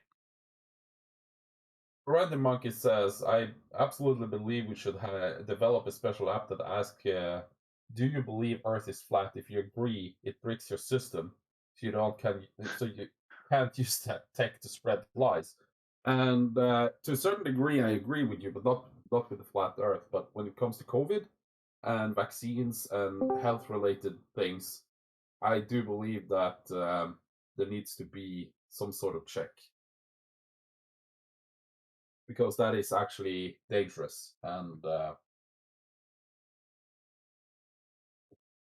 I think absolutely. I think there should be. Not an app, maybe. Maybe someone just can, instead of brick your phone, you should drop a brick on them. Maybe. I don't know. And this crap that you can't go to Antarctica and all this stuff. It's like, oh God, these people. I was talking to one of the scientists on the ship, and I said, we're not allowed to go to Antarctica as we're in Antarctica.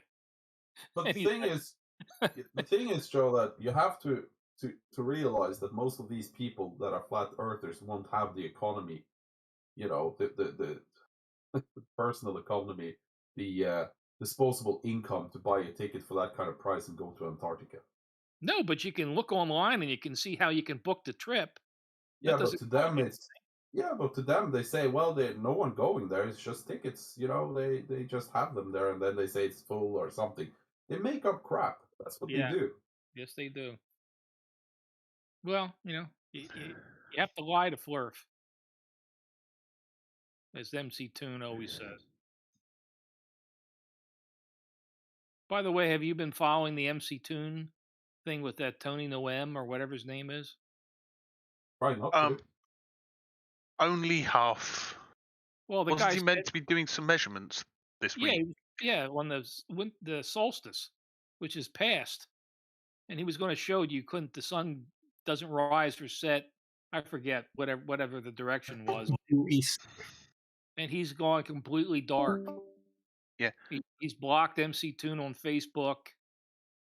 I mean, I have to say, Toon's perfectly reasonable. Missing it by a day, not having managed to do it this morning, would be fine by Toon if he turned up tomorrow and went, sorry, I missed the 21st. I've done it on the 22nd. Oops, I was wrong. Yeah, well, that's never going to happen. Yeah, but you know what I mean? Toon isn't going to rip him apart for missing the 21st. No, if. Yeah, but he blocked him on Facebook. Yeah. So, I mean, that tells you all you need to know. But I think there's one thing that, when I spoke to the previous flat earther the other day, the scare within the community for these people, that the backlash they're going to get from their community if they actually admit anything, is probably so severe that they can't. Then they have to leave the community, and they're going to lose all their friends. Because let's be honest, these people don't have reasonable friends. They only have that community to fall back on. Yeah. And and it's like the Clergy Project. I don't know if you guys are familiar with that. Oh yeah, the ex-clergy, and they leave the. Yeah, but there's tons of priests that have lost their faith, but their whole identity, they don't have any other education. They don't have anything to fall back on. So if they leave, they will basically be unemployed, have no friends. Yeah, absolutely. And I think that's the same for the flat Earth community, because they act like total douchebags, all of them. Let's be fair. Yeah, and to each other as well, not just to external people. Yeah. They're just afraid to admit anything because they know the backlash they're going to get from their own friends. They know how severe it is, and they've seen it been done on others. They know that's what they're going to get. Just look at the arguments they're having over the AE map versus this Mercator one. They were calling each other all sorts of things when they actually had a discussion about it. But apparently, both sides are in fact satanic Masonic shills for NASA, lying about the shape of the Earth in order to discredit the true map. Yeah, hide God. The thing is that some of the most vile language I've heard on YouTube ever has been two flat earthers, ripping each other apart. Yeah, well, just watch that Jake the asshole and pardon my French, Judy, but that's his name, and Jeranism. I've watched that one. They blame each other. It's unbelievable, just unbelievable.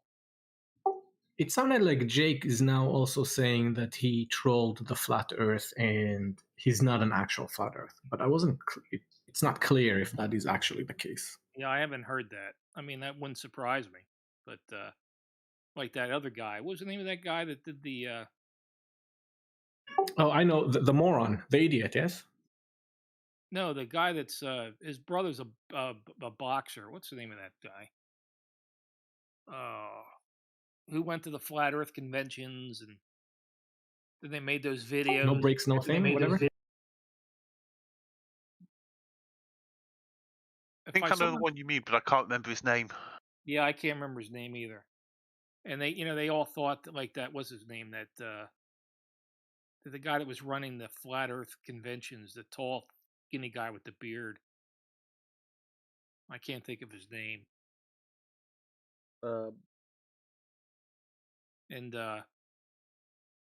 He basically was thrown out of the flat Earth community for the embarrassment of this guy trolling them at these conventions and coming out with that video. And then they laughed about it, how they suckered all the flat earthers into believing that they were flat earthers. I just can't remember the name of the people involved in it, but Is that the video someone linked in Discord? Does that look familiar? No. No, it's something different. Similar idea, yeah. I just can't think of the guy's name. He was a big YouTuber. Logan Paul? Yeah. No. Yeah. Oh. That's it. That's the guy. Yeah. Yeah, he wasn't actually a flat Earth. He just using them, and it worked. Yeah, he trolled them. It was a beautiful troll. It was just, but he got all those people. He had a girlfriend, and he supposedly got him into the flat. It was hysterical, and they bought it hook, line, and sinker. Well, they thought they had pretty people for a moment. Yeah, the people. Yeah, it was something. But what are you going to do?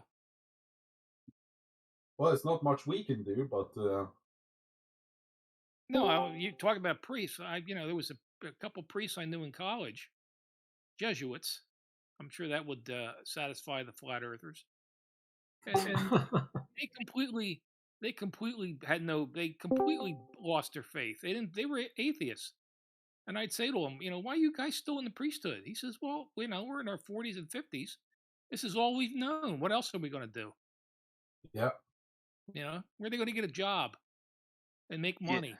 Yeah, because some of them, if they've got relevant degrees, can at least try and get into the academic side. Well, what do you want to do when a lot of priests don't? What are you going to do if you put flat earthers on your resume? I ran a YouTube channel on flat Earth.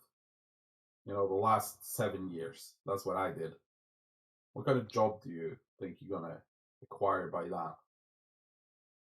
Comedian. Trash collector. Yeah, maybe. No, don't speak ill of the trash collectors. We need those. Yeah, but it doesn't matter if you believe the Earth is flat to be able to. Well, they use GPS here in Norway. You might be able to get into the advertising business because you've shown that you can successfully persuade people to a point of view. You can bullshit people for a living. Maybe you could be a politician. I don't even think they let you be a lawyer if you're a flat earther. I mean, we the legal profession, we do have some standards. But you've let Riley in. Well, he's not a lawyer. I don't think he's a lawyer. Did he go to law school? Yes. Okay. Well, did he pass the bar? Whatever you have to do in the UK. I don't know whether he's passed the bar, but he does have legal qualifications. Okay. Well, who's this? Sleeping Warrior. Riley. Oh, sorry. He has stated he has legal qualifications, and he has shown evidence to that effect that I have not been able to verify or unverify, but on the face of it, it appears genuine. Okay. Isn't his father a preacher? Minister? I don't know. I've not looked that closely into him because I don't care. Okay. I'd say until that's verified, I wouldn't take it with any more than a grain of salt. Until it's verified. And to be fair, if I had any legal troubles in Great Britain, I wouldn't really call him. No. Yeah, no. The only reason I know about the legal qualification thing is because of back when he was doing the dissertation to prove the flat Earth in court. Which wasn't. And that tells me that there must be something wrong with him, because what would that accomplish? Well, I used to sit as a judge in appellate contests for law students, and I have, they'd have to do briefs according to the rules of the U.S. Supreme Court, and all that kind of stuff. So it was pretty technically involved and everything else.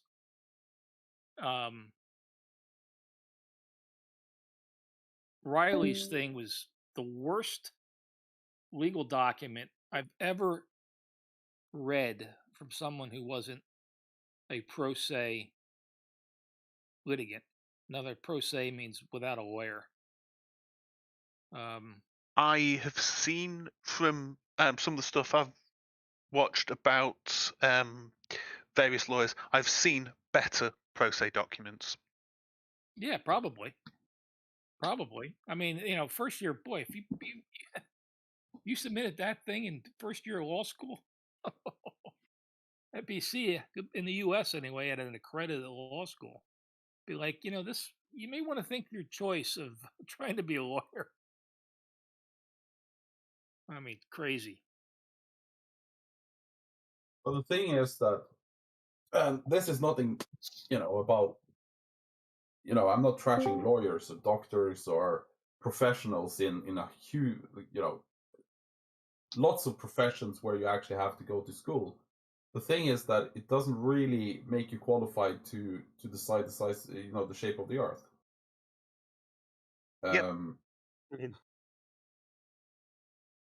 Other than working from the same information that the rest of us have.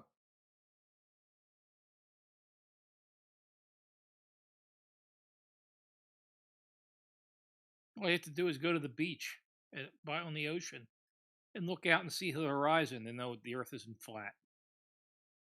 Yeah, but my point is that you can be you can have a high status in life and still believe in a lot of, things that. Absolutely true, Bjorn. Yeah. How much money you have is not necessarily a indication of your mental abilities. It just means you have a lot of money. But it does correlate with your likelihood of being a lizard. A lizard? Yeah, a lizard person. Oh God. I'm sure David Icke's got money, and he's what else can you say about David Icke? I can say many things about David Icke, but most of them aren't publishable. Yeah, that's my point.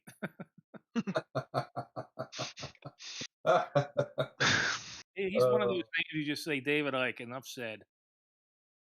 Well, I think he used to be wasn't he like a football announcer or something on the BBC? Or he was a professional footballer.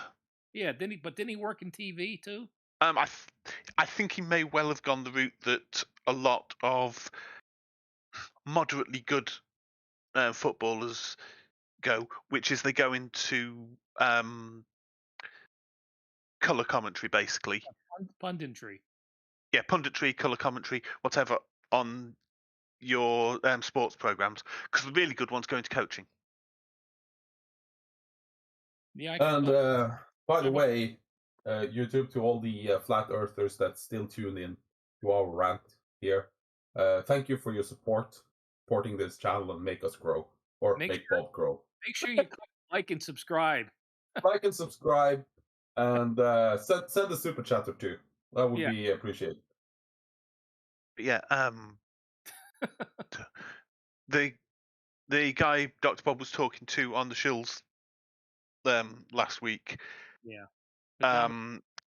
Yeah, PJ's quite fond of David Icke. Oh well, geez. Well, I'm not surprised.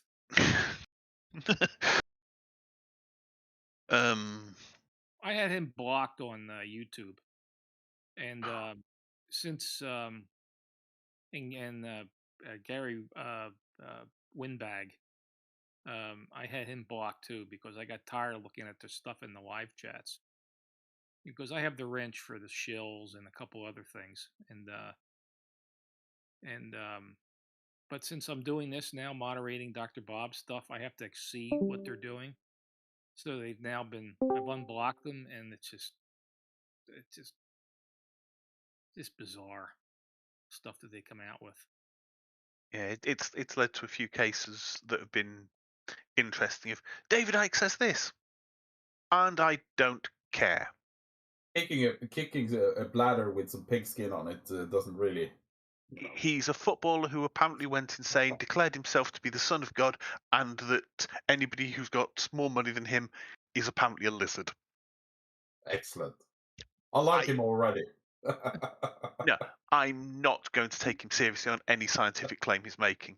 Well, did you ever see his hands? Never looked. Oh, well, watch the video of his hands. I mean, I'm sorry, but if anyone's a lizard person, they ought to take a look at his hands. Like they're bent all over. He's got this weird. I mean, check into that. Perhaps he's a lizard person who's trying to reveal the other lizard people. Yeah, maybe he's projecting. Have you ever looked at his eyes real closely to see if they're, if the pupils change like a cat, or his tongue flicks out every now and then? To be honest, the only time I've seen him on TV was back in the mid-1980s on a black and white TV screen that was probably about 18 inches corner to corner. I couldn't see his eyes. I actually spent an afternoon back in my youth looking into a cow's eyes, and that I just put up David Icke here, and it's like an evil cow. It's empty but evil. That's what I get. Where'd you put it up, Bjorn? Oh, you haven't posted it. You were looking at it on your computer. Yeah, I'll post it here. I think you want to put it in Lego. No. Not safe for work. Well, I don't know if it's safe, but I think that guy took too many balls to his head. Oh, he's got a mullet, for Christ's sake. I mean, come on. There's nothing wrong with a mullet. Oh, God. Oh, come on. They're quite a nice fish. Yeah, sure they are. Now, you've just revealed yourself there, Dredd. I would have said that out loud. Look, if I still had enough hair to be able to grow a mullet, I'd be doing well. I don't. Well, it doesn't take much to grow the back of your hair, the hair on the back of your head. No, but I'm missing everything. I'm missing most of it from the crown of my head forward. Okay. So I can't do the top bit. No. Well, you can have a half mullet. Well, okay. I suppose I could grow the back out and get a small stuffed animal to do the top bit. Yeah. Well, sure. You can have a ponytail in the back, and you should check out the hair. What's the name of it? The hair club for men. Do they have that in the UK? Yeah, no, I'm quite happy to just keep my hair as it is and shave it off every so often when it gets to look weird. Oh, yeah. No, I'm not. Surrender Monkey is asking me if I'm saying he's gay. No, not that kind of balls. We're talking footballs here. There's a guy that used to play, was an All-Pro football player for the Philadelphia Eagles, safety, Brian Dawkins, great player. And Any relation to Richard? No. He was hired by the team a few years ago to work in the front office because he wanted to get some front office experience. And he showed up at the training camp one day, beginning of training camp in August, completely shaven his head. And they asked him, Brian, what's with the hair? He said, I quit on my hair before it quit on me. I tried to do that here, but Linda won't let me. All you do is sneak down to the corner with a battery-operated buzzer, and when she's not looking. I don't think you fully understand how this living together works. God. Yeah. That's I could do it, but the consequences would be dire. Let's put it like that. Are you sure about that? You'd be Yeah, living you'd be living in the backyard, Bjorn. You'd be knocking on people's doors asking for food like that cat that you adopted. Yeah, that's this. I take it that you're very single, God, if you have to ask what she has, what she could do. I plan to stay that way. Well, it's Well, if you have to ask, I don't think you have a choice. if I went away for 2 weeks on a trip, and I came back with a goatee, I'd be thrown out the window. Not that I grown one. Not that I would ever want to do that. Let us know how it works out. Joe, I've grown one just for you. I'm gonna grow it so far I can have a little bit of a rubber band in it. You could be like what was that wrestler guy? Lou Albano. You can be the Lou Albano of the flat Earth community. I'm gonna have a ribbon in it, and it's gonna say "COVID catcher" on it. On the ribbon. You Google Lou Albano, Bjorn. You want to laugh. Remember, we are live on YouTube. I know. Did you ever see the video for Cyndi Lauper's "Girls Just Want to Have Fun"? Yeah. Lou Albano's in that video, and he was a character. He was a real character. Oh God, he was a lot of fun. But yeah, he used to put rubber bands in his beard. He was. God. Oh man. He was a comedian, unlike David Icke. Well, I accidentally grew one just because I was working so much. But then you saw it on the camera, and I thought, I'm going to keep that one. Hey, what are you talking about? Just rubber bands in your beard? Frig, I've had kittens hiding inside of mine. But yeah, well, we've noticed that, Glass. But Glass, I'm not going for the homeless look. Yeah, you could. I could hide under your beard for crying out loud. I mean, what's his name? Johnny O from the Plot Hole. He wishes he had a beard as long as yours. That's one of those CC Tops beards that you have. Ironically, guess what shirt I've got? Well, that's not ironic. Yes, my beard is longer than the one on the shirt. I've got a Plot Hole shirt, as you know.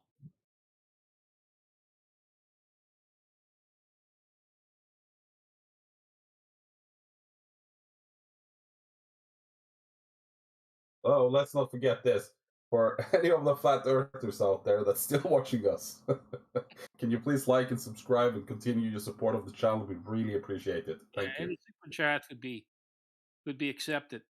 A few super chats would be great. And We're giving you prime. I don't care where the money comes from. No, we're giving you prime entertainment here. Yeah. Is this one called FE peer review? Isn't that a flat earther? I have no idea. He's got a wrench on YouTube. I don't think that there's any flat earthers here with a wrench. No, he's not a flat earther. No. I just want to see how long it takes for you guys to answer me. Well, one left now, so maybe that was a flat earther. He didn't like being bullied into liking and subscribing, which really a shame, I think. But you weren't bullying him, Bjorn. You were just asking nicely. Yeah, I think it's important that you support the content that you watch, and if you've been watching this long, you should be supporting it. Us nut jobs. Oh God. Some of us are crazier than others, as you know, Bjorn. Yes, I do. The thing is that we can't hold a candle to the craziness of the people. You think on the other side? Any idea if Bob's coming back? I don't know. He said he was going to step out for a couple of minutes, and that's an hour ago. So I think that stay all night. I've got football to watch tonight, so yeah, we're gonna put you to work. 4:20. I've got a stream to run as well. We have Earth is Life and Six Spider and Cyan Lightning, and I think they should contribute a little bit to the dead air. Come on, guys. How am I supposed to do that? Tell you how much I hate flat earthers? I don't think that's gonna go well. No, you can contribute with something else. Tell us a story, sing a song. I can say one thing. I say there's the sentence someone said before, right? You gotta lie to flurf. I think it needs to be extended. You gotta ignore to flurf, because they ignore everything that is being presented to them. Yeah. Well, I'll tell you this: what do pancakes and the flurf's brain have in common? Well, I don't know. They're both flat. I wanted to say flat or smooth. You got me. Oh, pancakes aren't smooth. They've got all those lumps and bubbles in them. Yes. Right. Hey, Nash Shill's here, so he can take over some of the content. There we go. Hello. What? Well, I've just been trying to figure out if the Earth is flat, asking flat earthers how to figure out the Earth is flat. Well, come on, hit us, because we have some of Bev's pundits in the chat here. So well, it was Kurt gave me a 6-step process, and then Jeremy told me that was impossible, and then Jeremy says I have to take a measurement, so I ask him what measurement to take, and he doesn't know. So I don't really think they have any proof that the Earth is flat. You know, we're running out of content ideas to keep the stream going, Shill. So feel free to contribute anything you can think of. I'm going to be on and off. All the scientific errors in the Bible? Oh, that's not my favorite yet. You mean like pi being 3? That one's at least relatively minor. That one I can allow for as being they were just trying to give an impression of the scale of the thing. Oh. Yeah. Also heard the significant digits argument. Yeah. They'll just say pi is a satanic concept. So they'll come up with something. It's the math series that never ends if you keep calculating. Pi. How many digits? Also, the other thing that bothers me on the scientific part of the Bible is the Noah's flood. I can't figure out where the water came from, where the water went to. Magic. Well, it works. It actually works though if you have the Babylonian concept of the cosmos. No. Harry Potter just went down to the shore and yelled out "Engorgio" and fired it at the world seas, and they all just got deeper all of a sudden. I have actually had a theist literally invoke it all as, yes, the water was sent down by a miracle, it went away by a miracle, the animals on the ark were put to sleep by a miracle, that's how come he could fit all the animals on the Ark without having to feed them or die of methane poisoning. And at that point, I'm willing to go, okay, at least you're being consistent with the whole thing. Well, according to Ken, one of the Kens, it's not Ham, it's the other one. Noah was smart, so he just took the little animals, the babies, with him. So, Well, I thought there was a drawing of all the animals going on the Ark 2 by 2. Only someone forgot and they put 2 lions with manes on there. I don't know how that works. I thought everybody knew the water came from. No, it's the Lionsgate Pride Parade. I guess. There's a window in the dome, and God just opened the window, and all the water fell out. Right. I can't believe how quick he missed that. The Lionsgate. Yeah, I got it. I was trying to ignore it. Well, talk about methane poisoning. No, the methane poisoning. I want to know how the other thing I want to know. That'll get rid of the methane as well. I want to know how the kangaroos got from Australia to the Holy Land and back again without leaving any traces. It's a better question. A better question for that is how come the Bible doesn't mention a kangaroo? I mean, come on. He's talking about ox and foxes, but there is no mention of a kangaroo or a buffalo. Or a wombat. You think it might have noticed a sloth? Yeah, sloth. I'll be honest. And were the sloths faster then, or did God give the sloths prior warning so they could start off 20 years early to get there? The kangaroos are one of the ones that I could let them get away with traveling all that distance without leaving too much of a mark. What about the panda bears? Can a panda bear do that, or koala bear? Good option. I've linked the picture in VC text, and there's a little bit of a hidden gem in that one. Let's see if anyone can find it. I love the snail. Has anyone here ever seen an elephant defecate? Yeah. Okay, can you imagine with Ken Ham in mind? Can you imagine a dinosaur defecating? I mean, there's a triceratops. There's a triceratops and a T-Rex. They both were long extinct by the time of. Why does that panda have a ukulele? There's also there's the bear here with sunglasses. Socialist. There's also the owl with a book. Yeah, there's also a dinosaur. One more dinosaur there. Oh yeah, Stegosaurus. This is so Stegosaurus came in 3s. So dinosaurs came in 3s.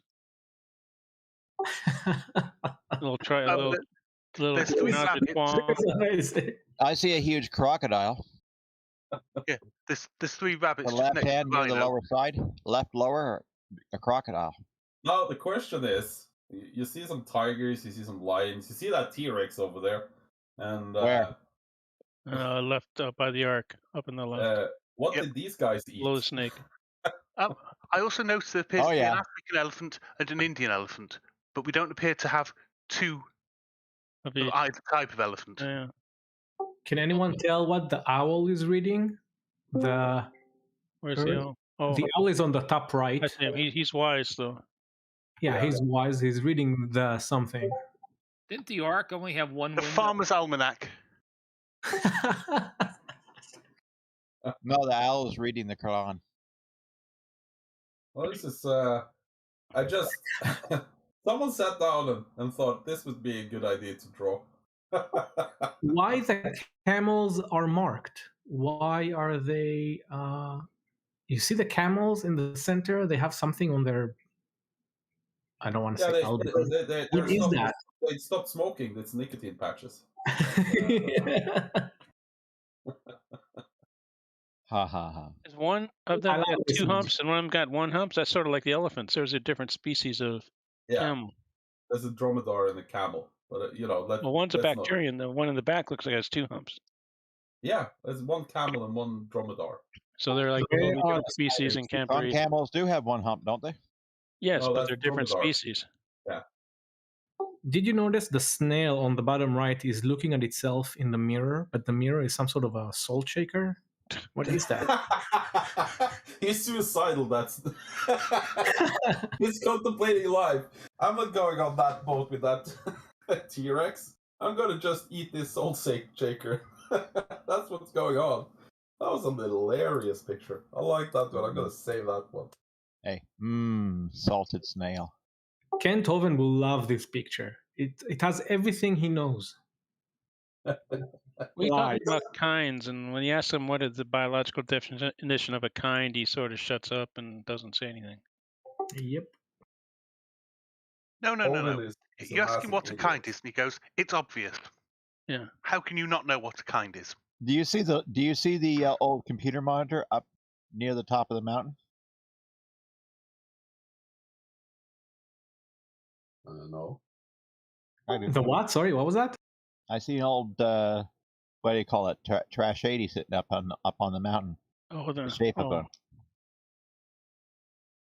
Seriously, what's on the top left? The very top left, there's like these two creatures hanging off the branch of a tree. What's this? Right above the snake. What is that? What is that? That's not snakes? No, above them. There's a gingerbread man hanging off the tree. Yeah. Either that, or it's a slightly brown creeper. And the next question here then is, if let's say that we did this, and what we know about inbreeding, what kind of effect would this have? Well, genetics is never a strong suit of these guys. Is that one monkey holding a frying pan or something, or a lightsaber or something? Well, one of these pandas is actually eating a chicken leg, a chicken wing. It seems. I see that. The other one's playing a ukulele or something. Yeah, something. Yeah. Actually, the weirdest thing is, I don't know if you guys, when you're reading the Bible, the Ark has only one window. This one looks like a castle. Yeah. I'm not sure that's the actual Ark. So you see the pig with the piglets? That's interesting. But behind the one pig is another pig with a hat on, or what the hell is that? Where are they? The pigs are by the giraffes. See the mom pig with a bunch of piglets, and then behind is another pig on the ground, and behind that is I don't know, looks like a minion almost. There's a pig with a hat. That's cool. Pig with a hat. Yes, that's the one. What the hell has he got in his hand? Is that a flashlight? Isn't there like a Monopoly pig or something pig with a writing pen, a feather? Yeah, something like that. Well, the polar bear's got a nice pair of shades on. I'll grant him that.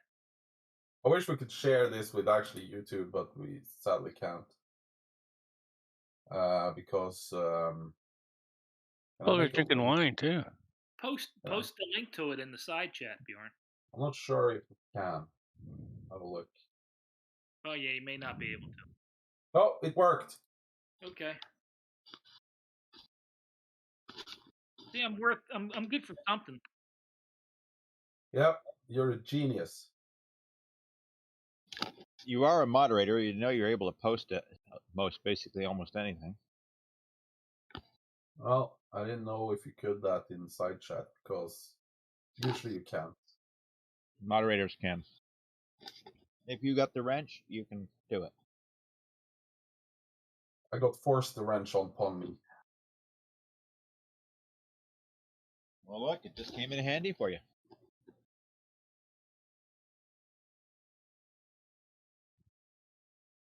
Yeah, my favorite is that Ken Ham built his Noah's Ark. By the way, his Noah's Ark has a cruiser bulb on, a cruiser bow, which makes no sense for a non-powered floating ark, but that's another whole issue. But he built it on a formation of chalk laid down like 300 million years ago. And you can actually see the organism exposed on some of the cuts going to his parking lot. Mm-hmm. It actually suffered flooding, so that's an irony. Yeah, he also built it with a steel skeleton. Now, I usually don't like to, talk about Norwegians being stupid, but we actually have our Bible Belt too. And they wanted to build the Noah's Ark, and that's the creation. The problem is, it's not seaworthy at all, so they have it on the barge. I thought Norwegians were Lutherans. We have different, but yeah, majority is. This is tiny compared to the cat. Yeah, they just took the tiny animals with them. This is just for the insects, right? This is the insect that's ark. That's the following boat that you just follow after the big ark with all the insects in it. And That's not strangely, for like half the ants. yeah, basically, if you took all the insects, I don't think that would actually have space for 2 of all the insects. Nope. And the termites will eat it, so it doesn't really matter. Don't you think that Noah would have seen the platypuses or the platypi come by and made some comment in the Bible? What the hell is this thing? Well, but that's why Noah's brother-in-law didn't make it through the flood. He had the termites on his boat. Right. Yeah. And the beavers. That's the only animal that actually survived. But you think he would say, "Hey, what's this duck thing? Duck billed with poisonous things on it?" But I think when they took it back to, I think that when it took it back to Britain first time, all these fancy people, they didn't believe it was actually a real animal. Yeah, they thought there was a what do they call it?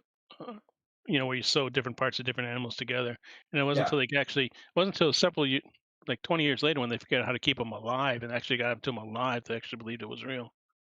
Yeah, they thought it was a very good taxidermy specimen. Yeah. There's a word for that, where you put different parts of different animals together. Which animal was this? The platypus? Platypus. Yeah. Hey, you think that Noah would have noticed that and said, "God, what the hell is this thing?" Oh, we got Hunter. Dr. Bob is back. He's muted though, but he's here. Excellent. Oh, you mean he just entered the room? I'm glad to see the All-Stars every turn. Yes. Now we can get some sensible discussions going on in here. That's pushing it a bit far. Hey, I got a question for you guys. When was the last time you heard a Flurf talking about NASA is basically like a Nazi organization because of von Braun? How old is that argument? About 4 days ago. Yeah, 4 No days way. ago. 4 days? Yeah. Less than a week. It's funny because some of those people who do that, they drive BMWs and Mercedes, don't even understand or don't drill holes with Bosch, drills, and don't even know the history of those companies. They drive Volkswagens too. Yeah, Volkswagen, yeah, exactly. And we're Hugo Boss. Yeah, Hugo Boss isn't really, they designed the uniforms and stuff. So, was it IBM that made the cataloging systems? Just don't install any. Screen doors into the basement of your boat. Why not? Oh, usually the basement leads into some of that blue liquid down below. Well, it was a stupid joke I heard yesterday. Is why on the ISS they have like 100 computers, but they all run on Linux or Mac. You know why? They don't want to have Windows. That's right. You can't open a window on a space station. That's right. Yeah. Well, you have to understand, God. You should. Yeah, sorry. With that name, God, you should actually know that these boats float on fate. So it doesn't matter what you do to them. Well, there's no space either, right? It's all fake. The moon is inside our atmosphere. That's the latest one I've heard from Flurs. Yes, because somebody missed the memo about, hey, we've redefined where the atmosphere goes because we found there's a bit more of it attached to the Earth than we thought. Yeah, there's a bunch of hydrogen out there. Yeah. Hey, we just found that these hydrogen atoms out past the moon are actually gravitationally connected to the Earth. Oh well, guess that's technically atmosphere now.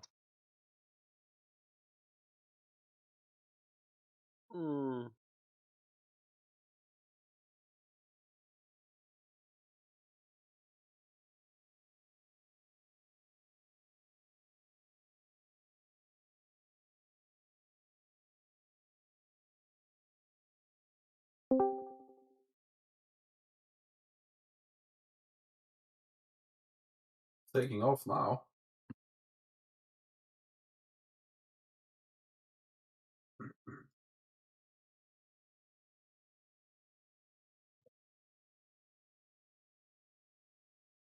Well, on that topic, someone actually built a Noah's Ark on spec. It's huge.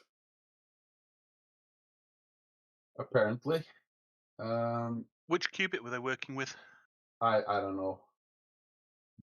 The thing that I find the most interesting is it's not C-word either.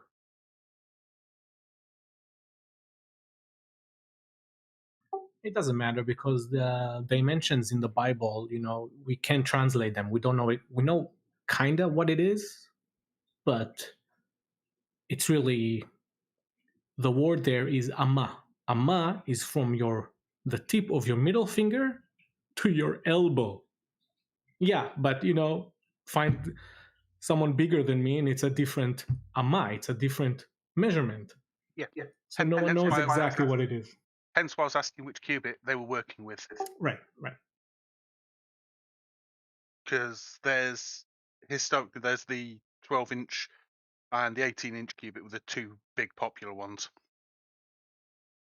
But there were some really weird versions out there. Everything is weird in the Bible. Talking snake?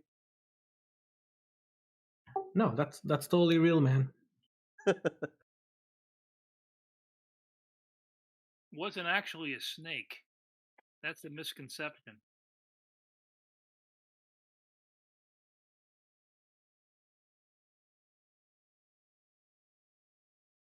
Let me guess. Somebody actually found they actually found a speaker on the end of one of the cables running to God's PA system and mistaken it for a snake because of faulty pattern recognition. No, I don't think in the original Hebrew, the word wasn't snake. I think it was I forget what it was, but I don't think it's specifically a snake. Let me check just a second.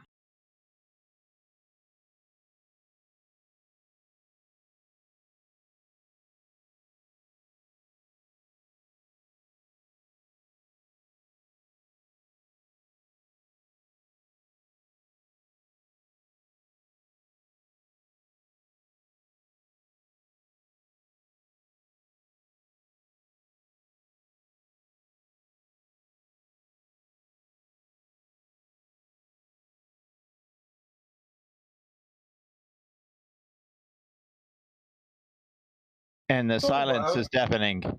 No, but I thought that was said that they said it was a serpent.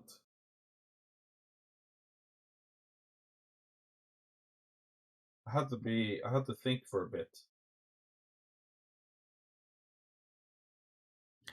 Okay, this is the word, the actual word in the Bible, in the Hebrew Bible, in Hebrew is nachash, which is an actual snake. Nachash is snake. Word to word, like translation. Well, I stand corrected. I think you're right, but I think in the translation it turned into a serpent, which is not necessarily. Oh yeah, Rakia left. Rakia went and hid somewhere. Do you guys know what Rakia means in Hebrew? Expanse, firmament, that sort of thing. Correct. I have seen the translation for the serpent line in Genesis as a dragon, but that's after it had been hauled through the King James Version sideways a few times. So it's probably utterly unreliable at that point. By the way, just one last word about the snake is now when I'm reading, that's Genesis 3. The word snake is a lot, like that thing. They say snake many times. But who left? God? I think Rakia did. Was he in here? I think he was. I didn't see him. Speaking of firmament. Checking out being pinged. Here we How go. come all these boats look different if they're all being made from the same? Apparently, the last one is the is the correct one. We know what the correct one instructions looks like. largely say it was a boat made out of wood that was this long, this wide, and this tall. But exactly. And one window. It was. Oh, must be Yeah, but good if you look at them, smell in they that look like they're different lengths and different widths. Yeah, but Some of that's which qubit do you use? yeah, and the last one, the last one there is supposed to have been made by scale by the guy that made it, but there's a giraffe on top there. If you see how much space that one takes up, I really doubt that you're going to get the rest of the animals in there. The last one was built using the Freedom qubit. It's bigger than all the other ones. There's an elephant there too. Those things, like, they'll sink after 3 hours in the sea.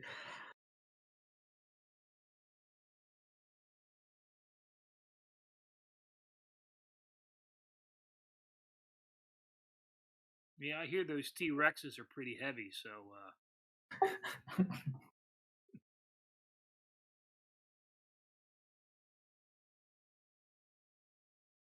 Some of those dinos got really big. Another question is, what about the saltwater fish that can't live in water that isn't the right temperature and the right salinity? Is that the right words? Salinity. Yeah. Personal dome. Personal dome. Each fish had its own bubble. Yeah, or the freshwater fish that had to live in salty water. And all the deep reefs. What about the coral reefs and all the deep water fish that if they come up to the surface they blow up? Yeah. You're gonna have some different pressure. They didn't cover the fish because they didn't cover the fish. Oh, did you see when they built the Ark in Kentucky that they used biblical Tyvek and biblical steel and biblical cranes? Nice. No.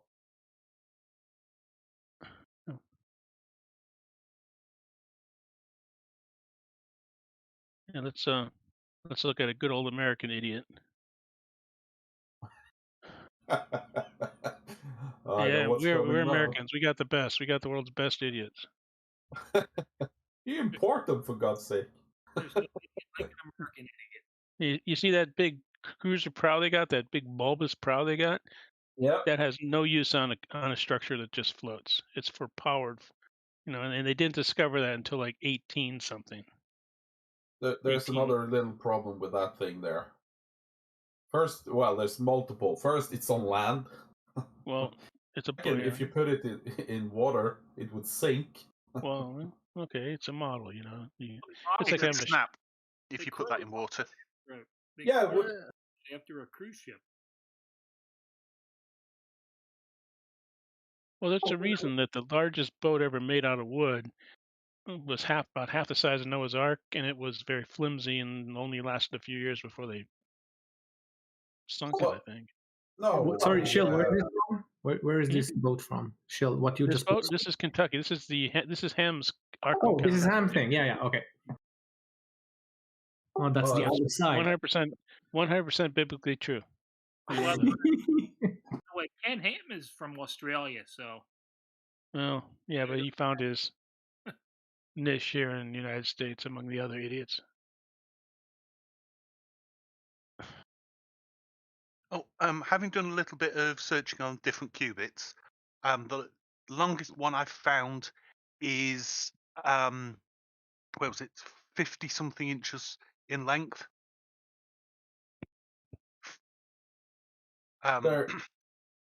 So ridiculously large. That ship there was that's the Mary Rose that sank, right?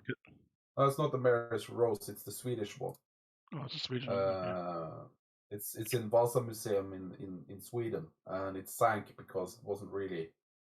It didn't work well for them. It was top heavy. Was that the top heavy one, or is that the Mary Rose? Yeah.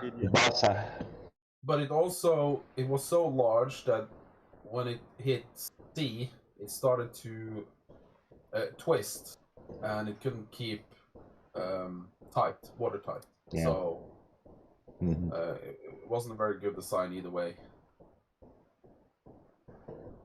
Yep. I found the actual dimensions in the Bible, what it says. 300 amma, and amma is what I told you, the tip of your middle finger to your elbow. So 300 amma is the width. 50. Sorry, that's the length. 300 amma, that's the length, and the width is 50 amma, and the height is 30. Well, so 450 feet by 75 feet by, did you say 30, Amar? Yeah, 30. 45 feet. Which this is the largest wooden ship ever built. Would you say that the tip of your middle finger to your elbow, that's a feet? It's 18 inches. That's what's multiplying by 1.5. Yeah, that's what happens when you don't have the, what's this called, tensile strength of, you don't have the strength. Wood isn't strong enough to be that length. It would twist. It would twist. The problem was twisting. Yeah. Twisting and buckling or bending, in the middle. Back in the keel was the other thing. Socialist, what is this picture? What is this boat? This wooden, beautiful thing. What is that? That is a Swedish warship that sank because it was top heavy, it was poorly constructed, and also it had a tendency to leak and, water. That's bad. Is that bad for a ship to leak? Yeah, I think so. But relative density should stay on top anyway, right? Exactly. Yeah, sure. It's still a bad thing because in general you want to keep the water on the outside. Yeah, it's not good. Well, it sank in a little bit of weather, not much. And what I want to know is how the relative density of the boat changes when it fills with water. Why does it sink then? It should just stay up. I mean, right? Well, I think cannons and cannonballs and a lot of I know, other but stuff. according to relative density, what it's full of shouldn't matter, right? Correct. Okay, I stand corrected. It should have been seaworthy on a flat Earth. There's only one problem, but I don't think I need to tell you guys what it is.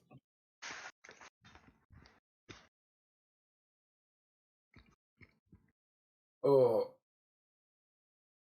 it's been a while since I read the Bible. So stupid, so silly. Sorry, I didn't mean to say stupid. Anyway, well, guys, I should go out and do a bit. See you in a little bit. That's okay.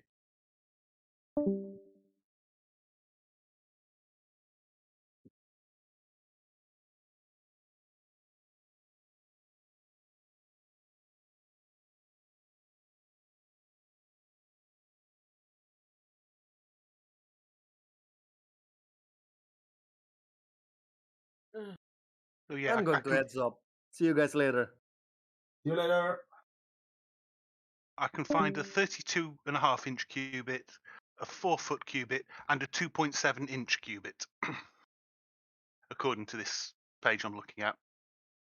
So the cubit's more than a bit variable.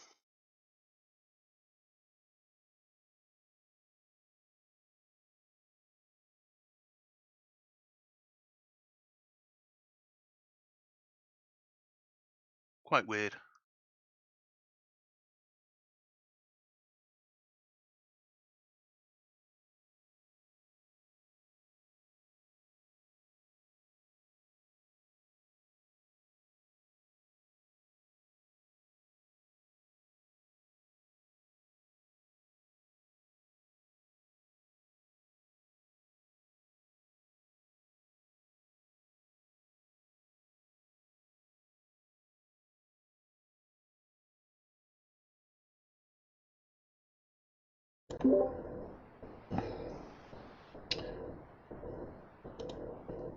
I was listening to the discussion on the Vasa, the ship that was too big for the construction methods as it was. Yes. And yeah, it definitely twisted itself apart, which, I mean, you talk about the Ark as most people know it. It definitely would have as well. But it's not the only ship. This is the Bao Chuan of Zhuang He that set sail from China in the beginning of the Ming Dynasty, about 1500 or so, or 1405. I'm sorry. The largest of those ships was said to be 417 feet long, which is to say twice as long as the Vasa.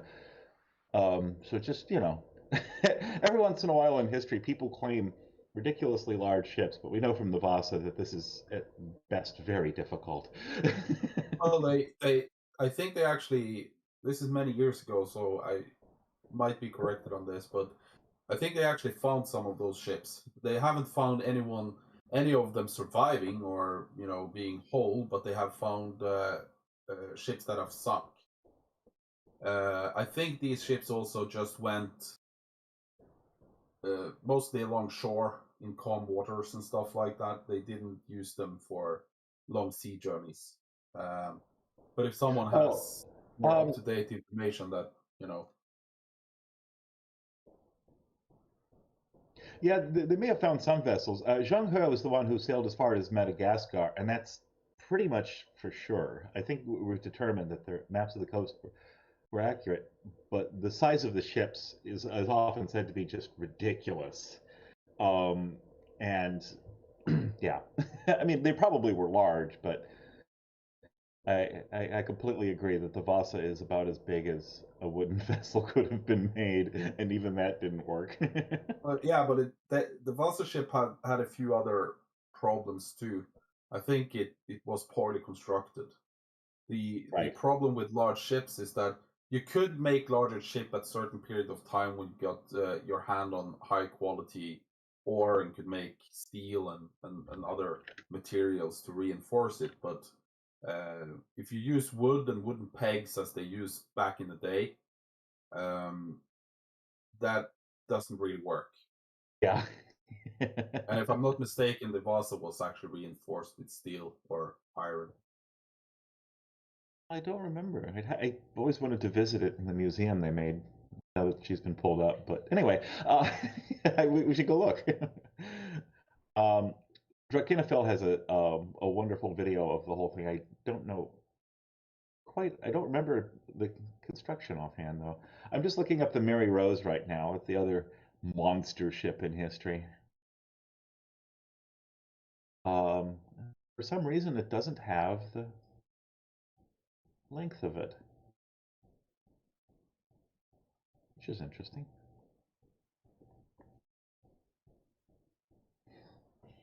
But yeah, there was definitely a limit, right? Yeah, well, there is a limit. They test materials nowadays to check out how much stretch they can take, and there's a reason why we don't build a skyscraper just using wood. That would be, it would be a spectacular building, but we just don't do it. Right. Because the material isn't even when you come to things like concrete. I know Hunter is here. Maybe he has more knowledge about this, because people think that concrete is concrete, but concrete has many different qualities. You have concrete that can sway and not crack, and then you have concrete that's really hard but can't move much without cracking. You have concrete that you can basically pour underwater and it will still dry. There's a whole science to this, and there's a reason why most modern building is constructed. Taller buildings and such is constructed in other types of materials because it has its limitation.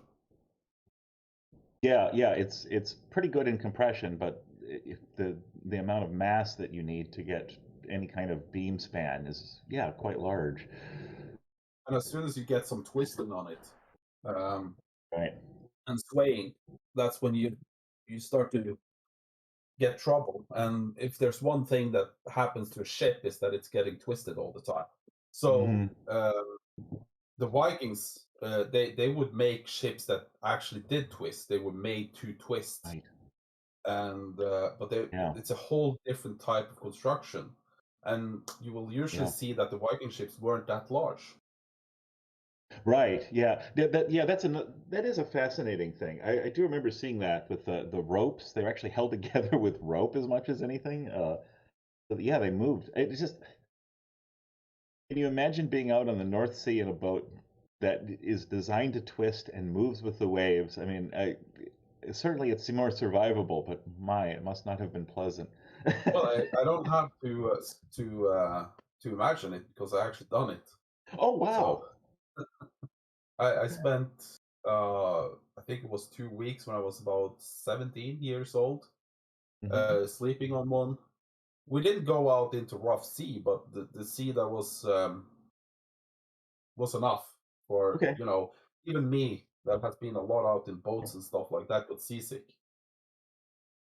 And one of the things is that when you're on the boat, you can actually see the deck move, which is scary when you see the whole deck twists. So yeah. Oh, that's incredible! Wow. Yeah, I would love that. Oh, you can. There are museums in Norway where you can. I think that you can book tours still. Can you take one over to Scotland and do a little, rating and stuff? No, we did that 1,000 years ago. We're done. Oh, that's wonderful. Thank you. I need to go to Norway again. It's been a long time. Anyway, so many places to go. And you're in Norway. Yes. Fabulous. I think this place is one of the places. Yeah, these are just 20 to 30 minutes trips.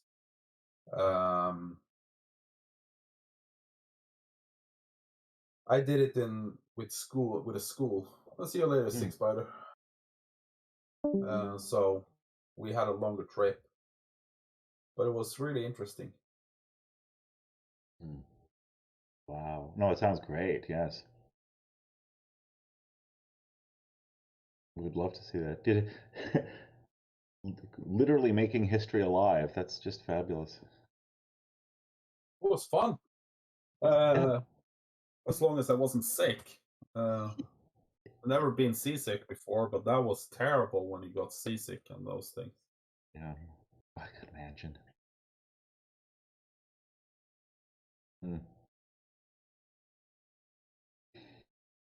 Oh yeah, right. I'd love to do that. I grew up off the Atlantic Ocean near Biscayne Bay in Florida, which is the calmest water in the whole world, except when a storm comes up. But those are pretty rare. And now I live off the coast of the Pacific, which is just so ugly and nasty. Every time I look at it, I'm like, no, I'm not going in this. Yeah. So.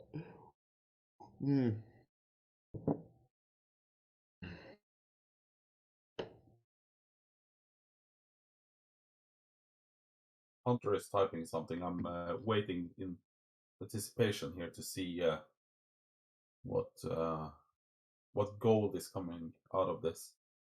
He usually has something to contribute with if he bothers speaking or writing. I'm hyping you up now, Hunter. So you better deliver now. Yes. Oh my, hold on. I should check on work. One moment.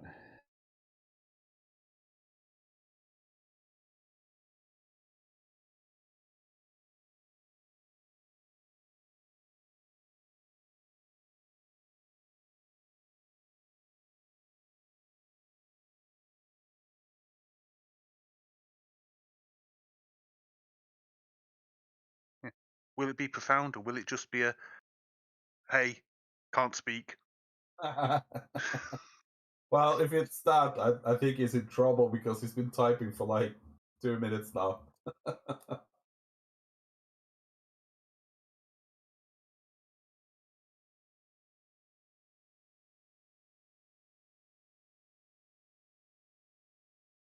Oh, he's busy working. Oh, well, there you go. There you go. Tour on the USS Constitution.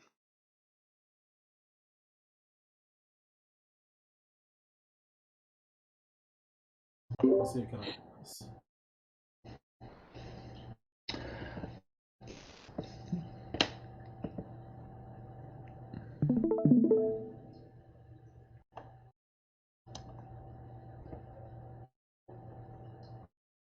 This is a quite big Viking ship they reconstructed in Norway. I don't think the people that are rowing that thing is doing it right though, because it seems like they're having a little bit of trouble there. But tourists. Just tourists. That's a quite big ship, and I think it's a reconstruction of the largest ship they've found. Okay. So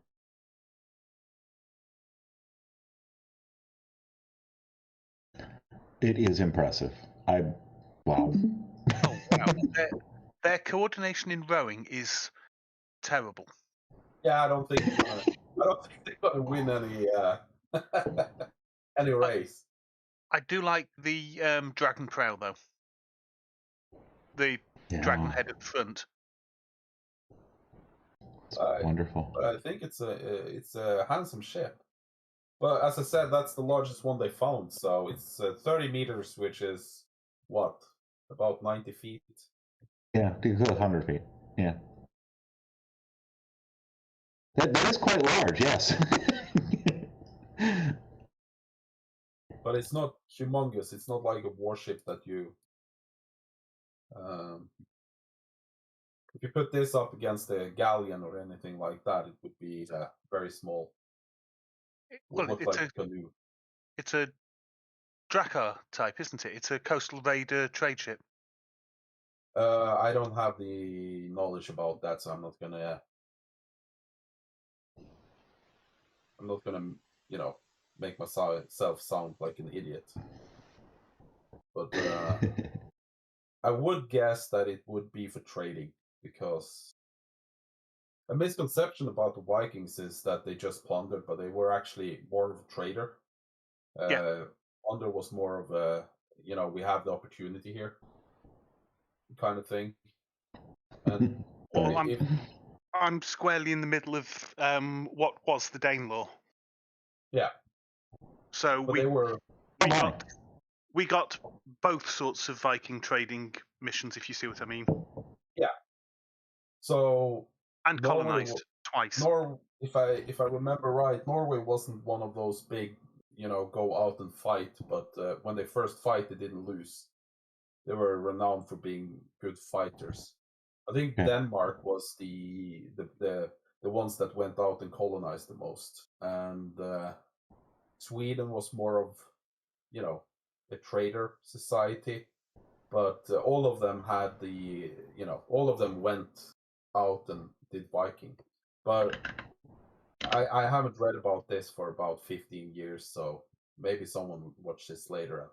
I apologize if I said something wrong.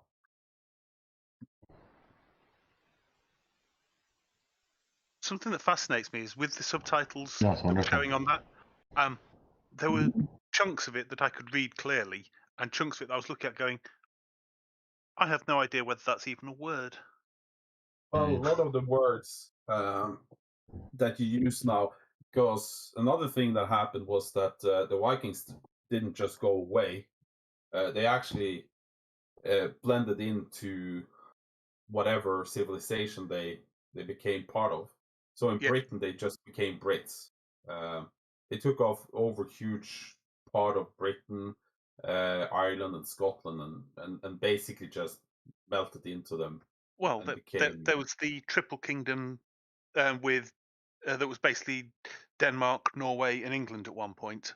Yeah, so it's basically they just got assimilated into the culture where they were. But the point of that is that a lot of the language stayed. So a lot of old Norwegians or Norse words and Swedish and Danish, which is so similar that we can't understand each other, stayed. And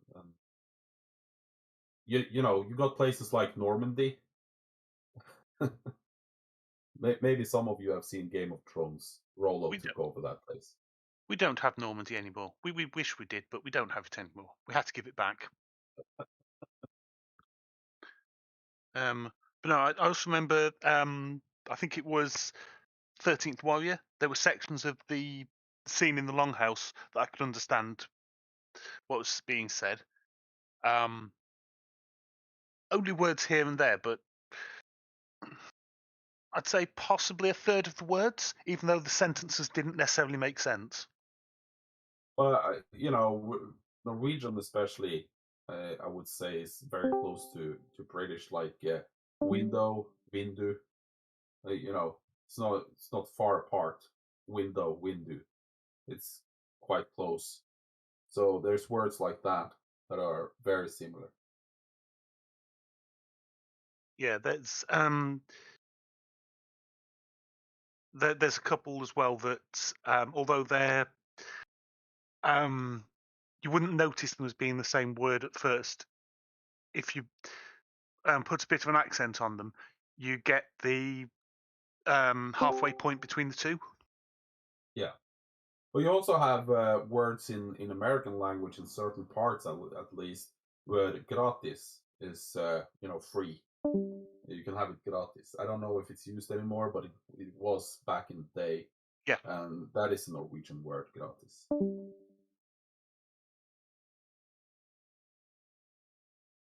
Which will be one that came in through one of the Latin or pre-Latin roots when Europe was being all mixy.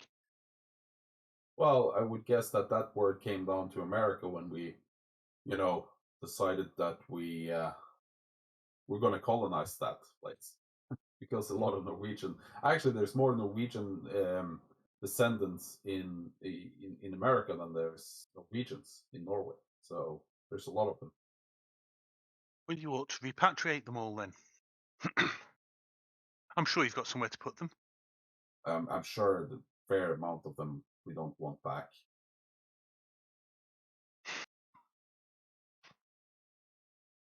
I sent them down to Joe so he can take care of that.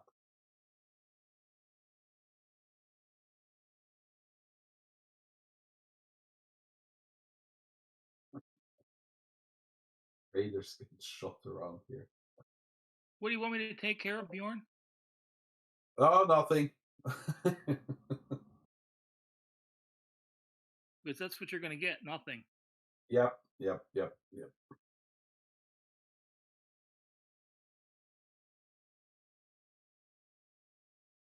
Well, now that we've bored all the people in Discord to death, maybe we should change the topic.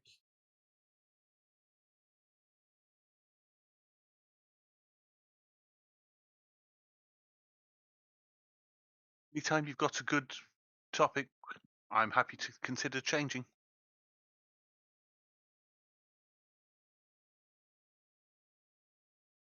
Yes, it's going to be some silence from now on out.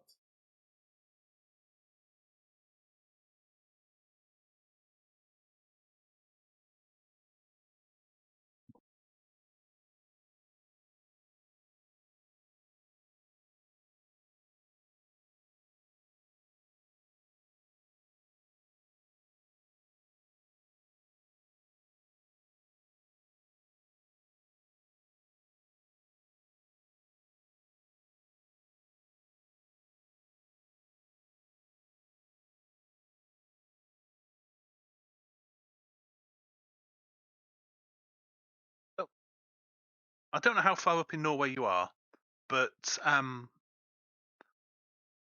much of Norway does any of Norway get into the point where you don't actually get daylight at this time of year? Or is it too far south of the Arctic Circle for that? No, the northern part of Norway is north of the Arctic Circle. Because I can never remember where the line cuts off on the maps without actually having one right in front of me to look at.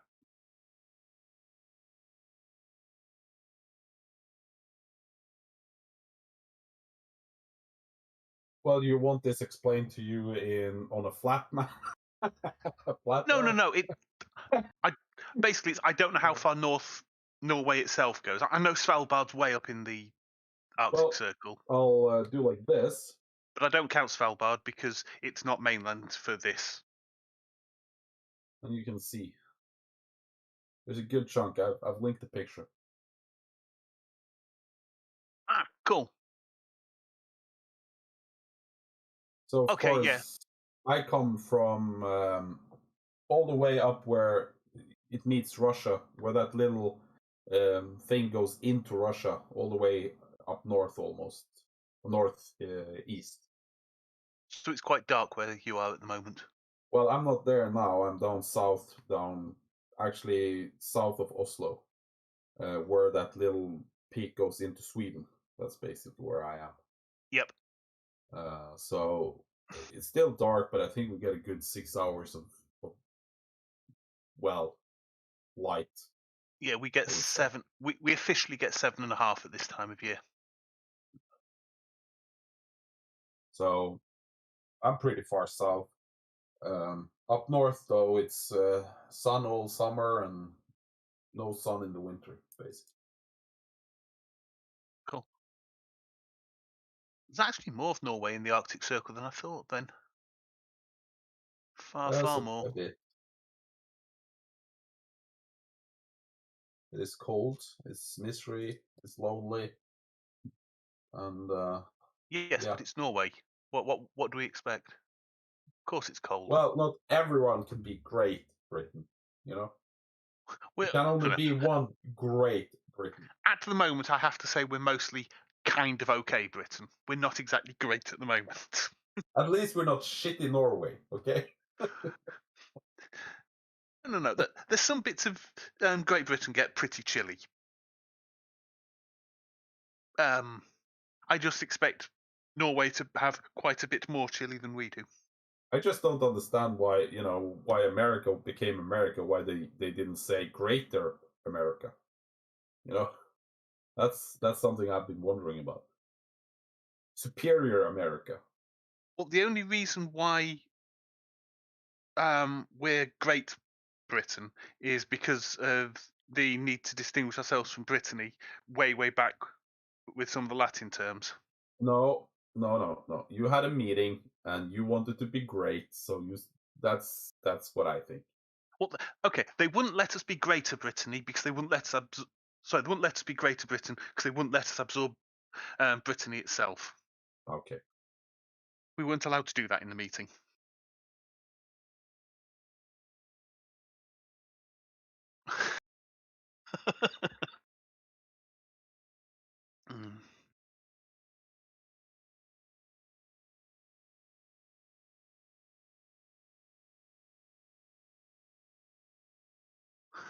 Oh, and this might be a silly question. Roughly where found it? I was looking for the island with the polar bears, Jan Mayen. Yeah. I couldn't find it on the map, but then I did because it wasn't where I thought it was.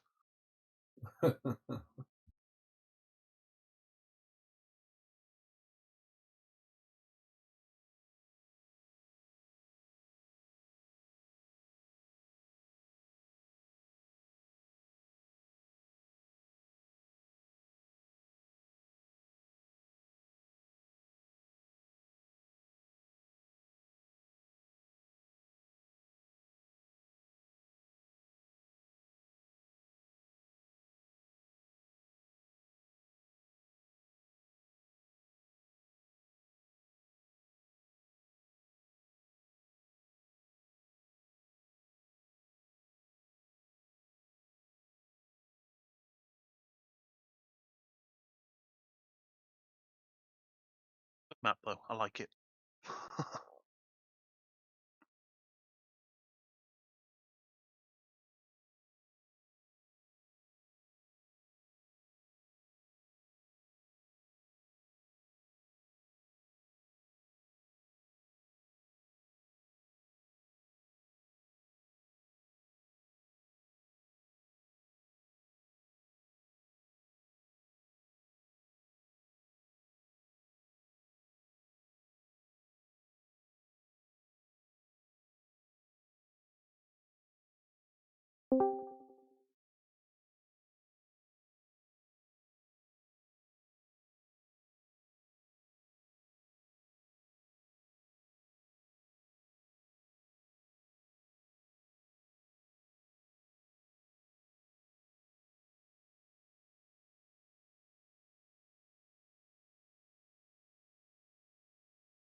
Hi, Bjorn.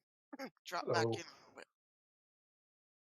Well, we're off the religious stuff, so it's safe. I've been eating and other things, so I came back. You're welcome to come back at any time, you know that, Judy. We need someone here to watch out and make sure we don't get out of hand.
Oh, has Dr. Bob been on in the past hour? Not in the past hour, no. No, he came back in here not long ago, but he hasn't been active. I think it's about time that he comes in and save the stream, because this is a disaster right now.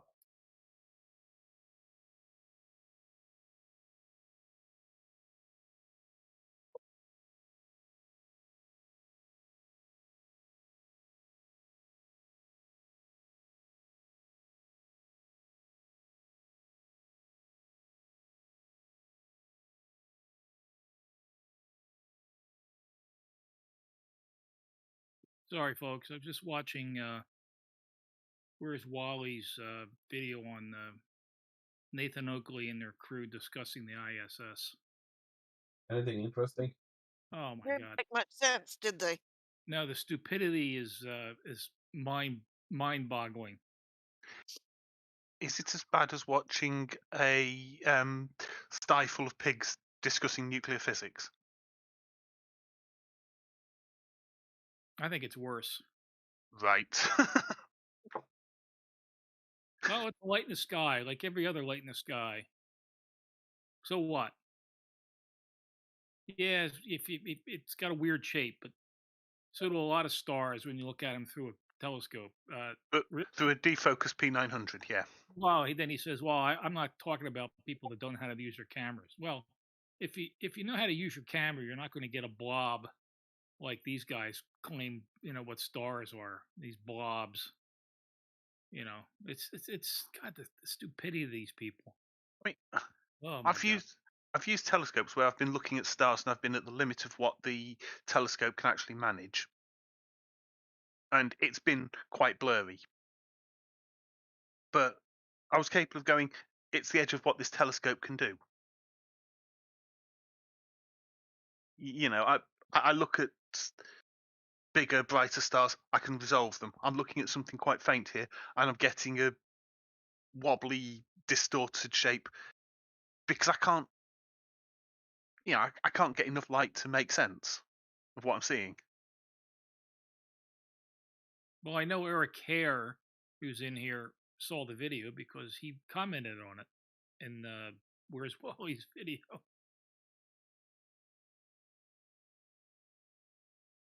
Yeah, it's mind blowing. Oh God.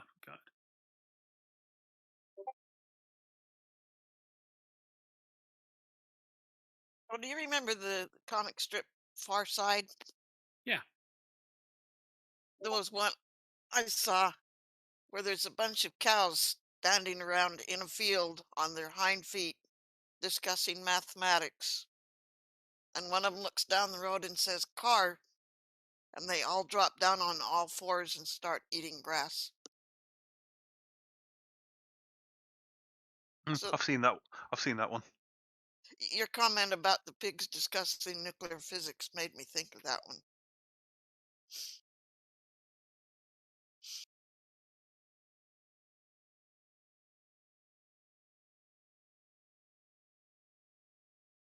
don't think he ever did one about flat earthers. He probably would have thought that was too ridiculous.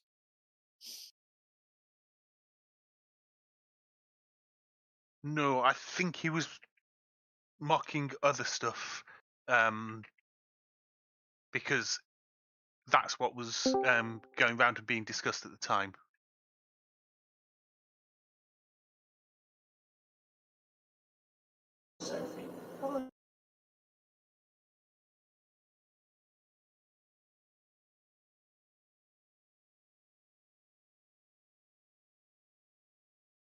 What do we do? Chase Bjorn out of here?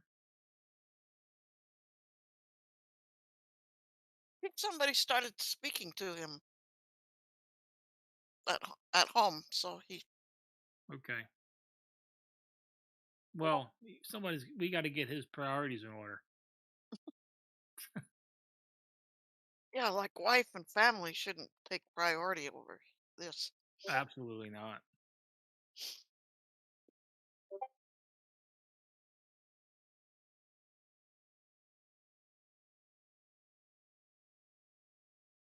Well, Judy, you get to moderate the chat then. Have fun. Are you leaving? Has there been anything that needs moderating there? No, I'm talking about in here. You sound concerned that I might be leaving. No. I see Adventures with Dogs is in live chat, so he can moderate there. Yeah, there's always somebody with a wrench in there.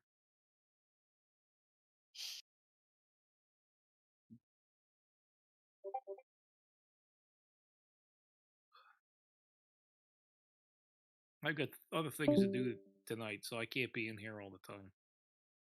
Yeah, I'm going to bed soon. I'm gonna have to, I have to raise my fee. My hourly rate has to go up from 0 to something. 5 pence an hour. Hey, Bjorn's back. Yes. I did something brave. You spoke to your wife? Well, that would be suicidal. Spending time with you guys. No, I went to Bev's channel and tried to listen to some of the stuff there. And I thought I was going to leave him a lovely, lovely comment there telling him I love his work and all that stuff, but apparently you're not allowed to do that there. So you didn't speedrun getting banned off of the server then? Well, I haven't been on his server. I just went to his YouTube dump. Oh, channel, I mean. I misspoke.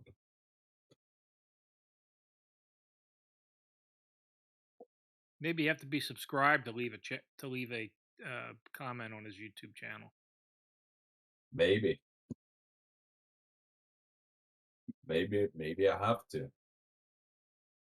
But you know what? I'm not going to do that because if someone comes and sit with my computer and they see I'm subscribed to him, they might actually think it's a good idea to call the authorities and get them to have them get me and put me in one of those white shirts, where your arms are.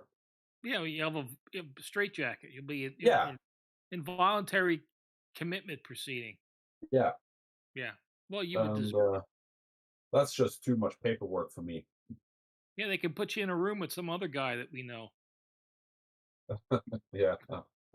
Well, let's not take that on there. That's why I used cryptic language there, Bjorn. Yes, I know. No, that was interesting. 25 seconds of my life. What were they talking about? Yelling. Oh, okay. What were they yelling about? Well, when the yelling had gone for 25 seconds, I stopped listening. Okay. What's the name of his channel, by the way? I think it was Bev Try Think. Oh, yeah, Bev Try Thinking. Okay. That's on YouTube, though. That's not. Does he have a Discord server? I have no idea, and I really, really don't want to know. Okay. He probably has a secret lair. where he and his minions contemplate the doom of society.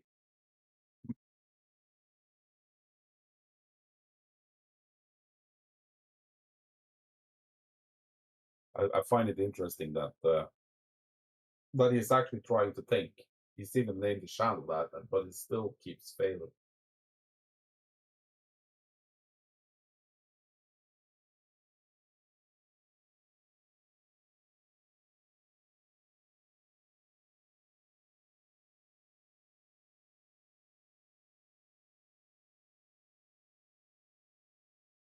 I gave a Far Side comic book to my boss when I was working, and she said, well, there was a lot of them that being finished, she didn't understand what was happening. Some of the things that are play on words and stuff. So I told her sometime I would explain the things that she didn't understand, but didn't get around to it before I left. Well, interesting enough, I found his Twitter account, and when you go there, it recommends other places that you can go and have your brain melt. And one of them is a very far right group. I'll leave that so I don't have that in my holy shit. Well, I can't say I'm surprised. No, at least Twitter has put him in the right category.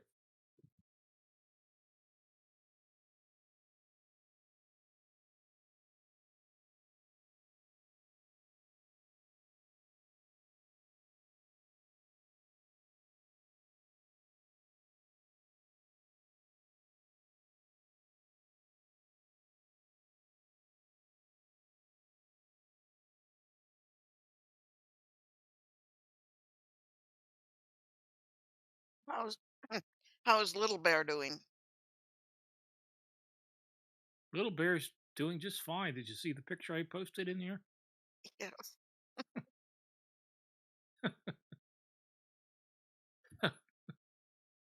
Yeah. So yeah, it says it all. Yeah, I see that. I heard you talking earlier, Bjorn. Specifically at 3:36 p.m. my time. The what's it, is it called, the Wasser ship?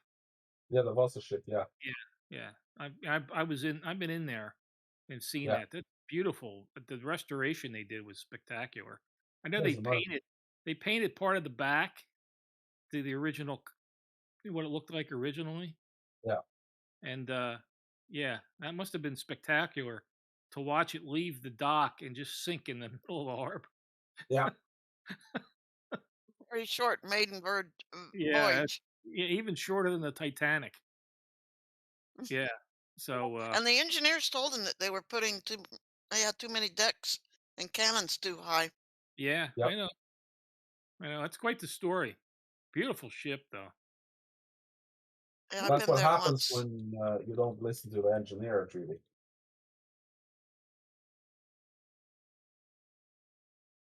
Did you chase Hunter away there, Bjorn? No, he said he was at work. Well, I hope I did. I don't hope I. Oh God, Fever. I hope I didn't chase him away. Words are difficult today. I thought maybe you insulted him with your description of concrete. Well, he's superior. I think even Judy has more knowledge than me on concrete. So I get a little irritated when people talk about cement when they mean concrete. yeah.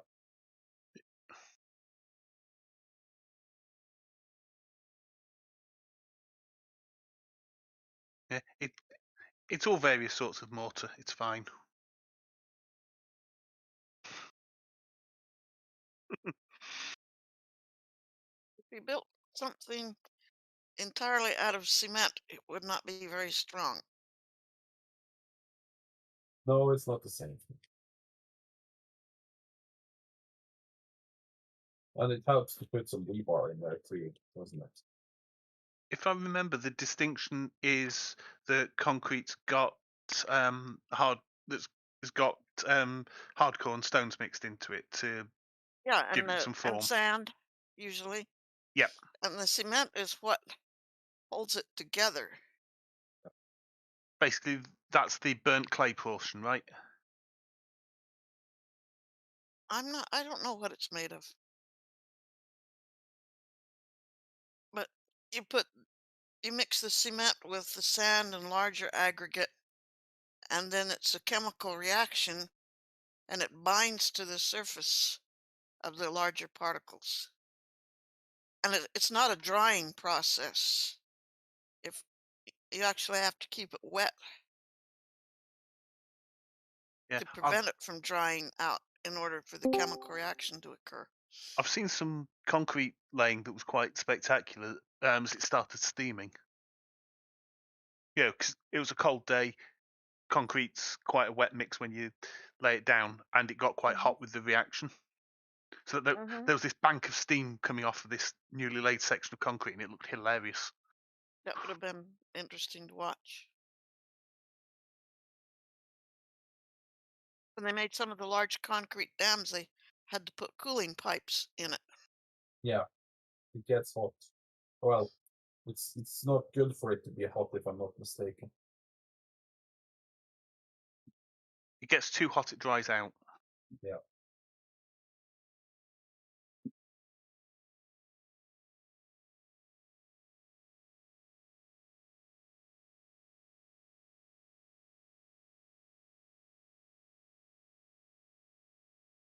But it's a very complex. There's a lot of different type of concrete out there. It's not just concrete. Well, yeah, because there's these ones that will set underwater, which are quite interesting. There's tons of different types. Talking to a coworker once at work and mentioned about concrete setting underwater, and he didn't believe me. But we had an engineer near there who worked with designing concrete structures. So they went into a discussion about it, and I don't know how it concluded because they switched from English to Swedish.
Well, we have more people in chat. Well, on Discord than we have on YouTube. So I think I'm gonna retire over to something else. Come back if something lively's up. Okay. I think I might be going off too. It's approaching midnight here. Yeah, and to the people that want to find me, they usually know where to find me. So you midnight. It's only 11:28 here in Hawaii. Well, it's 11:28 here too, but I've been told Hawaii's not a real place. Oh, you mean the complete opposite side of the globe? Cool. Yes.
I go off and do some work, and the place gets quiet.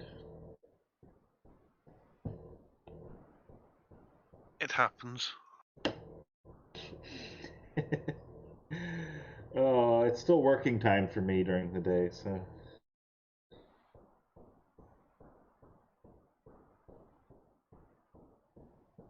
Yeah, it's like 9:30 at night, so it's in that period where it's too late to really start anything, but it's too early to just give up and start getting ready to wind down for the evening. Oh, yeah, I know what you mean. Is anyone here still in the Brandon Toy server?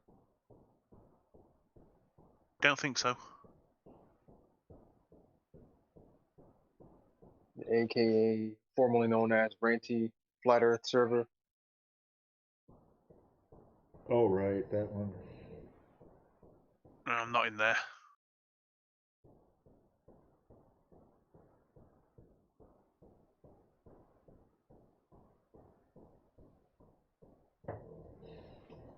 Yeah, it seems Brandon has completely dropped off the face of the earth. Deserted his YouTube channel, deserted his Discord server. Okay. I don't know, just been wondering why.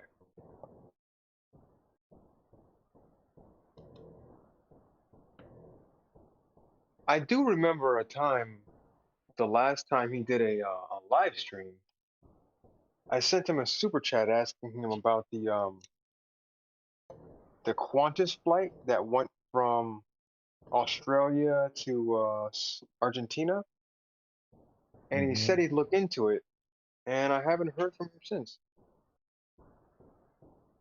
Okay.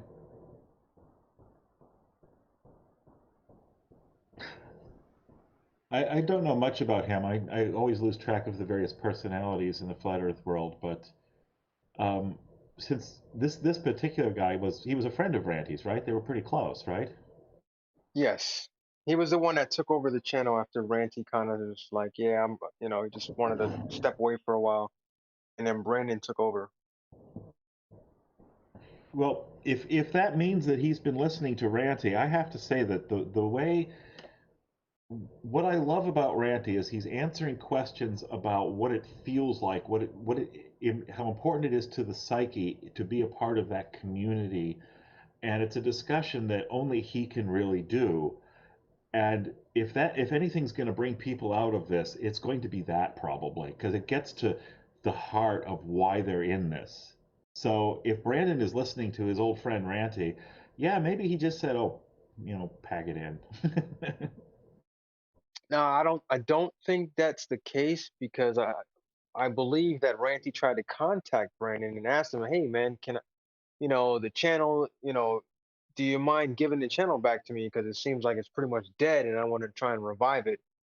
And Brandon pretty much just gave him the middle finger and was like, "Nope, sorry, fuck off." Oh, okay. Interesting. So, yeah.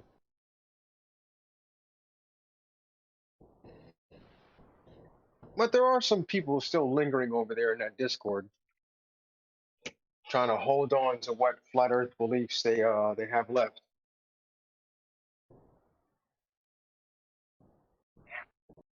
It's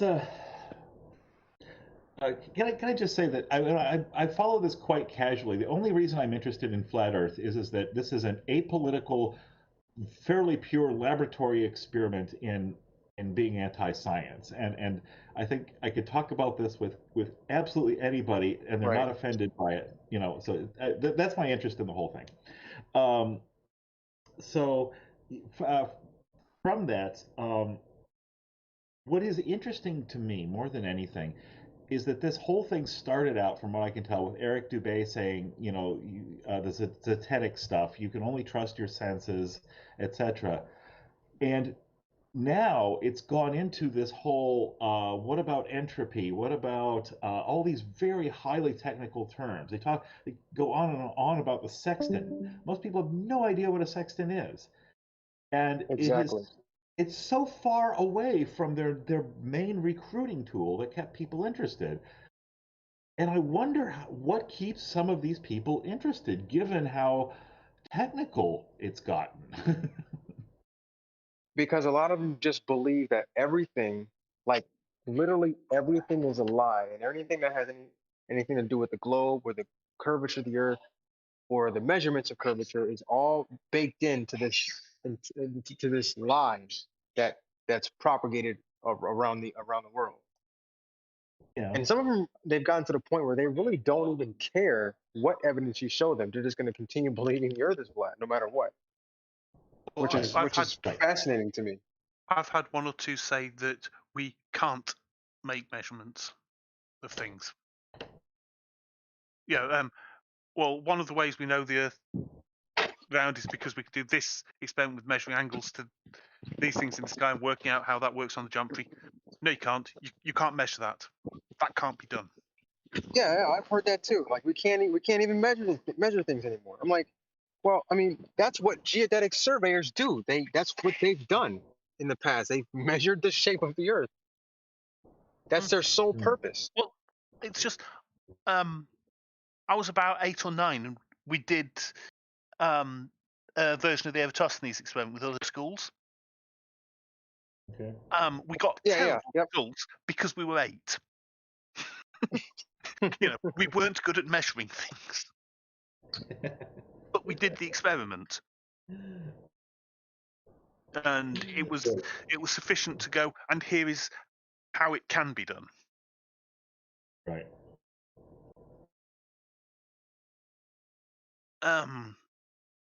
But yeah, so something you can get a class of junior school kids to do. No, it can't be done. Can't be done. Yeah. It's just, to me, it's like, how can they sit there and say it can't be done when literally there's an entire industry of people that's exactly what they do.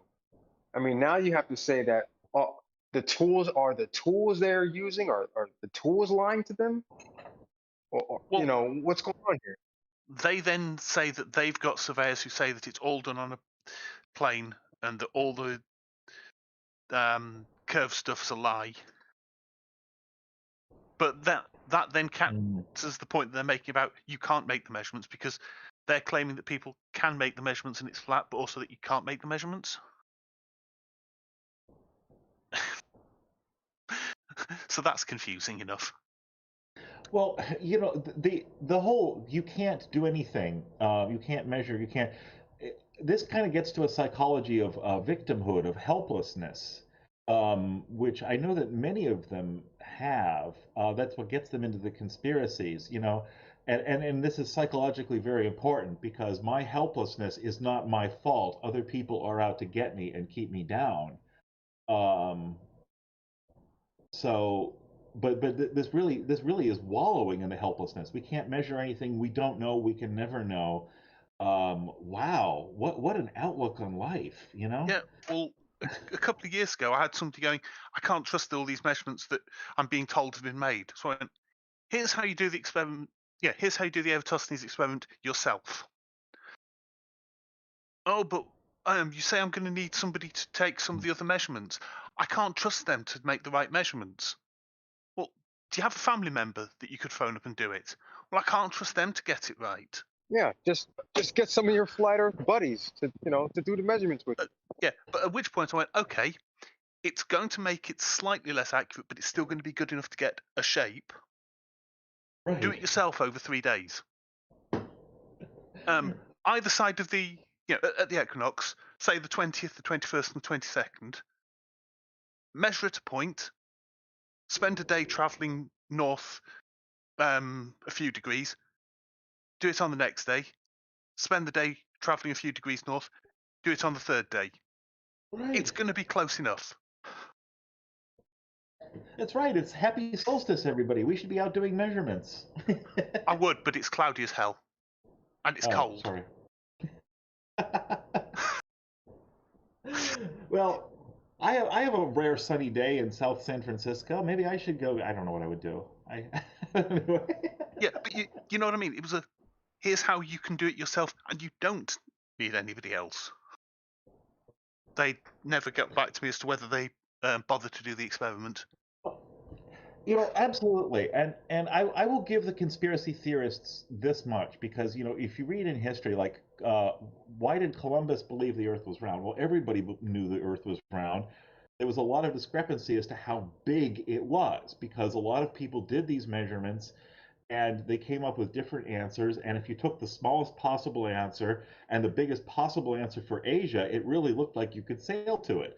So there were basically two mistakes that were necessary. But there was a wide discrepancy on the shape of the Earth using these methods, and that's fascinating. And I think that part of the history kind of really cements, you know, that A, everybody knew it was a globe, and B, sometimes your answer is off a little bit, and that's okay, mostly. If I remember, Columbus thought that the Earth was 4,000 kilometers across, not 6,000 kilometers across. Yeah, which was a little inconvenient. Right. That's a bigger difference. Yeah, well, it would take a big difference to miss America. I mean, America is quite large. Trust me on this. Yeah. But yeah, I mean, it's the fact that this was debated and there were discrepancies. I think sort of illustrates not so much the scientific method, but the progress of understanding through history. That you get this range. Okay, we know it's round.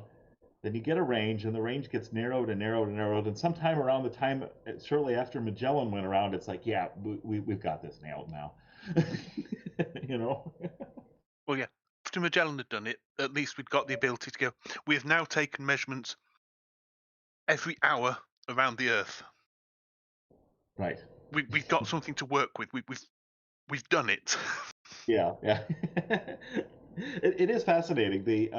Actually, right now, one of the hot topics is what is a nautical mile, and that was settled when I think it was 1590, which is to say not terribly long after Magellan, but it took Magellan to do this.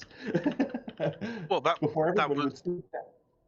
one of those moments of we've made a measurement. It turns out to be within enough percent of a mile that we can call it a different sort of mile. Yeah. Things were converging fairly rapidly at that point. Yeah. Mind you, I've also had some of the flat earthers say that we can't measure the speed of light. So as a result, we can't do anything involving non-contact distance measuring. So you have to take a rule or a tape measure to get a distance to something. Well, you know what? The other great controversy on the internet, the great controversy for adults, is whether when you turn on a circuit that's a kilometer long, is there a delay based on the speed of light for the current to flow through? And the answer is yes. Despite the original positing of this by Veritasium, there really is a delay that is exactly the speed of light. And there's a great video which shows this. Now, the delay for the speed of light over a kilometer is milliseconds, I think. I think it's that long. But he sees it. And so from that, we could take his video, watch it backwards more or less, and say we can calculate the speed of light from this. So my thought with that would be whether it's actually the speed of light, because there's other factors that are involved. Yes, you're right. There should be a delay. I don't know whether it should be the speed of light because my physics is a bit rusty. It should be slightly longer than the speed of light, right? The speed of light is the best you could hope for. Yes. And what they get is remarkably close, given that we're talking milliseconds. It's like 90% of the speed of light, probably. Yeah. Not my field. I'd want a physicist like AB to discuss that with. Yeah, because there's a video which shows it very well. You need an oscilloscope. Who programmed the oscilloscope? How do we know it's anyway? Yeah, no. It's more I don't know the theory as to whether it should be the speed of light or whether it should be something related to what metal it's in and how free the electrons are to move and stuff like that. Right. Yeah, there's a million ways they could pull this apart. I've reached the edge of where my physics is. I'd need to go and get somebody specific to talk to take it further. But the experiment is sound in principle. Right. It was quite wonderful. I'm not sure if I could find it now. But anyway. Yeah, I don't really get into too much of the the relativity and all the Einstein and Newton, all that stuff. I kind of stick to the easy, simple topics that really don't require much, much brain power. You'd say, and those are the easiest things to demonstrate to flat earthers that look, there's no way for to get far enough away to reach the horizon, even let alone go below the horizon, or even like things like the star trails in the north and south. Those wouldn't be possible on a flat Earth. I mean, and you can demonstrate that to them, and it's like they're really, a lot of them just don't care. Yeah, I will say I have seen a flat Earth model that was capable of doing the north and south star trails. The problem was it didn't do anything else at all. It couldn't even get. Was it? It was something peculiar with a roughly lozenge-shaped Earth. A lozenge?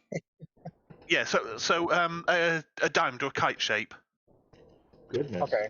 And then you had the entire sky rotating around that as a sphere around the Earth. The problem was it broke every other prediction that could possibly be made, so it wasn't of any use whatsoever to do anything.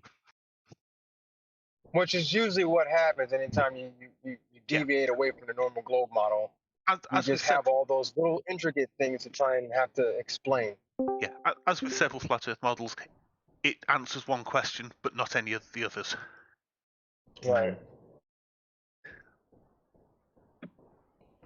And it wasn't even a good solution to the one problem, to be honest. Because I think it required you to be at a particular latitude to get the effect to work. Got it. Oh, yeah, since this is the solstice, for people who are in the northern hemisphere or fairly far north, just asking what direction is sunrise should pose some interesting questions. I know it doesn't actually work because they just resist this, but what cardinal direction does the sun rise in is a fascinating topic this time of year because that really cannot happen on a flat Earth. I'm 53 degrees north, and unfortunately I've been unable to answer that question this year because it's been cloudy in the morning. Oh. You mean where the sun rises for, you said in the northern hemisphere? Yeah. Oh, okay. Yeah, just what direction is the sun rising? And then compare that to any kind of flat Earth model and tell me how that works. And then do the same in the with the southern hemisphere person. Yeah. I like the argument where with Australia and how it rises south of east. Right. I've actually did this. I'm not sure if anybody's aware or has ever heard of Space Engine. It's like a game that basically, it's like a simulator, and it basically simulates our entire solar system, and it's pretty damn accurate. And if you can literally land on anywhere on Earth, and you can look at stars, you can look at planets and how they rotate, or basically exactly how our solar system is. And if you go to Australia, you can see that the direction the sun rises in Australia would be completely impossible because it's going the wrong direction. The angle at which it rises would be it would be impossible, especially when they say how the sun circles around the flat Earth. Oh yeah, it would be rising and going the wrong direction. I've seen some videos on YouTube using Space Engine. Now I look at it. Okay. However, it was mostly people going, "What happens if I crash Mercury through Jupiter at 9/10 the speed of light?" Oh yeah. I think that's Universe Sandbox. Yeah, but it was that sort of how fast can I throw things through other things? Yeah. Yeah, I haven't really played with. I have that one too, but I haven't really played with that one.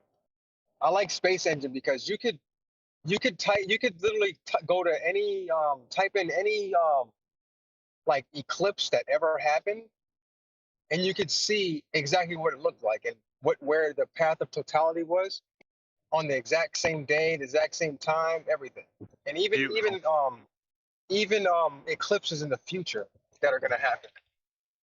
Oh, that's another one that I've had with flat earthers, with them going, you can't predict these things. You can't predict an eclipse. Oh, absolutely. Really? Yeah. You can absolutely. Yes. Yeah.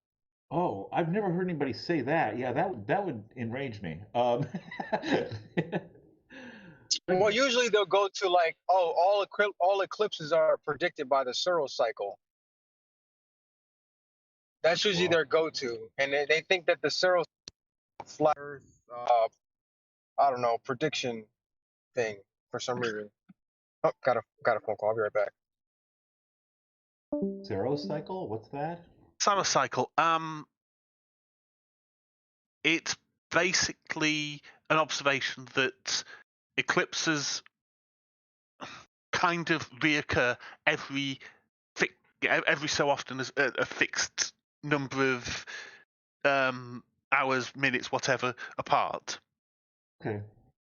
But shifted slightly north to south. Right. It's AROS. AROS. Oh, yeah. And this is what was programmed into the Antikythera mechanism, if I remember correctly. It would not surprise me if they hadn't managed to build it in mechanically, because the guys that built that were quite clever. Quite clever, yes. Absolutely. How that technology got lost still astonishes me, but I gave up a long time ago credit with the Romans' ability to destroy good things. Anyway, I'll be honest. No, I'll be honest. It's the way any single brilliant mind can be lost. Yes.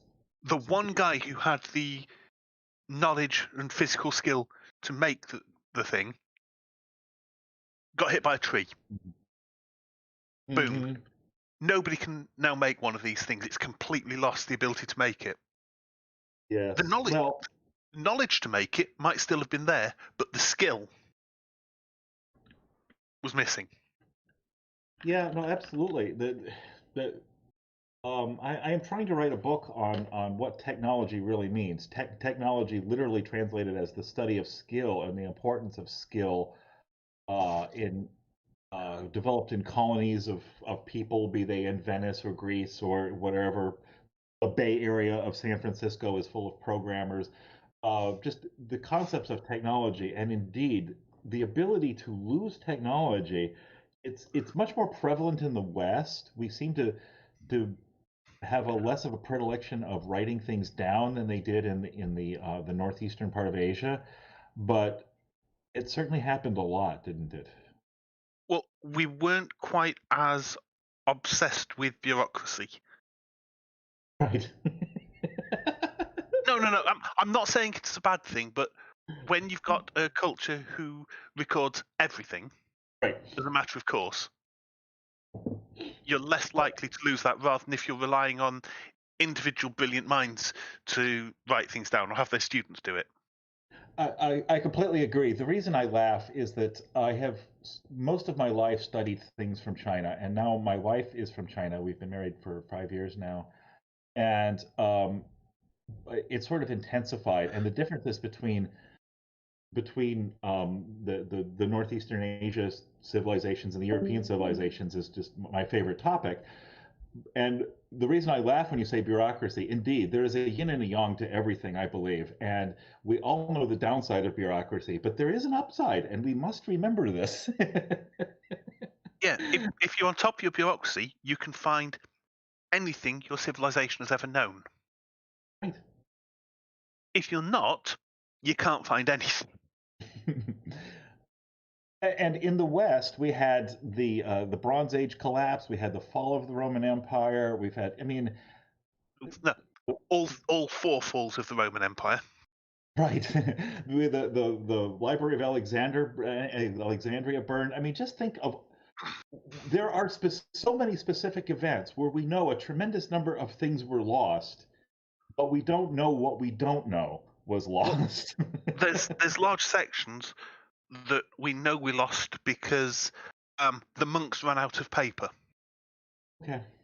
At various monasteries and reused books that they didn't think had any value. Oh, goodness. So they cleaned the ink off the pages and reused them.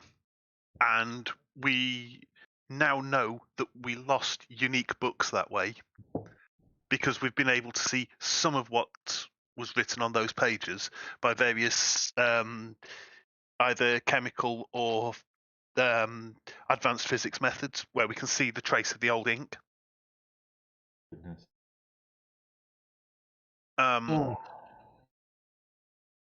of course, there were the writings that we lost because the church didn't want anything that was tainted by a previous religion.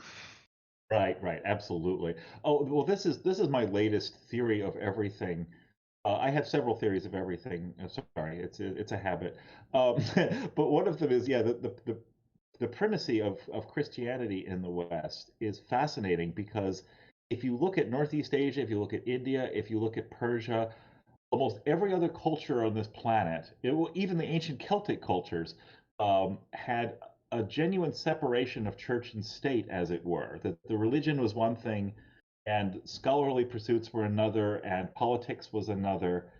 And in China is my favorite example. You have the three great teachings: Buddhism, Taoism, Confucianism, of where there's really 1.5 religions between them. All of them are distinct from the state. Yep, Whereas, and there was also the non-religious thread of legalism. Yes, kicked in there as well. Yeah, right. We must not forget legalism, which I often do. Thank you, because that's still alive today, isn't it? In a certain party. So yeah, it's really fascinating because in the West, I mean, I have nothing against Christianity, but the absolute complete dominance of Christianity over everything is quite unique. Yeah. Well, even with that, you've got the distinction between what happened with the writings that the Irish monks had and the writings that some of the other groups of monks had. The Irish monks managed to preserve a whole bunch of the pre-Christian writings because they managed to get them kind of handled as they weren't considered a religious text so much as a learned text or a philosophical text. Yeah, they had some respect for it. Yeah, no, I need to study up on more of that, not just because I'm fascinated with my distant Irish ancestry, but they really were quite unique from other Europeans. It's some of that's Celtic tradition, some of that's being in an island rather far away. But yeah, fascinating, isn't it? Yeah, and some of it is when Rome went, you need to do this. And Ireland went, well, actually, we've got an older tradition than you do about that, so let's talk about this. Things like the dating of Easter. They had some glorious arguments about it because they'd got different traditions as to how you were supposed to do it. Fascinating. Okay. Eventually, they did concede to the Roman method of counting Easter, but it went on for a while. But the compromise that got reached, if you were somebody who followed the Irish traditions, you held Easter on the day that the Irish traditions said. If you followed a Roman taught cleric, you followed the Roman one. If both sides of the court had different opinions, you kind of talked about it and picked one. Okay. It's fascinating.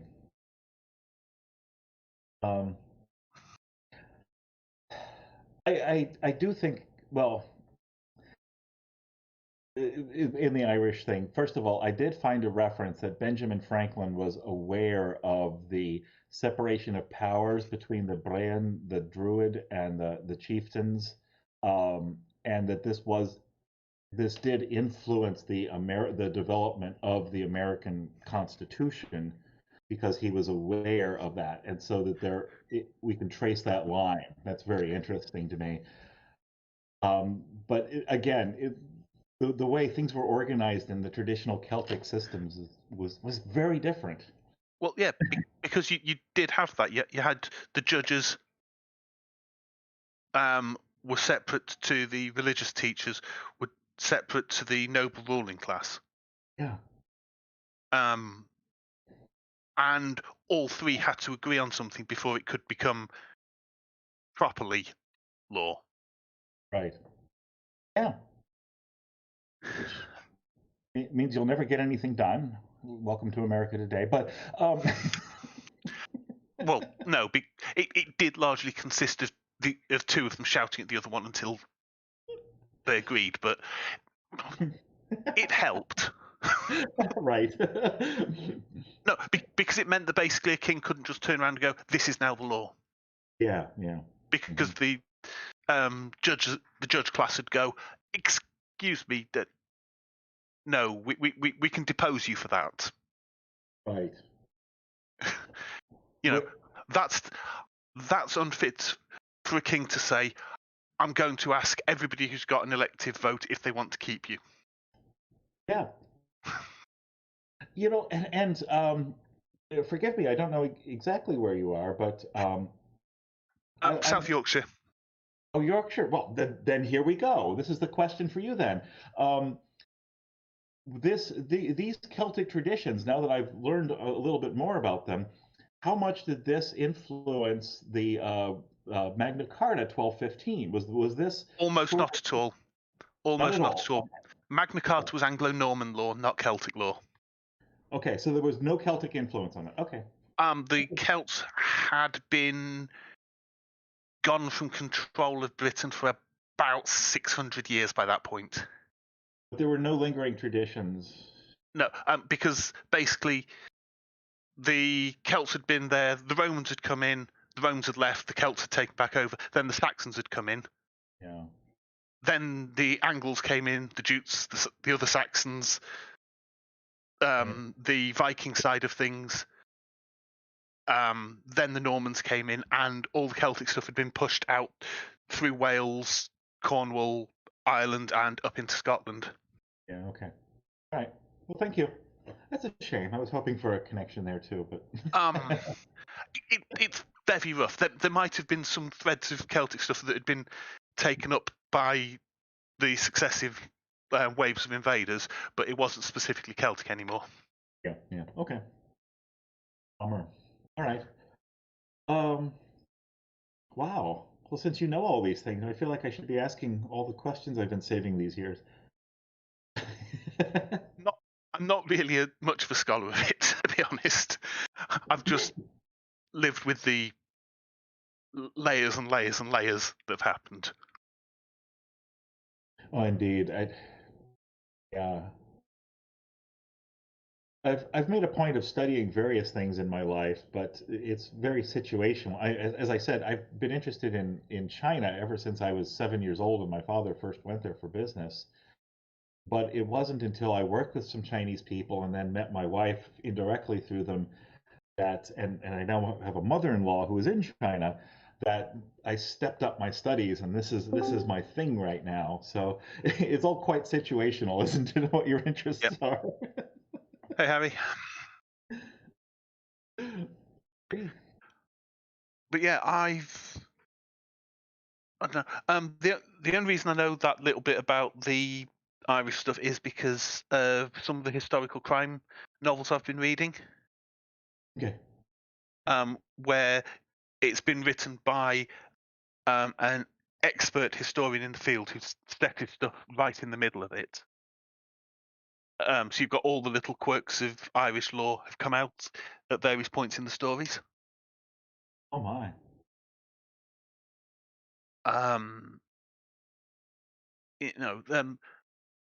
Things, even down to little things like what the obligations of somebody who keeps a public hostel on the trade roads was. Oh. That they must give hospitality to any traveller, but that the traveller must pay them this fee. Wow. And how it all connects in, and what they then owe to the local king of the territory, and what protection the king owes to them. Because it was a plot point. Fascinating. But yeah, indeed, that reciprocal nature of lordship, the fascinating concept. Yeah. Well, it was a big thing in definitely the Irish tradition. A bad king could just be removed by the body of relatives that elected the king. Yeah, they could literally have a meeting and go, "You're not king anymore. He is." Yep. I just, it's quite remarkable that, yeah. Again, as an American Celt, I often say that because Irish hate it when Americans say that we're Irish. It's like, no, you're not. You're American. Okay, I'm an American Celt. We're all Celts. We're cousins, not brothers. But I'm fascinated with kind of reclaiming a bit of that heritage, because sometimes when I hear these stories, it's like, yeah, that sounds like my family. We have had a belief in democracy long before it was fashionable, based on the stories I've heard. So this must be where it comes from. Yeah. Well, a lot of it was not so much democracy, but and definitely not equality, but equity. Equity, yeah. Very good, thank you. You have a role in society. You have these rights. You have these responsibilities. Mm-hmm. Yeah. And they balance each other quite nicely. Yeah. And oh boy, were they serious about it if you messed up on your responsibilities. Okay. And again, when talking to my wife from China about this, and she's very interested in ancient Chinese things because, well, she kind of hates the Communist Party. But anyway, that's why she's here. But they had similar relationships in China as well. So as a method of organizing, it's at least showed up in more than one place. And it makes me want to study other great civilizations like Persia, Iran more. Yeah, I know the Saxon responsibilities and privileges thing was a bit more roughshod. But equally, if you were a bad king as a Saxon, there was a good chance you were going to get replaced one way or another. Mm-hmm. Well, in China, there's the mandate of heaven. Yeah. I mean, it's slightly different, but similar concept. That's more a dynasty as a whole, isn't it? No, or was it individual rulers? It applied to individual rulers, but it could also apply to a complete dynasty. The Sui dynasty fell victim to that. But I think that was as much as there was nobody to replace them from the same family. But yeah, no, right. it was. Yeah, so there wasn't a suitable son, cousin, uncle, nephew. So a prominent member of the party that went, look, we're not standing for this anymore, took the throne. Right, and it became Wukong. Yeah, that makes sense. Yeah, but yeah, it's a fascinating concept though, and whenever it sounds like superstition, but there's talk of this right now in China that the mandate of heaven is going away, and it's not that they've had a tremendous number of disasters. They've had floods and freezes and things like that. It's not pure superstition because if you think about it, there will always be bad events, but how are they handled? Do the people wind up suffering needlessly because the ruling party, the ruling monarch, is not there to take care of them? If you think of natural disasters as a test and the ruling party fails, then the mandate of heaven is actually not superstition. Yeah, I can see the logic behind it. It's a fascinating way. I hadn't considered it that way, but then I've only got a passing familiarity with the Asian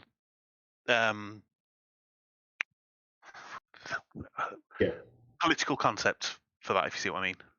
Right. Well, I've tended to stay fairly grounded in Northern European. Well, I mean, but as you said, there are similar ideas in the Celtic world, and there, also the Germans through the Holy Roman Empire period with all those little principalities. I believe there may have been some similar concepts through there as well, because that was a mess, but people were pulled from power all the time, Yeah, I'm not sure it was quite the same because I think that was more powerful people replacing people who'd become weak than actively replacing someone who was bad at their job. Right. Okay. Pure power play. No, because a powerful but bad king could be replaced in the Irish tradition. Yeah, right. Rather than a powerful but bad ruler in medieval Europe would tend to stay in power unless there was somebody more powerful could swat him down. Yeah. Yeah, good point.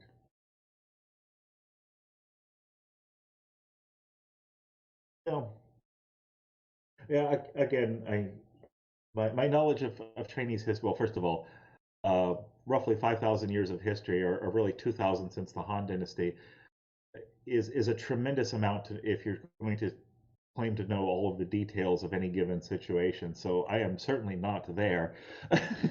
But what I do know so far is absolutely fascinating.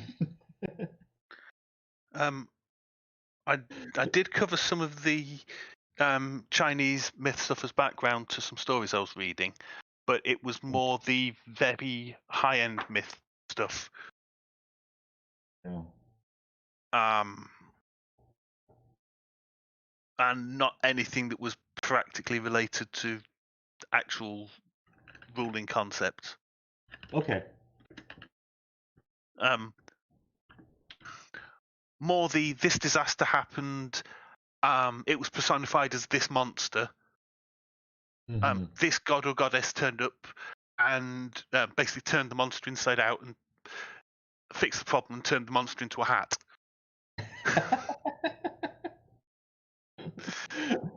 Oh, that's lovely. I don't know that one.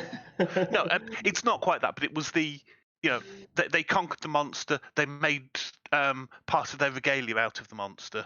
Oh yeah. Okay. Interesting. So it might be a crown, it might be a jewel, it might be a tiara, it might be a necklace. They make something to represent that this god now has control of this. Right. So in other words, the English stories of St. George and all that are basically missing the point that the key to slaying a dragon is proper accessorizing, right? Well, firstly, St. George and the Dragon, much as I hate to admit it as an Englishman, it's not really an English thing. Right. We picked that up from elsewhere. George isn't really one of our saints. We borrowed him. Is he from the nation of Georgia, or I haven't looked this up? They certainly claim him. The best I've seen is that he was kind of Summation, so that rough area. But again, it is one of these where it's probably several figures lumped together. Oh my! I pulled up the Wikipedia page. He was a Roman soldier from Cappadocia. Yeah, you're right. He's a prominent saint in the Eastern Church. Yeah. We kind of borrowed him because he was a good figurehead for inspiring crusaders.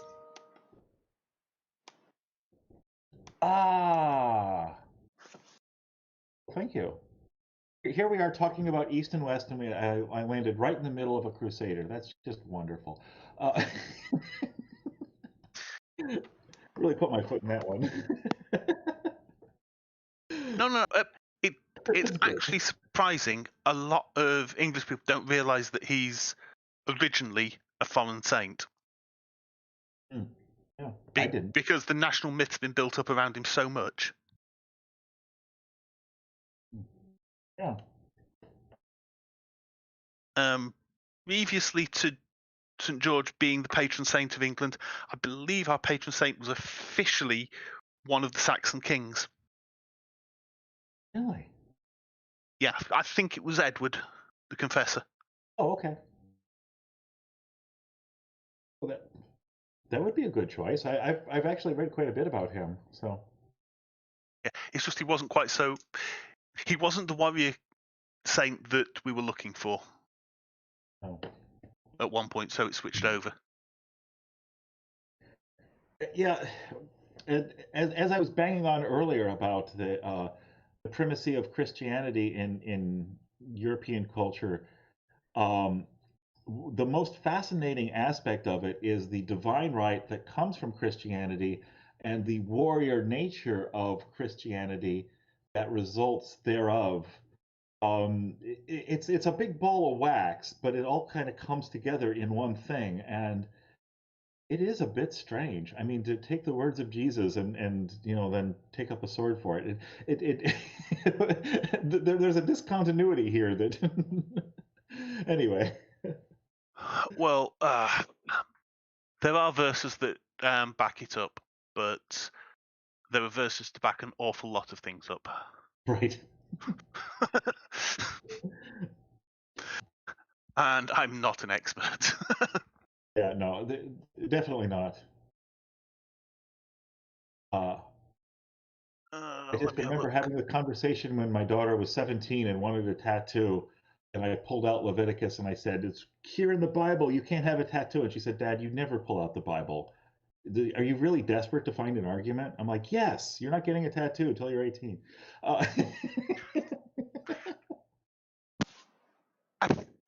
One of the earliest groups to get tattoos in the West were Portuguese sailors. They get tattooed to identify them and where village they're from, so if they were lost at sea and found, they could be transported home. That's actually a remarkably sensible reason to do it. Yes, indeed. Wow.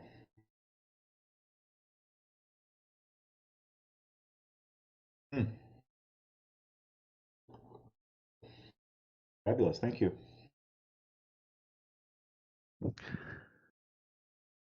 I remember there being some fun disputes when England took over Wales about whether English law or ancient Welsh law should apply with regard to inheritances. Okay. Because English law would not allow an illegitimate child to inherit at all. Welsh law allowed an acknowledged illegitimate child to inherit approximately equally to a legitimate child. And if there were no legitimate children, an illegitimate child could inherit everything from their father if they were acknowledged. Oh, okay. This, though, not being recognised by the English law, led to some significant disputes about who should now be the lord of a particular area. Right. Oh dear.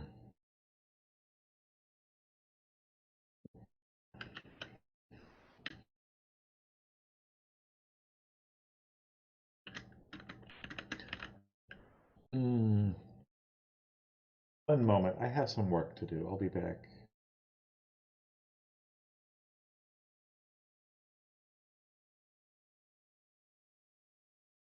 Yeah, no problem.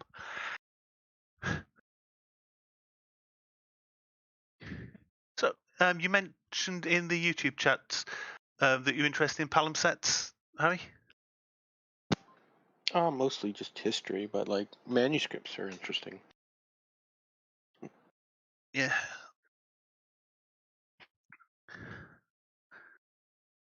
It's something I covered peripherally. There's just an awful lot got lost to doing that sort of thing to get new books to write in. Yeah, there are lots of palimpsests all over, because it just paper or parchment was just expensive. Yeah. But we now have the technology to read what's under, and they've been scanning the erased text for some of them. Yeah, because you can still see the traces of the iron from the ink in some of them. Yeah.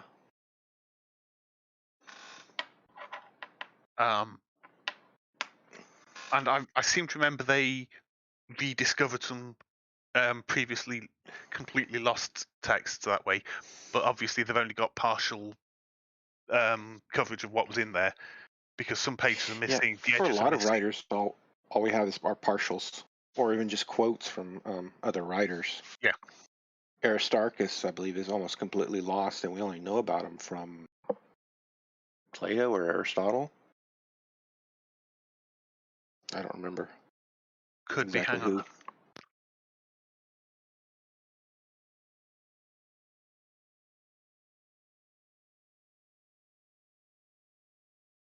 Referenced by Archimedes. Okay. And Plutarch and Seleucus. So yeah, he looks to be quite heavily quoted. Yeah. But his original work didn't come through on its own. No, and that happened a lot.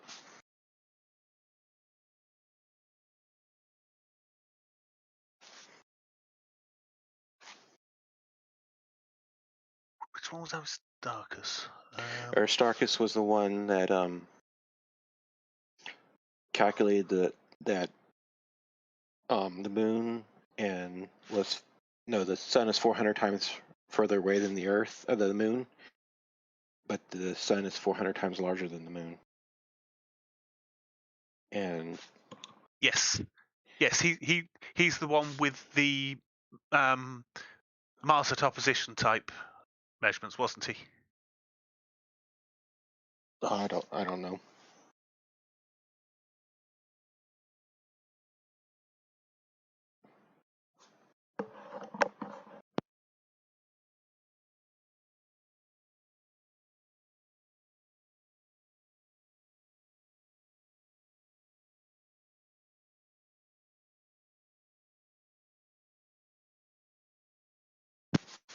He is the one with the whole heliocentric model. Yep, he's a good bit of work for somebody in his period. Mm-hmm.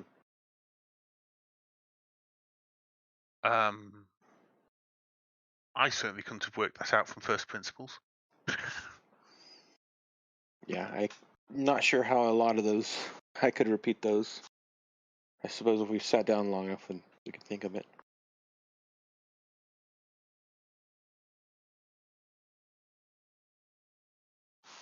I mean, I know some of it with the ancient Greeks was start by drawing a small triangle, draw a bigger triangle, a bigger triangle. What happens if we draw a really big triangle?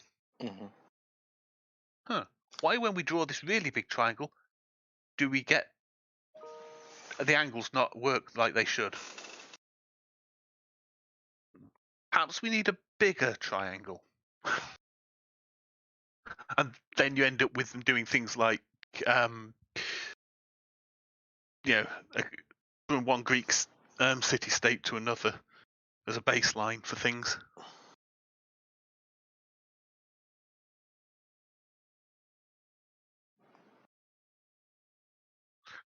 Because, let's face it, they did draw an awful lot of triangles.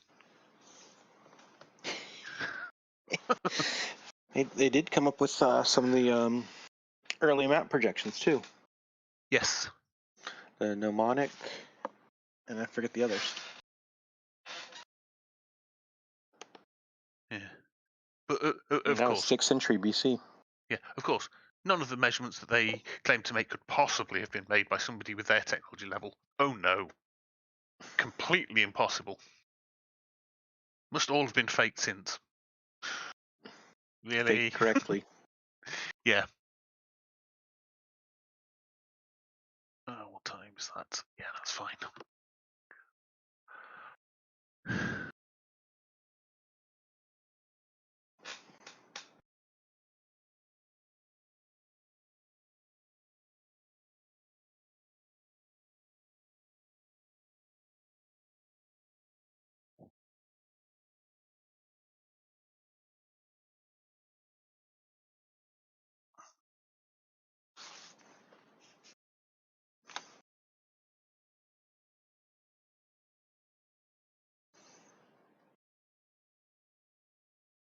I've got to drop off for a meeting now. No problem. I'll talk to you later. Yep.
Hello,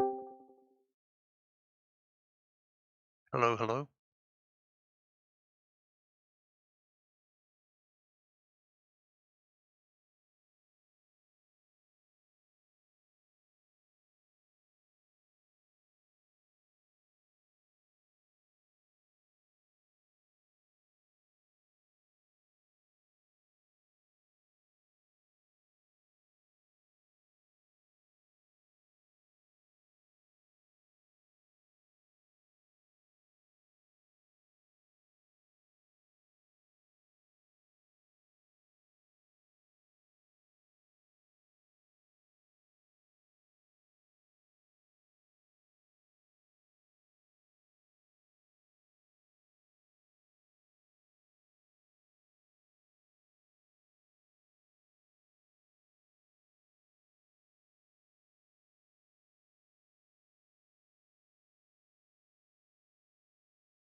Can I be heard?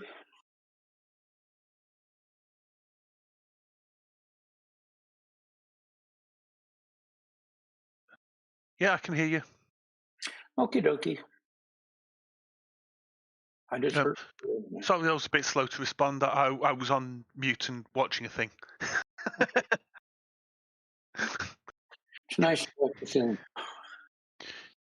Yeah, you know how that goes. You sat doing something. I certainly do. And then there's a voice in your ear and you go, am I still in voice chat? Mm-hmm.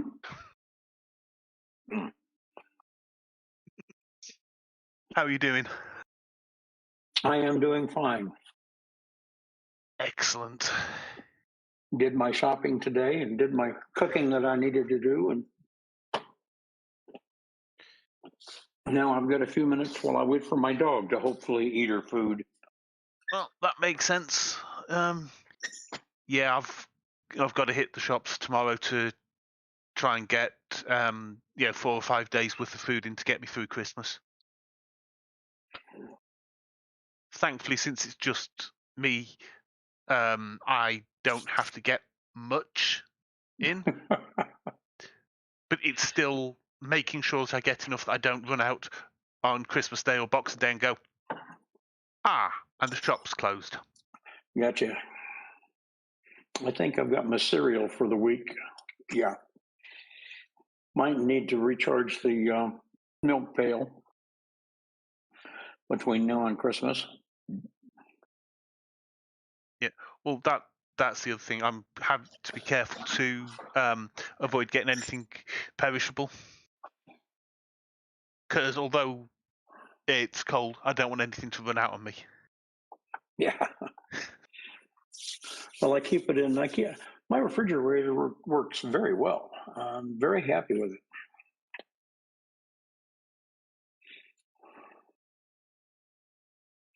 Yeah. And I go through a half a gallon of milk probably every 3 to 4 days. And right now I've got a little over a half a gallon. Yeah. A pint a day is not unreasonable. Yeah. Even if it is a tiny colonial pint. Okay. So you imperial pint guys. Well, the pint over here is 20 fluid ounces. Uh-huh. So makes a bit of a difference. Now you got me curious. So I was taught for Americans, a pint of water weighs a pound. Yeah. For us over here in Britain, a pint of water weighs 1.25 pounds. Okay. So instead of it being 400, I think it's 430 odd milliliters, our pint's 568 milliliters. You just have to be odd, don't you? It's not our fault. You're the ones that set the wrong values. Hey. We had to be different. Here's one for you, though. Which weighs more, a pound of feathers or a pound of gold? The pound. Actually, even better for you. Which weighs more, a pound of helium or a pound of lead? I can't remember which pound that lead uses, but there's actually a difference between the weight of a pound of feathers and the weight of a pound of gold because they're And you're measured on talking about different the scales. avoirdupois, what is it, the avoirdupois pound or the weight of gold versus the avoirdupois pound? Yeah. Avoirdupois. Well, let's just take a good old standard U.S. pound of helium or a good old standard U.S. pound of lead. Which weighs more? Well, they'll weigh the same amount, but there are displacement issues involved that mean that you're unlikely to be measuring the pound of helium very easily. I didn't say that. Because it's going straight up. Which weighs more? Yeah, they'll have the same weight. You're right. No, I like to use the golden feathers one because it catches people out. Because a lot of people don't realise gold's weighed on a different scale. And I think lead is weighed that way too. You're right on that. I think lead's weighed on the normal pound because it's only precious metals are in troy pounds. Okay. I'll keep it a pound of lead then. Yep. I am open to correction if anybody out there who is listening happens to know better. But there are only 8 people watching, and I'm one of them.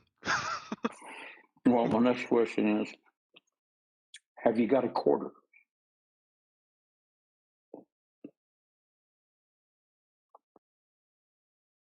As it happens, I do actually have a quarter somewhere. Then what you can do is, now in the Army we would say, go call somebody that gives a shit. Yeah. I've got it in a handful of change. You don't have a quarter though, do you? I mean, in UK currency. No. Our coins go 1, 2, 5, 10, 20, 50 pound. Okay. But I did actually get handed an American quarter in a handful of change.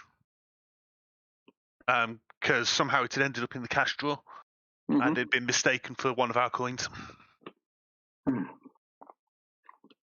Are your coins fake like ours are? Our copper coins are some weird brass alloy. I can't remember what our silver coins are, but I think it's... Our copper coins are magnetic now. Oh, they're back to being steel cored with a copper coating, are they? I think so. Or a brass coating. I think they are, yeah. You know, now it's been raised, I'm going to have a look. You know what's going to happen, don't you? In the future, when they go digging for coins, they won't find any. Oh, yeah. It's just straight up copper plated steel now for our coppers. Yep. So if you ever need any washers, just drill a hole through a coin because it's cheaper than buying them. Washers. Okay. Yes. I thought for a second, my ears heard watches, but that's my ears, not necessarily your pronunciation. Oh, it's definitely my pronunciation. Not your ears. I didn't want to say that. Your ears are fine. Okay. No, they're not. I used to be able to hear a gnat fart. Now I'm lucky if I can hear a cow fart. Well, don't leave them lying around on the coffee table. What, the cows? No, your ears. Oh. I don't have those ears yet. The hearing doctor hasn't said that I needed them. Our silver coins then are nickel-plated steel. Nickel-plated? Yep, which means that some people get interesting reactions to them. Oh, of course, yeah. And our pound coins are a nickel brass outer and a nickel alloy of some sort for the centre. Because they're bimetallics now. Yep. They're really hard to cut. I tried to cut one in half. They're really hard. Well, with that attitude, they will be. What's your Oh no, actually no, did that was an Italian coin. It was an Italian coin. Tried to make an S-shaped cut through it, so you got two pieces of a coin. Mm. It was hard work. When you did that, you destroyed government property. Yeah, the Italian government wasn't going to come looking for me over here, were they? So. Not for a friggin' quarter. I do remember the blades I was using were getting blunt really quick. Sounds to me like they don't want you to cut those coins in half. Indeed. And Don't do the bite test. As it turns out, there's a £5 coin that's just copper nickel mix. Although I haven't seen one of those in a while. But none of them were actually physically worth the value that's on their face. Yeah, so we did go through a stage where the copper coins were worth more than their face value. That's because they cost them copper. Yep, definitely. Which led to a vast shortage of small coins as people were in fact melting them down and taking them to the scrapyard. Yep. Oh, yeah.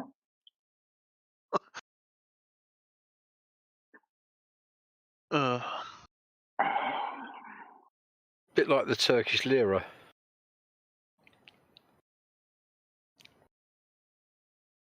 Okay, so the Turkish monetary standard uses the lira, which is Italian.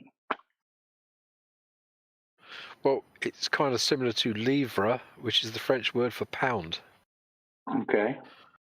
There you go. So that's Torpenhow Hill, right? Oh, yes, there's Torpenhow Hill. That's a fun one. That's the one, yeah. Which isn't actually called Torpenhow Hill.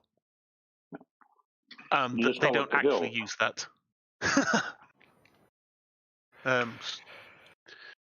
But we have a few places that have rather repetitive names. We've got a couple of rivers when you translate them, which is I wouldn't be surprised we got something of the same thing. Useful. We've got a river in the southwest called the Piddle, which is pretty much where the word comes from. I take it's quite a small, puny stream that smells funny. Well, there is a place nearby called Piddle Hinton. And there's Piddle Hinton Camp, which is an ex-military base. And the reason I know this is because a friend and I had to go all the way down there and hire a 38-ton crane to move some boat molds for another friend. So the 38-ton crane driver with the 8-wheel steer crane things let us play with it. It's quite fun. If you need that big a crane, that's starting to sound like a not my problem situation. No, we weren't doing. He was doing the moving, but he said to my friend, "Do you want to, I'll show you what to do." And then afterwards, when they finished, when he finished it, he asked me if I wanted to drive it, so I drove it right across the base all the way back to the main road. It was wonderfully easy to drive, actually. It was. Does that use laterals? How's the driver's function set up? Does it use laterals or does it use a standard wheel? Steering wheel. Yeah, okay. And like pre-selected gears and all that kind of stuff. It was very quiet, very smooth, and very, very, very big. Yeah, very big, and probably relatively slow. Yeah. So it turned out the river running next to the camp was called the Piddle.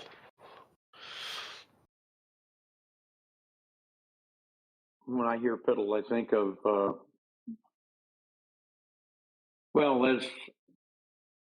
as Dredd said, a very smelly creek. Yep.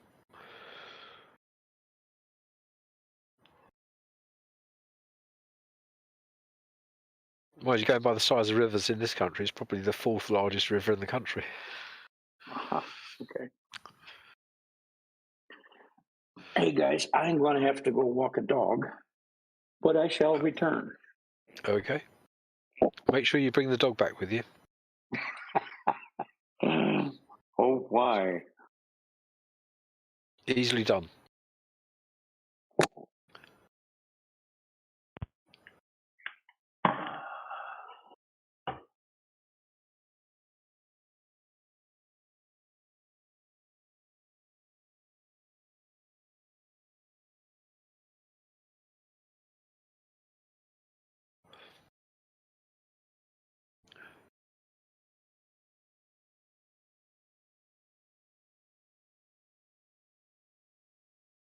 So how's it going? What, for me? Yep. Or for people in general?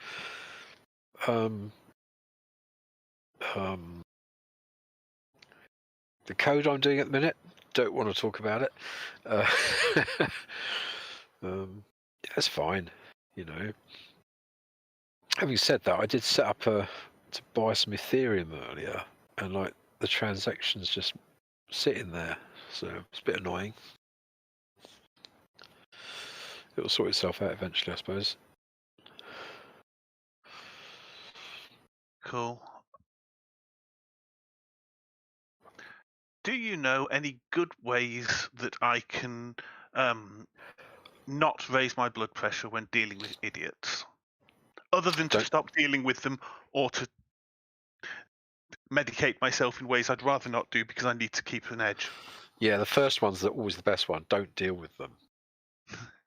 So yeah, you gotta know when to walk away and admit defeat.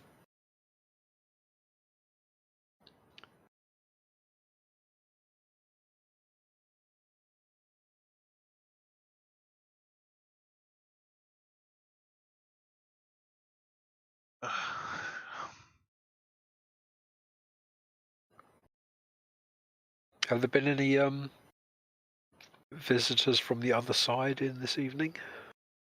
No, it's been quite calm and placid and quiet. Oh, okay. See, the thing about the globe, when you're in our or this 24/7 globe chat thing, is that there's not much to discuss, is there? Really, we know what shape it is. It's not up for debate. There's no need to talk about it, really. Well, it's been more general chat. It's just it's been quite quiet because, yeah, there haven't been a great number of people through.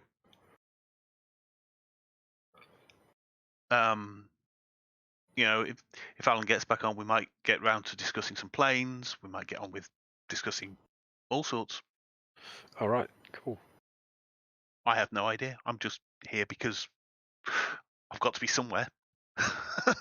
And I'm getting some reasonable conversations out of it when people are around. Something I learned a long time ago, as much as you can, spend time with people that are more intelligent than you are. Some of it might rub off.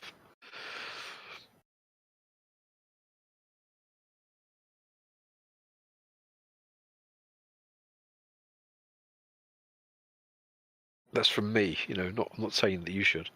But one should. I should have said one should hang around with people that are smarter than you yourself.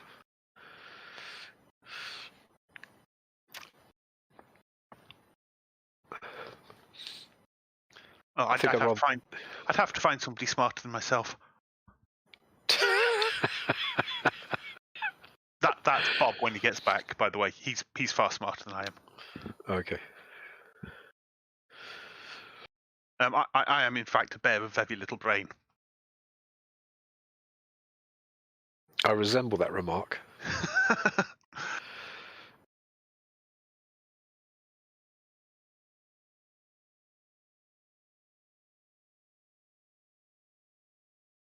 Is there anybody showing up in the YouTube?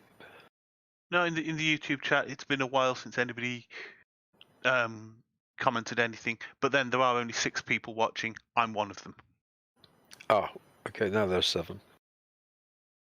That's fine. See, it hasn't updated for me yet. So.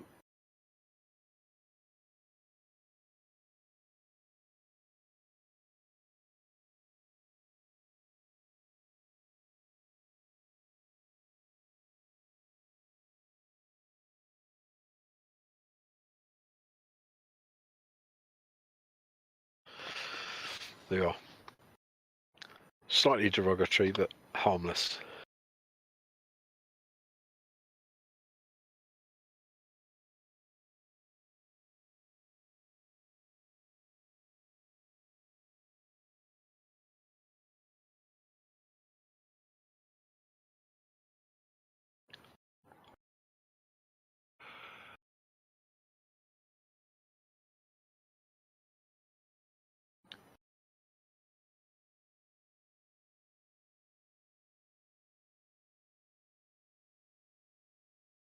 Well, I'm going to bid you all good evening.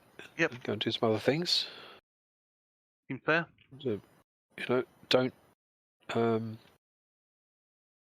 spend the rest of your life in here.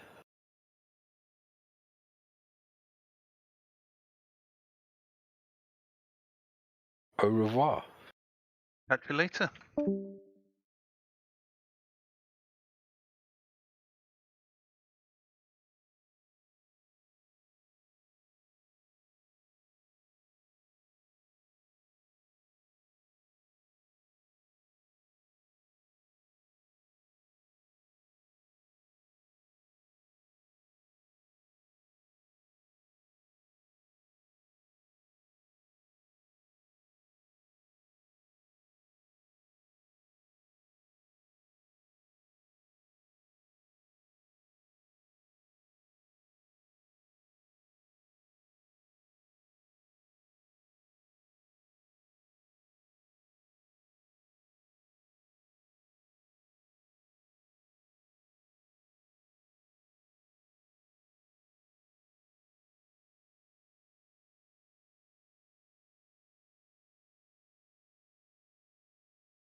Dog is walked.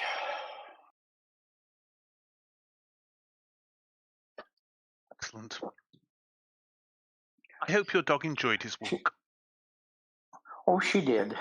No, she did. Yeah, even though sometimes it's difficult to convince her that she really doesn't need to go outside. Very seldom does she go knock on the door to let me know that she wants to go outside. I usually have to wind up making her. It's terrible. I'm just so mean. Well, I remember the difficulty we had back when I was a kid with our Alsatian. Alsatian? Yeah, German Shepherd dog. Yeah. She did not want to go out if it was snowing, in the slightest. But once you'd got her outside, she would not come back in because she was having too much fun playing with I've seen that a couple of times. Yes. Oh yeah, I've had. Well, the labs that I had, we had a backyard for them, so we just let them in and out. They literally knocked on the door when they wanted to go in or wanted to go out, and we would get up and let them in or out. The smaller dogs I've had a doggy door, and those are convenient. Yeah, but I've never been fond of small dogs, mostly because I'm big and clumsy. And I'm terrified. I'm terrified of stepping on small dogs. Yeah, trust me, you won't step on that dog. That dog will get out of your way before you get there. I can almost guarantee it. Yeah. Knee height and above, I'm fine. But anything that's kind of foot level, I have trouble with. Well, Lola is 12 pounds. She stands possibly maybe about 8 or 9 inches at the shoulder. I don't know. I don't think she's a foot tall at the shoulder. Yeah, I possibly wouldn't fall over a dog that size. But it's the small Yorkshire Terriers and Chihuahuas and those ones that I have trouble with. Those that I don't go for those because they're yappers. Yep. This one is a fairly quiet dog. I mean, if she sees a dog outside, she'll bark. If she hears a strange noise, she'll bark. But she's quiet. I mean, it's weirdest animal I've ever had. And I love her to death. Yeah. Excellent. I have to admit, when I'm back in a fit state to keep a dog, I'm hoping to get one. Yeah. But they are absolutely great companions. I'm going to want to get one that's big enough to act as a blanket. Well, you can cut the heat down in the house, right? Well, some of the happiest times I've ever had when I was young were cuddled up to either my dog, my grandma's dog, my great uncle's dog, because they're really uncomplicated. Yes, you're right. They are. She will get into bed and get under the blankets next to me. And as soon as she starts to licking, I tell her to stop licking, and usually she will get out from under the covers and goes someplace else. I tell her to stop licking because she's licking her paws. She's cleaning her paws. That's fine. The only problem is every other third lick, she hits the sheet. So when I move into that spot on the sheet, I wind up into a wet spot. And that is ick. Yeah. It just feels terrible. No, I can understand that.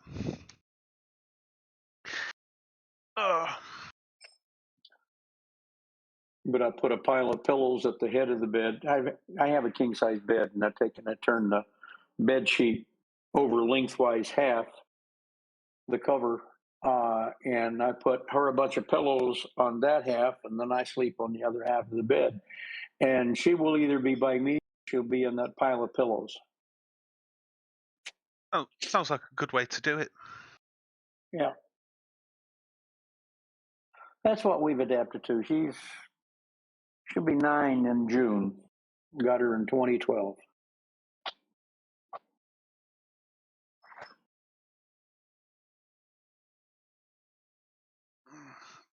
Yeah, I miss having a dog around, but I'm not in a fit state mentally to take care of myself day to day all the time, let alone a dog. Well, you'd be surprised how much that will improve that circumstance. But I understand what you're saying when you say you're concerned. I know I have Lola registered as an emotional support animal. She's not a service dog. And I don't try to use her as a service dog, and I don't force the issue to take my dog into someplace. I'll leave my dog home most of the time when I go someplace, unless it's a vet or something like that where I know she's welcome. Just to go into a restaurant with my dog and break out an emotional support letter, no, that's, for one thing, she's not trained. And a service animal is generally trained and knows how to behave. She doesn't. Huh? There's a couple of restaurants near me that are quite dog friendly, even for an untrained, not service dog. They've got a couple of I was going to say cubicle, but it's not the right word. A couple of tables set off to one side in a niche that they use for that.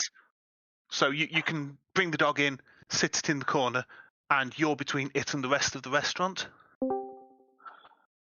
Yeah, but see, the problem is that she wouldn't stay in. My dog wouldn't stay in that corner. Yeah, I haven't trained her that way.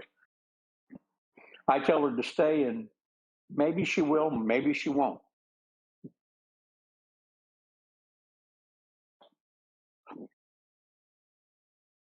But that I think it's they're trying to be dog friendly because it gets them some custom. It gets what? It gets them some custom. Oh, gets them some customers. Oh yeah, yeah, sure.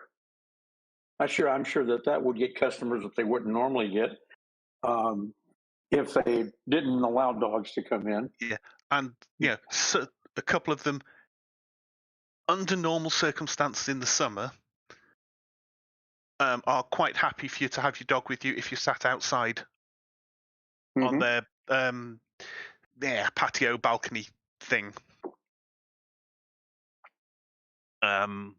which is good as well. And there's more than a few of the pubs are quite happy with dogs. Inside or outside? Inside. Okay. But we've got quite a lot of, I suppose, working men's pubs is the word that it used to be. You're not going there so much to meet people. You're going there for a quiet pint and a small meal, and possibly to catch up with the guys, but not to meet people. Okay. So kind of a gathering place. Yeah.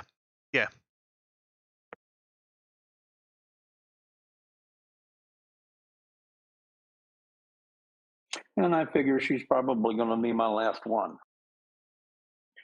I just can't see me going through the puppy training again. Well, that's fair. There is always the option of picking up a youngish adult dog from one of the shelters if you're still feeling fit and able at that point. Oh, sure. You're absolutely right. But I'm looking at the expense, because having a dog, love her to death, but she does cost me a certain amount every month. I've got to buy dog food.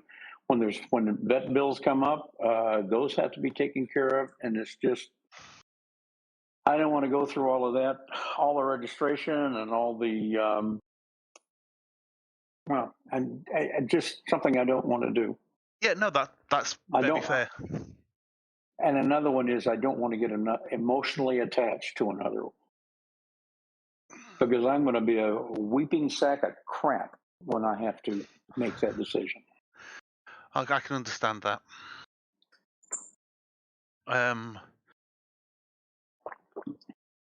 I'm of the type that I do not let my dogs go into that dark room with those strangers.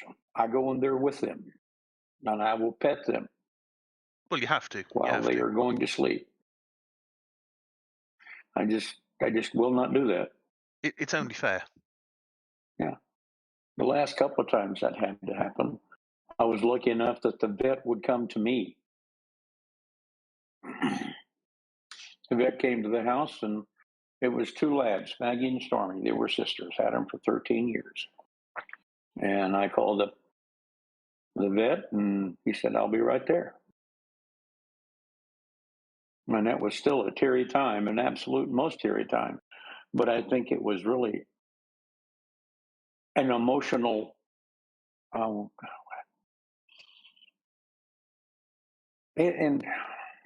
it was good for the dog, because the dog didn't wind up at the vet and wondering what the hell's going on.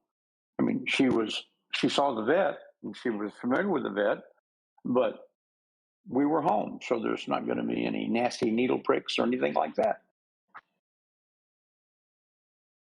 except for the one.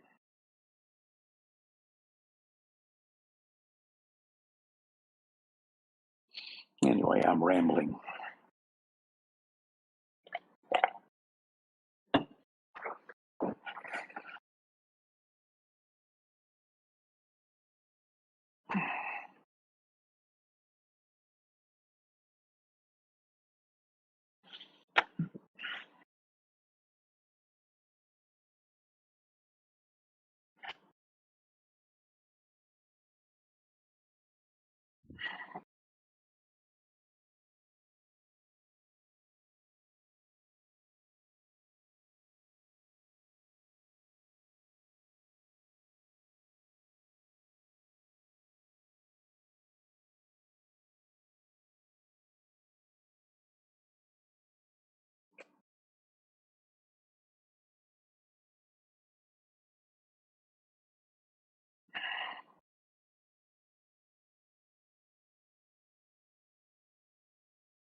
I'm slightly distracted because I'm in a discussion with someone at the moment on something. That's all right. I need to try and keep my brain on one or the other at any one moment. I'm just here listening, so if you want to go over there, you're not going to bother me a bit.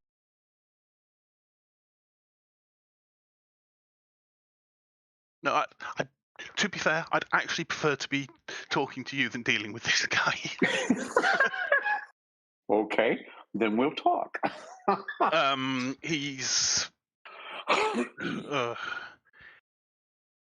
he's anti-science, anti-authority, anti-government, anti-everything. Everybody's lying to him except for the small group of people that he utterly trusts. The conspiracy theorists. There you go. And even if we try and give him, data points to try and get him to reason his way out of it, no, that's false. That's exactly what they'd say. You can't trust that. They've provided it. There aren't any reliable numbers because I don't like these numbers you're giving me. Ugh. So he has faith that you can create a bowl that has a 10-meter diameter with a 30-meter circumference. He has faith that that will work. It's close enough. No. I refuse to use that one as a point to pick at inaccuracy in the Bible because it's close enough. It is giving a concept of how big it is. He's talking about it's a bowl. It's 15 feet across. It's 45 feet around. It's close enough. The problem with that thinking is that there are other places in the Bible where they distinctly go into fragmentary parts or fractional parts, like 1 cubit and a half a cubit, something like that. So there's absolutely no excuse for that not to have been closer. I mean, all they had to do is measure the damn thing, and I know they had the capability of measuring around the circumference.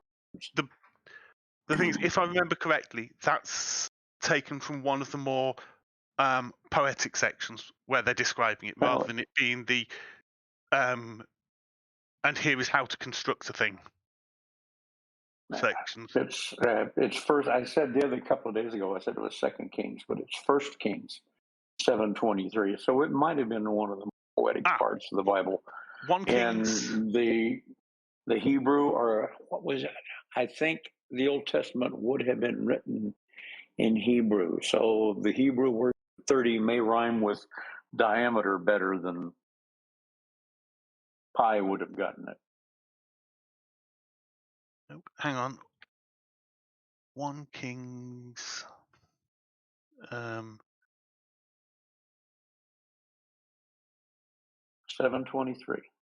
7:23.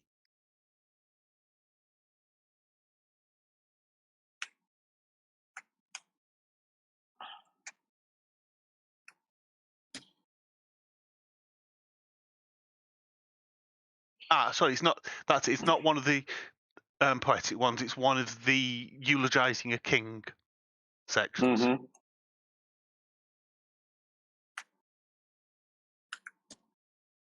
Mm-hmm. And he made a molten sea, 10 cubits from one brim to the other. That was round all by. Anyway, it was 30 cubits. Yep. Encompassed it. I mean, they could have gone for 31. That'd have been a bit neater, but. Oh, good Lord. 31 and a half of them, half of a cubit, or a half a measure. Yeah. Meant a heck of a lot closer. Mind you, on the other hand. The point is that they knew fractional parts. They had to know fractional parts.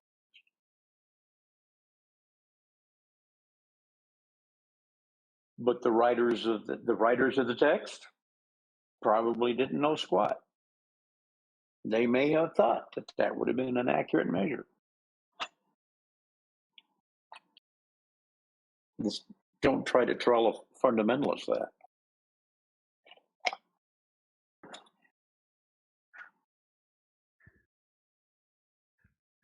Yeah. I have to admit, it's not a verse that I remember off the top of my head. If they put a pour spout to fill up that 1 meter remainder, now that would work.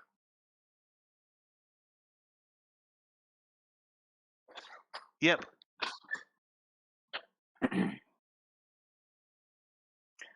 But that's getting silly. Well, yeah. At the point you start having to justify, well, if they'd done this, if they'd done that, you start to not be considering the actual description anymore. That's true.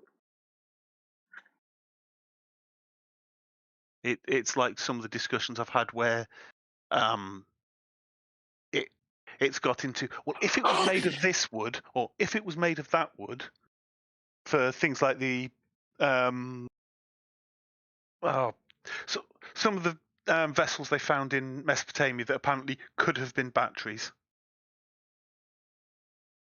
or alternatively just might be pots that are covered in beaten metal on the inside and the outside, so that stuff doesn't leak through. Mm-hmm. But if it's made of this particular wood, it would be resistant enough that it could hold this sort of charge. But remember the hieroglyphics, the Egyptian hieroglyphics that amazingly look like a Bell UH-1? Ah, yes, I've seen that one.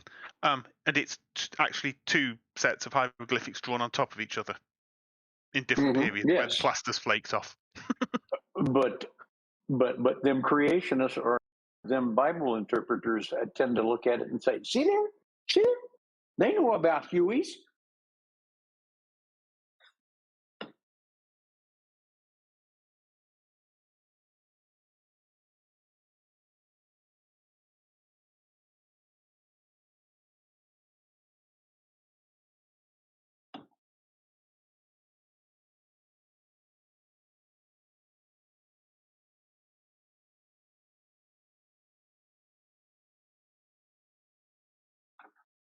Well, the YouTube chat is buffering on me, but it's not affecting Discord.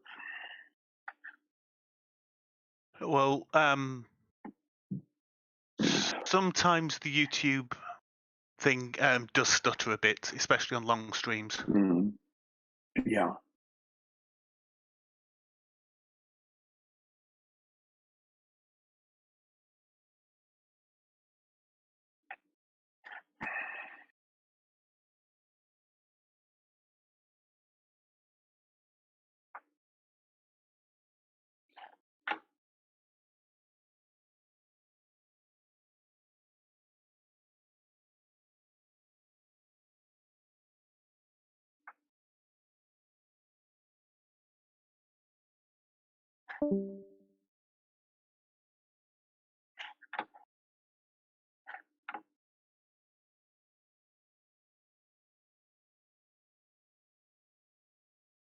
One of Bob's clones just left.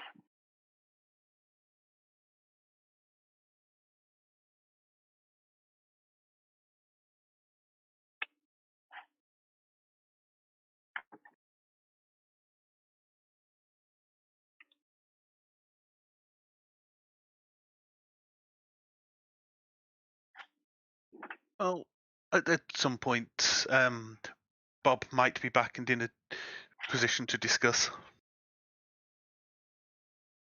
He might not. It'll depend. People will drift in, people will drift out. Oh, sure. Whatever he wants to discuss. Yeah. Well, I'm just in here because it's something to do, and every once in a while I get to talk to somebody, even though they do talk funny. Well, it happens. Everybody's got an accent except me. Well, that's what you keep telling me, but I don't hear my accent.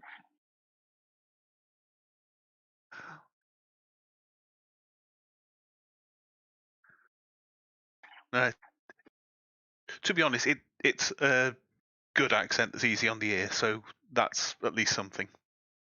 Well, thank you very much. My accent started out probably when I left West Texas. Well, I guess it was 1960 when I was at the tender age of 13. I probably had a very strong Southern Texas accent, Texas drawl. But we moved to Southern California, kind of melting pot, one of the melting pots of the world. And I do believe that probably softened my Southern accent.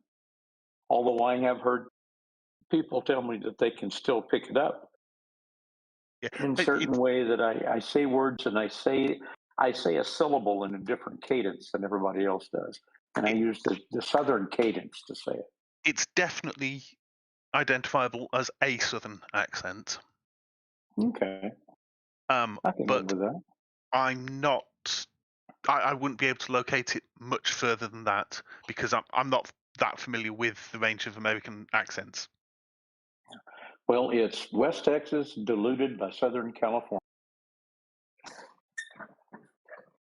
Makes sense. Or should I say polluted by Southern California? Surf's up. You know what? As long as I lived in Southern California,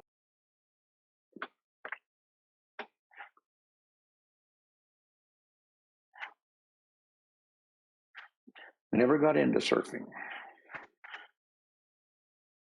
Well, it's not something that comes naturally to where I live because I'm quite away inland, but it seems like quite a dangerous sport to take up. Well, it's like anything else. You can get hurt. I mean, I'm going to brag about danger when I took up skydiving. That's about as dangerous as you can get. Yes, but skydiving has an advantage. The dangerous bit is just the last bit when you get near the ground.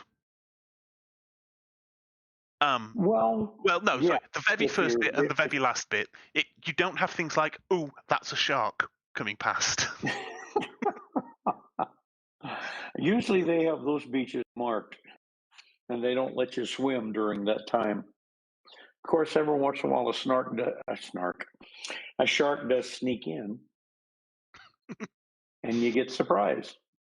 But usually, they got people out watching, and they'll again close that beach if that's a possibility. The biggest things you have to worry about is that things is a red tide bloom. And oh yeah, the algae and stuff. That's never going to be good.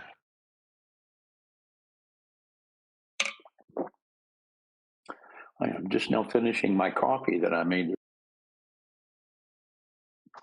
Well, give it another couple of minutes. I'm going to have to put another kettle on for some more tea. Uh-oh.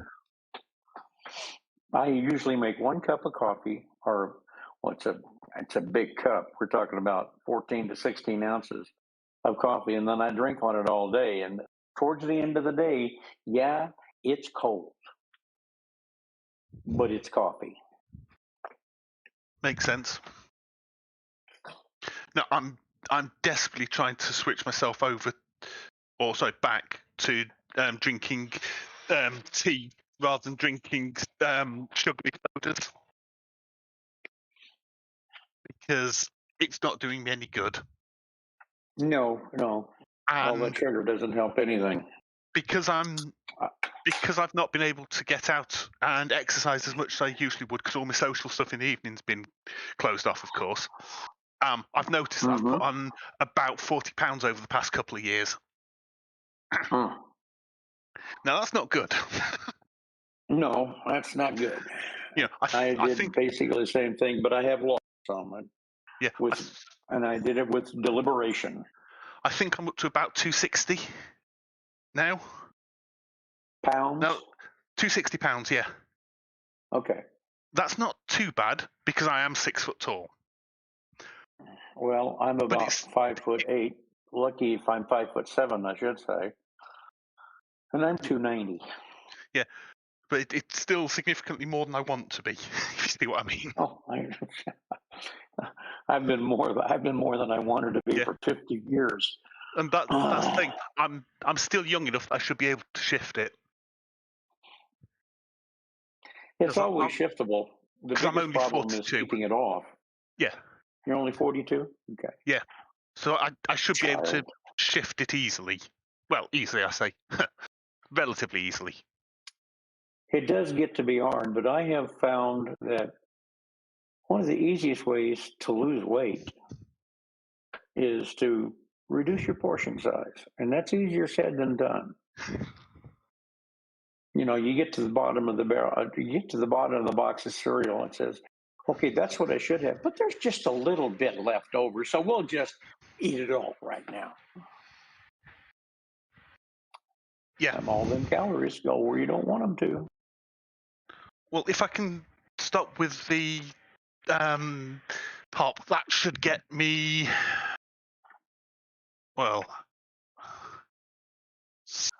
7 times that. Yeah, that's a horrible amount. Have you found any of the diet drinks that you like? I can't drink the diet ones. How about, have you tried the 0 calorie? No, I can't do any of the diet and sugar-free ones, because unfortunately I don't get on with the sweetener they use. Oh, okay. It plays havoc with my stomach. Well, that's not nice. No. If I can stop with the Coke, it's... That's a third of my energy intake that I'd be freeing up for being actual food, rather than empty calories. Mm-hmm. But you like them and they taste good, and you like that combination. But I also like... That's what I'm going to have here in a minute. Yeah, but I also like unsweetened tea, so that's a good thing. I'll say I like my tea sweetened. In fact, I use that. You will have a heart attack. I use a drug called Crystal Light, and it uses sweetener in it, but it gives me what I want: a sweetened tea with the flavor that I like, and I like it. So I drink that most of the time during the day. Yeah, well, I got out of the habit of milk and sweetener in my tea because as a student I could never trust the milk, and there was never any. No, there was never Are you any. saying you put? There was never any Are you sugar saying left that you around the poured? house. Are you saying you poured milk into your tea once or twice and it went clump, clump, plop, No. plop? Once or twice I poured cheese into my tea. It was that bad. Gotcha.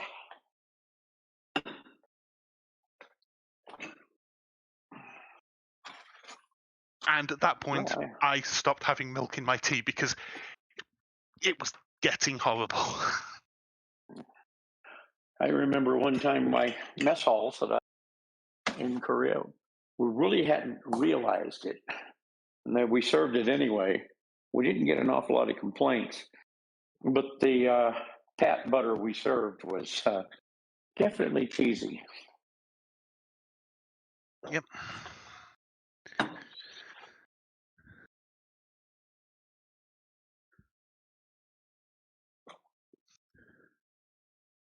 But that's kind of like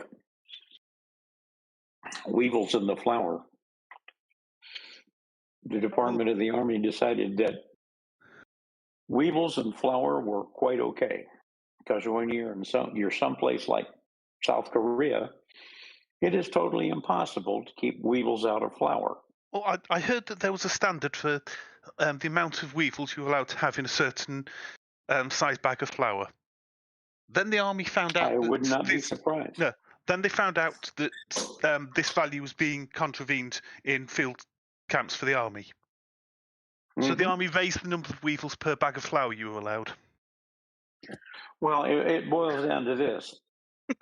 You can have fresh bread with weevils, or you can have no bread without weevils. Now, which do you want? And fresh bread in an army mess tent is quite nice. It's a nice odor. I mean, everybody just feels home with the smell of fresh bread in an army mess hall. Fair. It's fair. Now, again, I'm talking about South Korea. Yeah.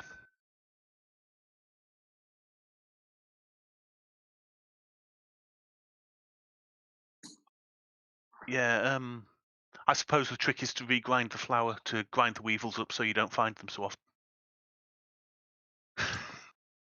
Unless you get really picky, you're not going to find one. And besides that, after they've gone through the oven, they're just crunchy. If you get that much of one in your under a tooth.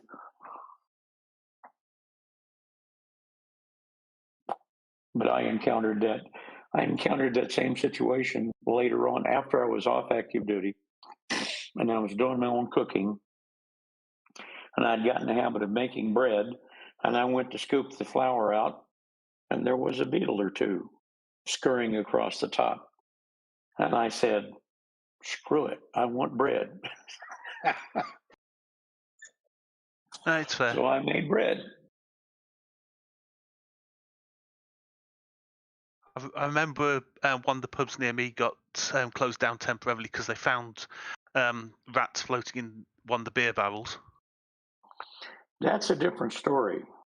That's an entirely different story. I walked into my toilet, the house that I was living in, my house that I had bought. It was my house. And I went to open the toilet lid, and there was a rat staring at me. Got rid of him, and what I did was get up on, and I put screens over the top of the air vents up there to keep the little suckers from getting in again. Yeah, and that's what had happened. It was just a fruit wrap from the fruit trees that I had on the people's property next to me. And I had fruit trees in my backyard too. And they would get up on top of the house and they would see an open vent hole and down they would go. And this one popped up in the toilet. Well, I suppose it's somewhere to hide. Well, he was probably going to drown soon if I hadn't killed him, because he had no way of getting out. And you can't flush them back down the toilet, because if they get caught in the sewer and drown, then they're going to die and they're going to swell. And now you got a major plug. Yep. Had that temporarily at one flat I was living in. We got something. I'm assuming it was a rat had got into the sewer line. That was unpleasant. No, I'm sure it was. Thankfully, easily fixed because it was near the inspection hatch or rodding hole, whatever it was. Mm-hmm. So it was easy for the bloke from the council to come out and poke it with a stick to get rid of it. There you go. Was the rat dead or was it still alive? Oh, it was very dead. That's what I figured. Yeah, and he probably found a long time ago.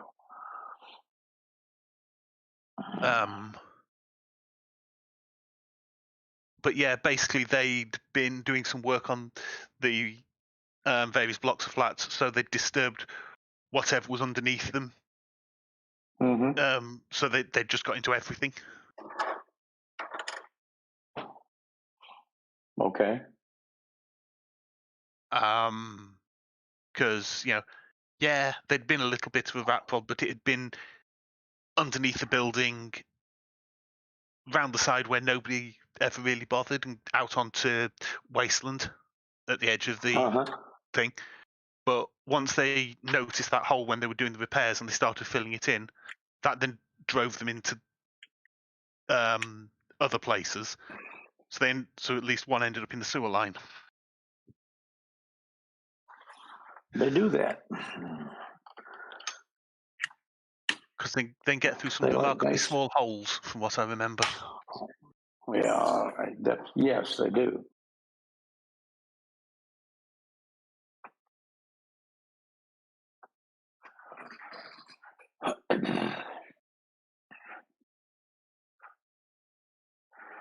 Well, I enjoyed it. I think I'm going to let you go there and see if I can finish up, fix myself some dinner, and then probably sit down and watch the boob tube. That's fair. So you take it easy and have a good evening. Actually, it's morning your time, isn't it? Yeah, it's 1:10 in the morning. 1:10?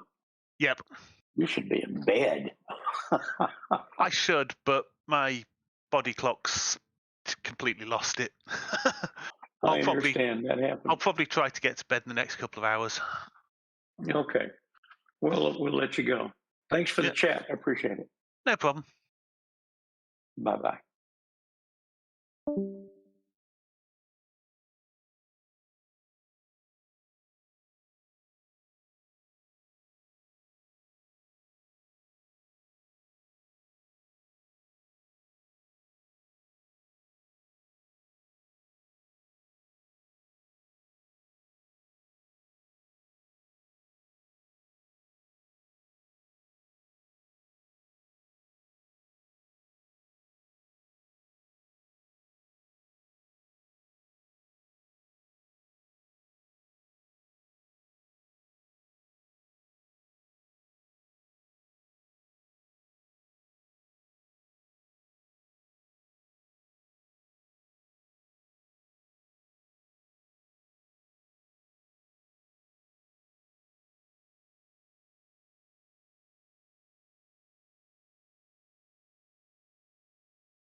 you.